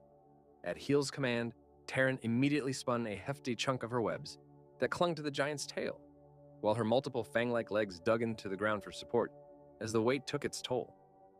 Despite being the mightiest of the cave spiders, a dragon's weight wasn't something she could pull alone, and realizing her predicament, the others rushed in to tug at the suspended lizard. Formulating a plan in the nick of time, Heel took off running towards the exact opposite side across the shaft to get a good look at where the oversized lizard was. He then hurried his crest to process the rocks in his inventory and processed them into big, sturdy, rectangular stakes with one conical end each. The dragon shrieked as the first one pierced its conical way straight into the wall below it, and as Heel commanded their descent, similar other bricks impaled their way in a systematic manner above it. Fulla fell on her back as the conical barrage shook the cliff below them, because racking his big brain, Heel had devised them bricks for the dragon to find support and freely climb its way back up like stairs. Acting on their instincts, They had saved the dragon without even confirming if it was hostile or not. And now that they had even secured a way for it to climb its way to them, an obvious concern arose if the talking dragon would eat them up. Adjusting the proportionately huge goggles on its head, the grateful dragon hauled itself before them. With one tiny horn on its forehead and its black-scaled torso clad in a miner's vest, the seemingly harmless gentle giant was curious about who these people were and what they were doing this deep underground. While Heel debated if this dragon was the owner of these ruins, all of a sudden, a ferocious growl came from the beast. Wary yet intrigued, all the islanders gathered alike in the bushes around a clearing, at the center of which the dragon munched away on entire roasted killer birds in single mouthfuls.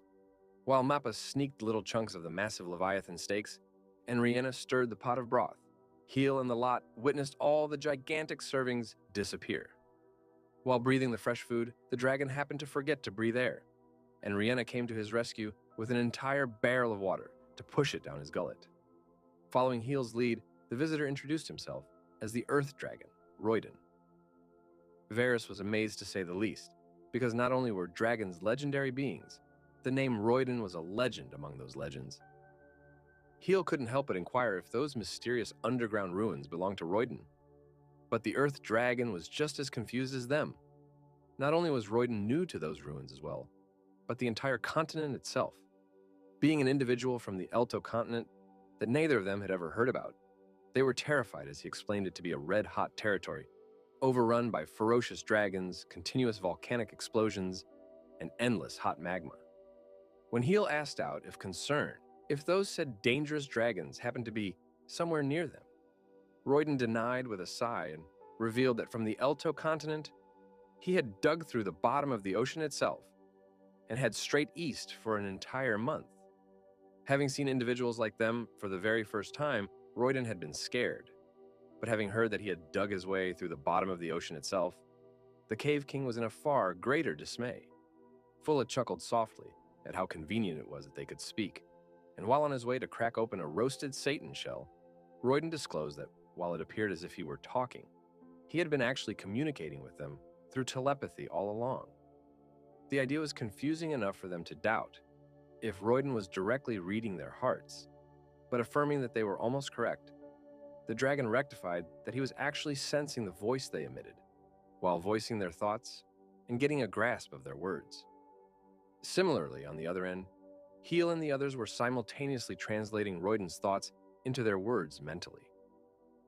Fulla was overjoyed to try her hand at using this telepathic magic, or curious if it was simply because of Royden's crest. The Earth Dragon was clueless about the crests she spoke about, but denoted that the small horn on his forehead facilitated such communication for all of his kind. Varys could only exclaim at their strange yet ingenious method of storing magic in their horns, as ancient beings living up to their namesake. Having licked the Satan shells clean when Royden took a good look around him, even he was dumbstruck by the divine foliage and asked if it was the Yggdrasil. When Heel affirmed his guess, his eyes wandered farther and farther into the never-ending boughs and branches of the legendary tree, alongside affirming yet another rumor so vague that even Royden had assumed it to be a fairy tale. A little hesitantly, the ancient being inquired with Heel if there existed a nearby continent known as Paradise. As the rumors had it in the Elto continent, the said paradise was ought to be an eastern continent, flush with nature, where all kinds of monsters and humans lived in a peaceful conundrum. Heel was understandably amused and confused hearing about such a place, because his own monster-despising continent definitely wasn't that said paradise. Glancing at the peaceful coexistence of so many various species on the island, and the beautiful greenery enamoring it all, Royden could see the similarity it shared. While the continent Balion, that all of them had escaped from previously, held both humans and monsters, the enmity between them was too strong to be called coexisting. And besides that, they knew of no other continents. As Royden sighed at how the rumors might have been fake after all, Varys sought if the Earth Dragon was seeking a new place to move to. With another long, thoughtful sigh, Royden denied, and instead of explaining it with words alone, he decided to show it to them instead. Assuming their meeting to be a streak of fortune, Royden hauled the massive lidded basket, strapped across his back, that previously made it seem as if he had a hump. He asked the onlookers to gather around him and keep their eyes peeled, for within the basket he unlocked next were a unique collection straight from the distant Elto continent. And Royden, the traveling merchant, had some darn incredible things in store. Heel was baffled learning that such a mighty dragon was a simple merchant, but because of how poor business was back in the violent Elto, Royden had no choice but to expand somewhere new, be it the dragon vases that Rihanna fancied, red dragon knives, and hydra bugles that enticed Varys, the metal Rex hammer that entranced Mappa. Every single item was disproportionately huge and impossible to fit in the now seemingly small basket Royden carried. But seeing Heel's shock, he explained with a chuckle that it was a compression basket made from the Yojigan lizard's stomach and could compress and fit anything inside it. Every single items were made using exquisite dragon materials and were hence disproportionately huge because they had been crafted to be used by dragons after all. However, all of it paled in comparison to what Royden furnished next, because those were dragon eggs. Eggs of the fire dragons and even wyverns were in the digits, and all of them had been securely preserved with ice to keep them fresh, if in case the buyer fancied to have them boiled or roasted. It came as quite the surprise that unlike mammals, it was normal for dragons to use the bodies of other species of dragons as resources. Although a little dejected about their resolve to not eat them, Royden suggested they could warm them up and hatch them instead. Fula was immediately overjoyed by the idea of them raising a dragon, and plenty excited by the idea himself. Heel agreed to take an egg.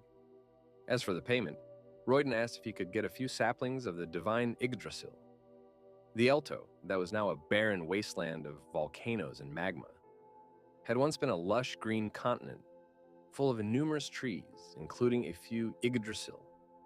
Rihanna immediately understood the ancient dragon's wise and noble intention to restore his home to greenery once the volcanoes grew silent. However, she was unaware of Royden's nefarious plan to make obscene profits by selling those saplings when the volcanic activity ceased. Alongside a dragon egg, they also purchased a few more weapons and items for Mappa to study. But as a complimentary bonus and thanks for the food, Royden chucked in a smaller version of the compression basket.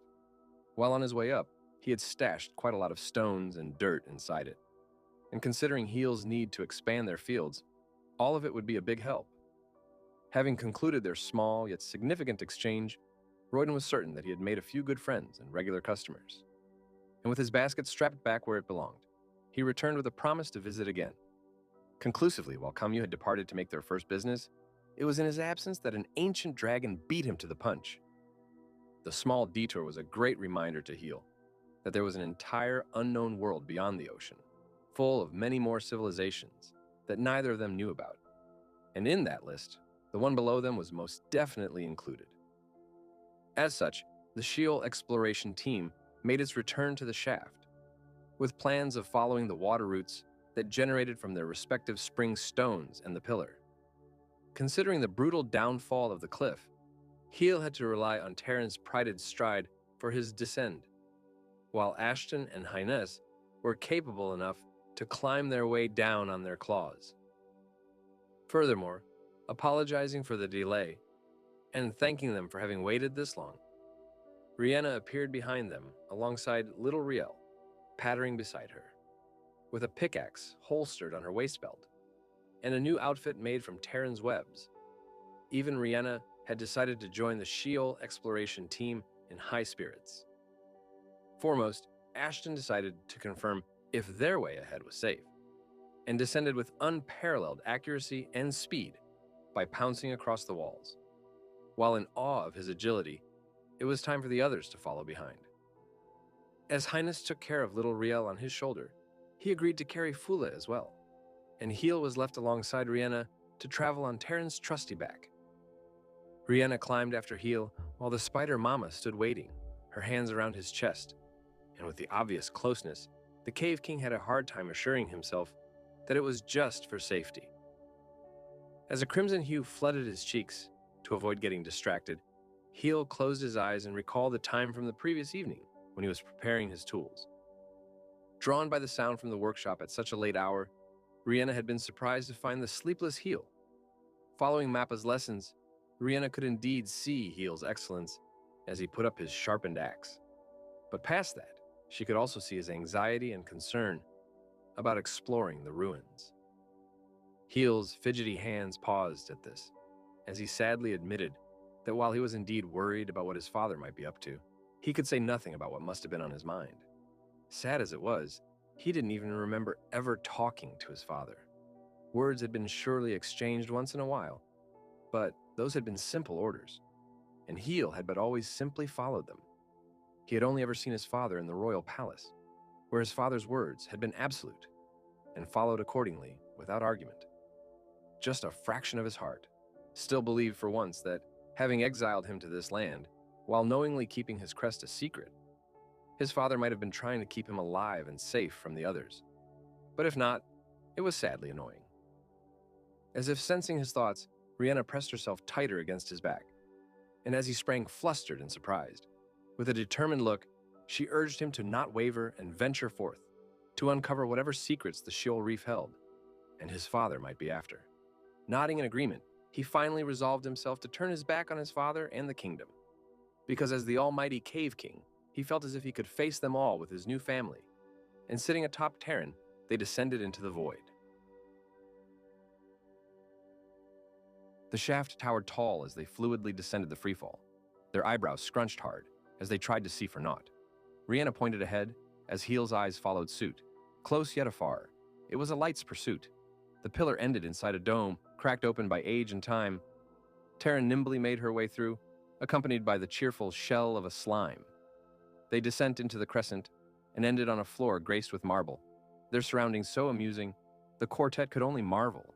The streams of water they had followed pooled at the enormous base before dividing into channels as they climbed down to follow its cadence.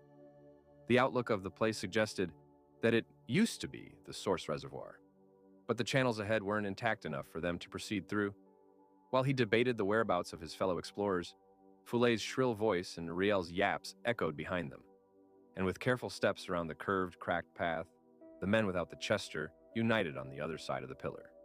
They followed her lead onto a certain passageway that had been found intact.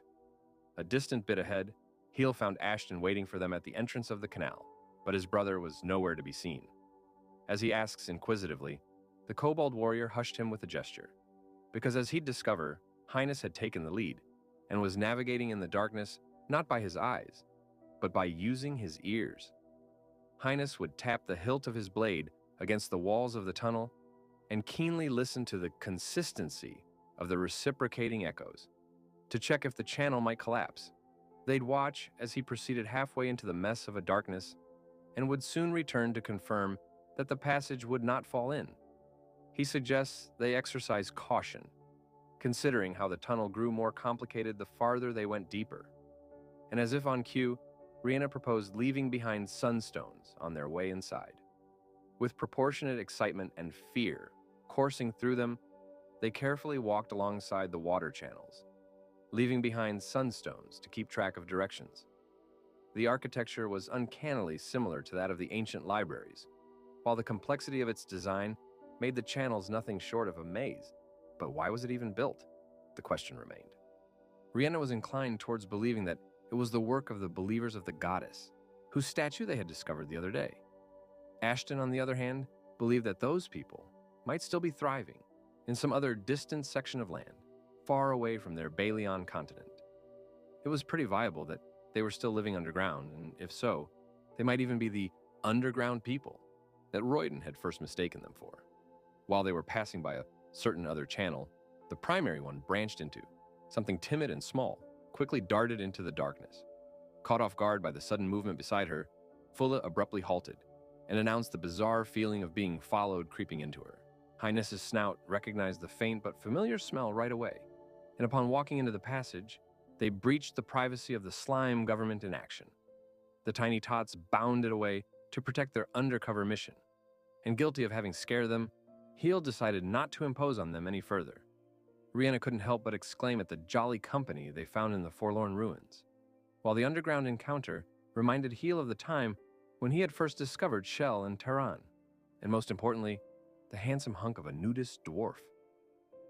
His mind lingered on the possibility that if Mappa was someone of the past, he might know something about these ancient ruins. When the leading fully noticed their path ahead, coming to an abrupt end at a tiny sewer that neither of them could pass through, and a single remaining exit to the right. Curious yet wary, they decided to stay on the trail by following the sound of the water, only to discover that the passage to their right was a descending flight of stairs. The wounding stairs unwounded them at a massive empty chamber, its bricked walls laced with 6 distinct black lines of bricks embedded on either sides, alongside a torch on each of the pillars holding them up.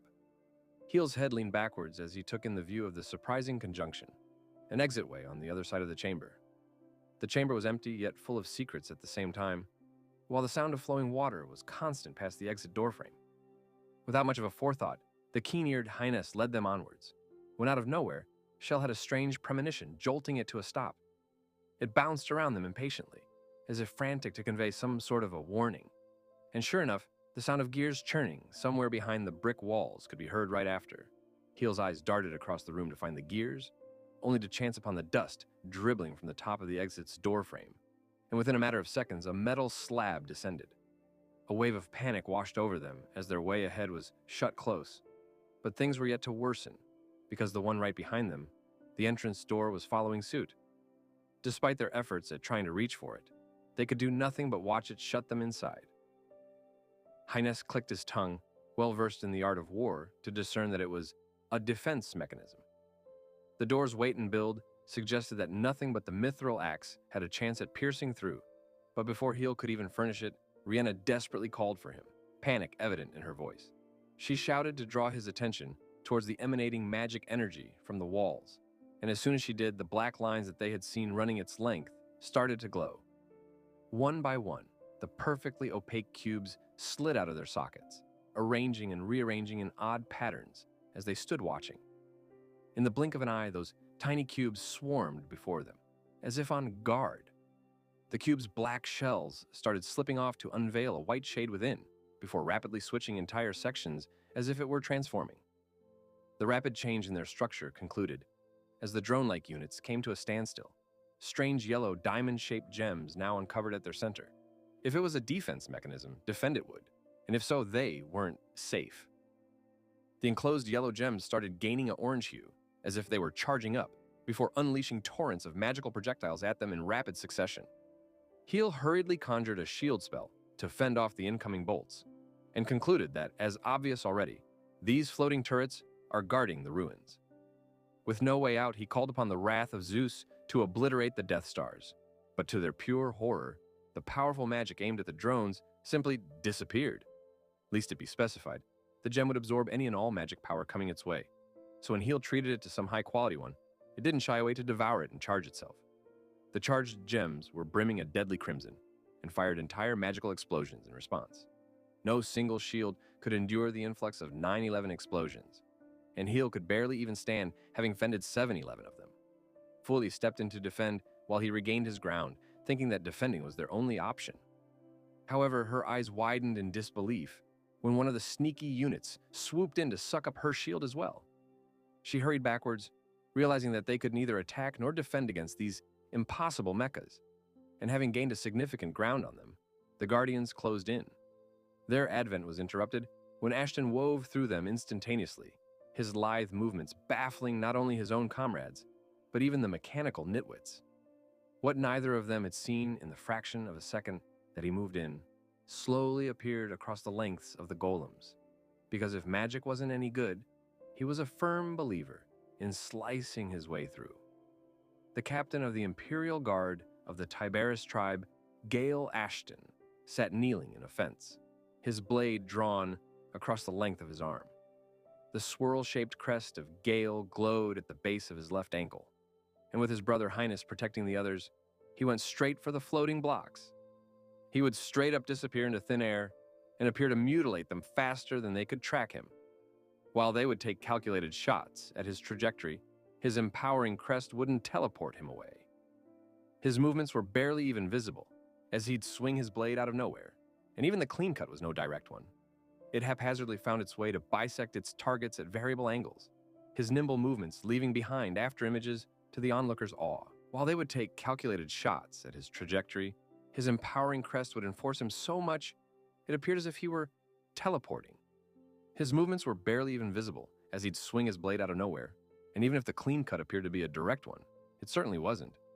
It haphazardly found its way to bisect its targets at variable angles, his nimble movements leaving behind after images to the onlooker's awe. Out of nowhere, the golems abruptly changed tracks, and instead of attacking the magical ones up front, decided to group up on the Imperial captain.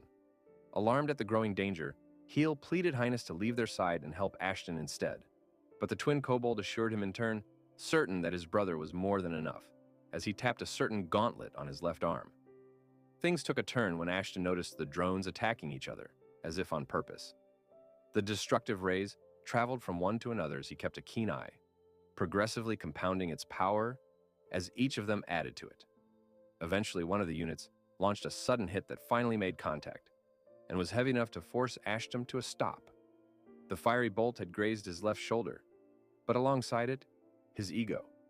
Not only were the inanimate golems trying to outnumber him, but utilizing their ability to absorb magic and shoot it in perfect coordination. However, if all that they sought was coordination, two could play the game. From the gauntlet that Highness had tapped previously, unhinged an entire multi-target crossbow, aiming which he sniped down the drones closest to his brother.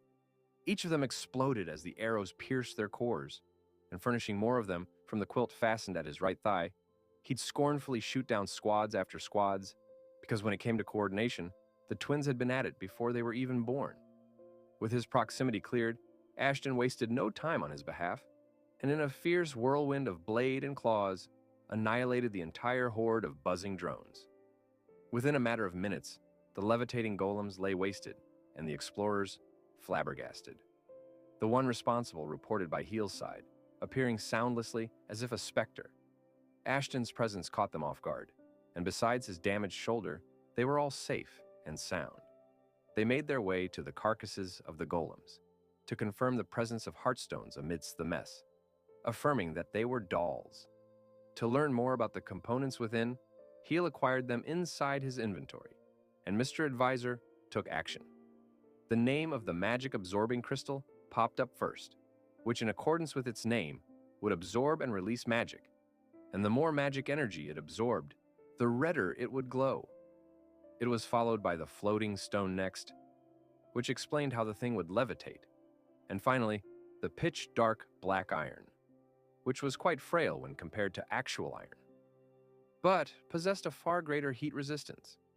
While Rihanna and Foulet toyed around with a floating stone, Heel understood that the black iron was helping the thing endure the heat produced when absorbing magic energy. Ashton was certain that if there were guardians here, there must also exist something worth being guarded within. With all of them exhausted physically and magically, Heel decided it'd be best if they made a quick retreat to the surface above. With the entrance still closed, the slab closing the exitway slowly started to rumble on its way up. But before they could move towards it, something was approaching them instead, and Highness immediately alarmed them. Hooves clopped slowly against the tiled floor, the veil of darkness hiding it partially as it came through, and once in the torchlit chamber, a centaur golem stood awaiting them. The silence in the room was terrifyingly loud as neither of them moved a muscle, the sight of the regal-looking golem too complex and superior to any other that they had seen before. While keenly noticing its approaching figure with a shield fixed to its left arm, Heel's eyes spotted a gaping hole at the center of its chest plate, and within it, a heartstone. The strange yet intimidating mechanic union of a knight and a horse was already concerning and confusing enough for them, when of all things strange, unintelligible noises came from within its helmet. Even if the words weren't discernible, encountering a speaking golem bewildered them all.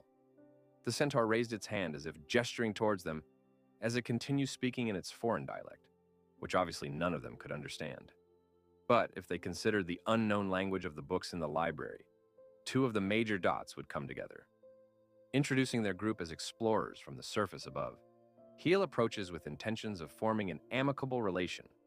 However, while speaking in its foreign tongue, the centaur raised its right hand upwards, and in the very next instance, the gauntlet around its hand transformed into a terrifyingly huge blade. It took off as their eyes followed, its size defying logic as it charges at them, clearly on the offense and far from amicable. Highness interrupted the blade with a spare one strapped across his left thigh, while trying to get through that they weren't its enemies. But it was all for naught, for the opposing force did not waver. Unable to help it anymore, he had to take to the offense and force it away, which was when Ashton rushes ahead to capture it without destroying it. They engaged in a flurry of blows, but the centaur easily tackled their outnumbering attacks. It meticulously used the shield on its left to first fend Ashton's blade, and then its right-armed sword to stop Highness, before shoving them both away with a sudden burst of energy.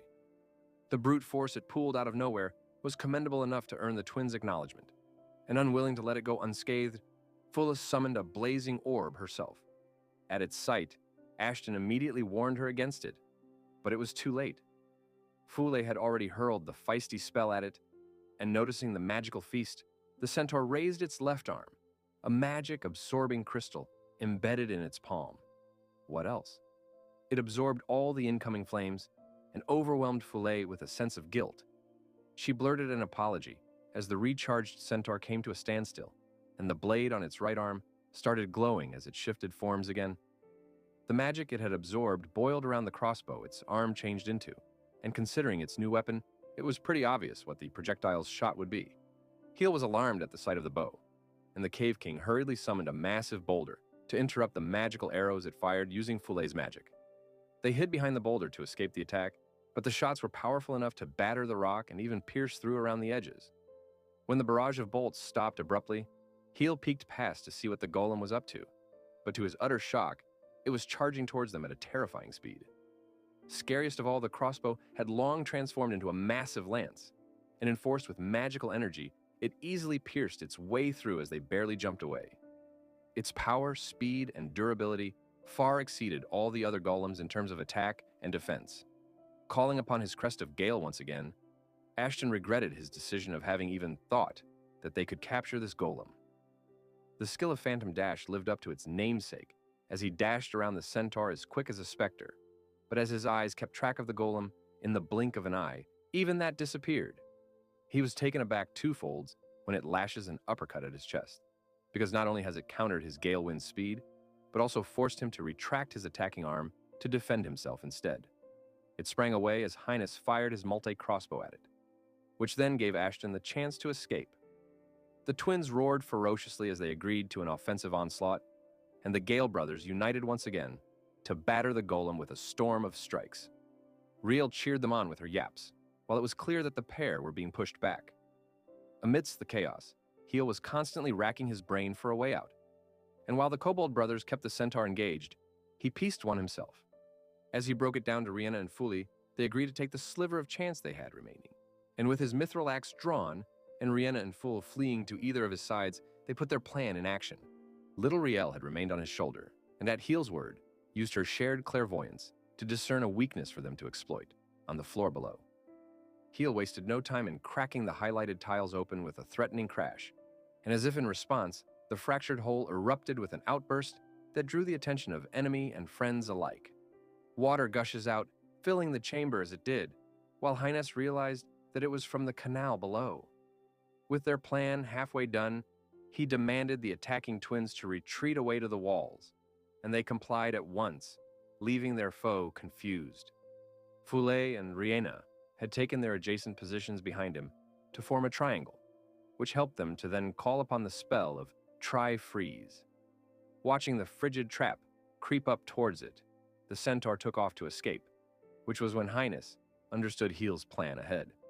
The entire floor had been covered in frost, which was barely concerning for their sharp claws, but not for the mechanized hooves of the centaur. It could barely stand, forcing it to pivot itself using the lance, and with their enemy rendered immobile, Heel commenced an attack. One of its frontal hooves was forcefully yanked away, as Terran's webs worked their charm in a fluid motion. With the centaur losing more of its already little control, the twins found an opening and struck on either of its sides, forcing it to defend. Even if it had defended their blows, for one certain thing, it won't be able to retaliate. With their claws drawn, they pounce at the crippled golem from either sides, but the moment their attacks were to land, their target just disappeared. A wave of shock and surprise overcame the onlookers when the centaur leaps away because, despite them having taken away its mobility, It was rebounding all around them at a breakneck speed, now against the walls. In a blurry instance, when their eyes did, in fact, manage to catch a glimpse, it was already between them and hurled powerful blows at their unsuspecting backs. Both of them slammed hard into the walls, the centaur somehow still mobile. At Heel's desperate call, full of concern about the twins, while Highness did emerge, croaking about the impossible, his keen eyes fell onto its legs, and this time there were no hooves to be seen. Just like its arms, its legs had shapeshifted into pointed ones like Terran's, and the scarily adaptive centaur wasted no time in taking hold of them while they were still dazed. Because of the frost on the floor, Heel's own plan and spell had turned against him because he cannot move away either. Highness and Rihanna screamed in terror, expecting the worst, and with nothing but his pickaxe to save his Saryars, Heel hurriedly urged the panicking Riel to get away from him. It was then that Shell suddenly expanded to cover him. His eyes widened in horrific thought of losing his friend. But of all possible things, the lance never reached either of them. All of them exclaimed in equal parts confusion and relief at the bewildering sight. The centaur immediately pounced away, as if hesitant to attack Shell. All of them hurried to check on their slimy friend, confused about what had just transpired, while the centaur stared silently at the figure of the wobbling wall of acute interceptor. Soon, the same odd words echoed, but this time it wasn't clear. It was muffled. Both the foreign voices could be heard simultaneously, the clearer one coming from the centaur's helm, the muffled one from some unknown elsewhere that Heel couldn't find. But Highness did. They could neither believe him nor doubt him when he'd specify that the second muffled voice was coming from the torso of the centaur. As they'd keep watching, the armor around its waist slowly started to slide apart, as did their own jaws in bewilderment. Because nestled peacefully within the centaur's trunk lay the figure of a child with pale ivory skin and hair, rubbing her eyes as if groggy from having been asleep. They'd questioned their sanity at the sight of a living being sleeping inside a golem this deep underground, and furthermore, being aided on her way down as she'd stretched languidly. Once on her feet, the little kid was conversing with the centaur in their own unique language, denoting that the golem possessed a separate consciousness of its own.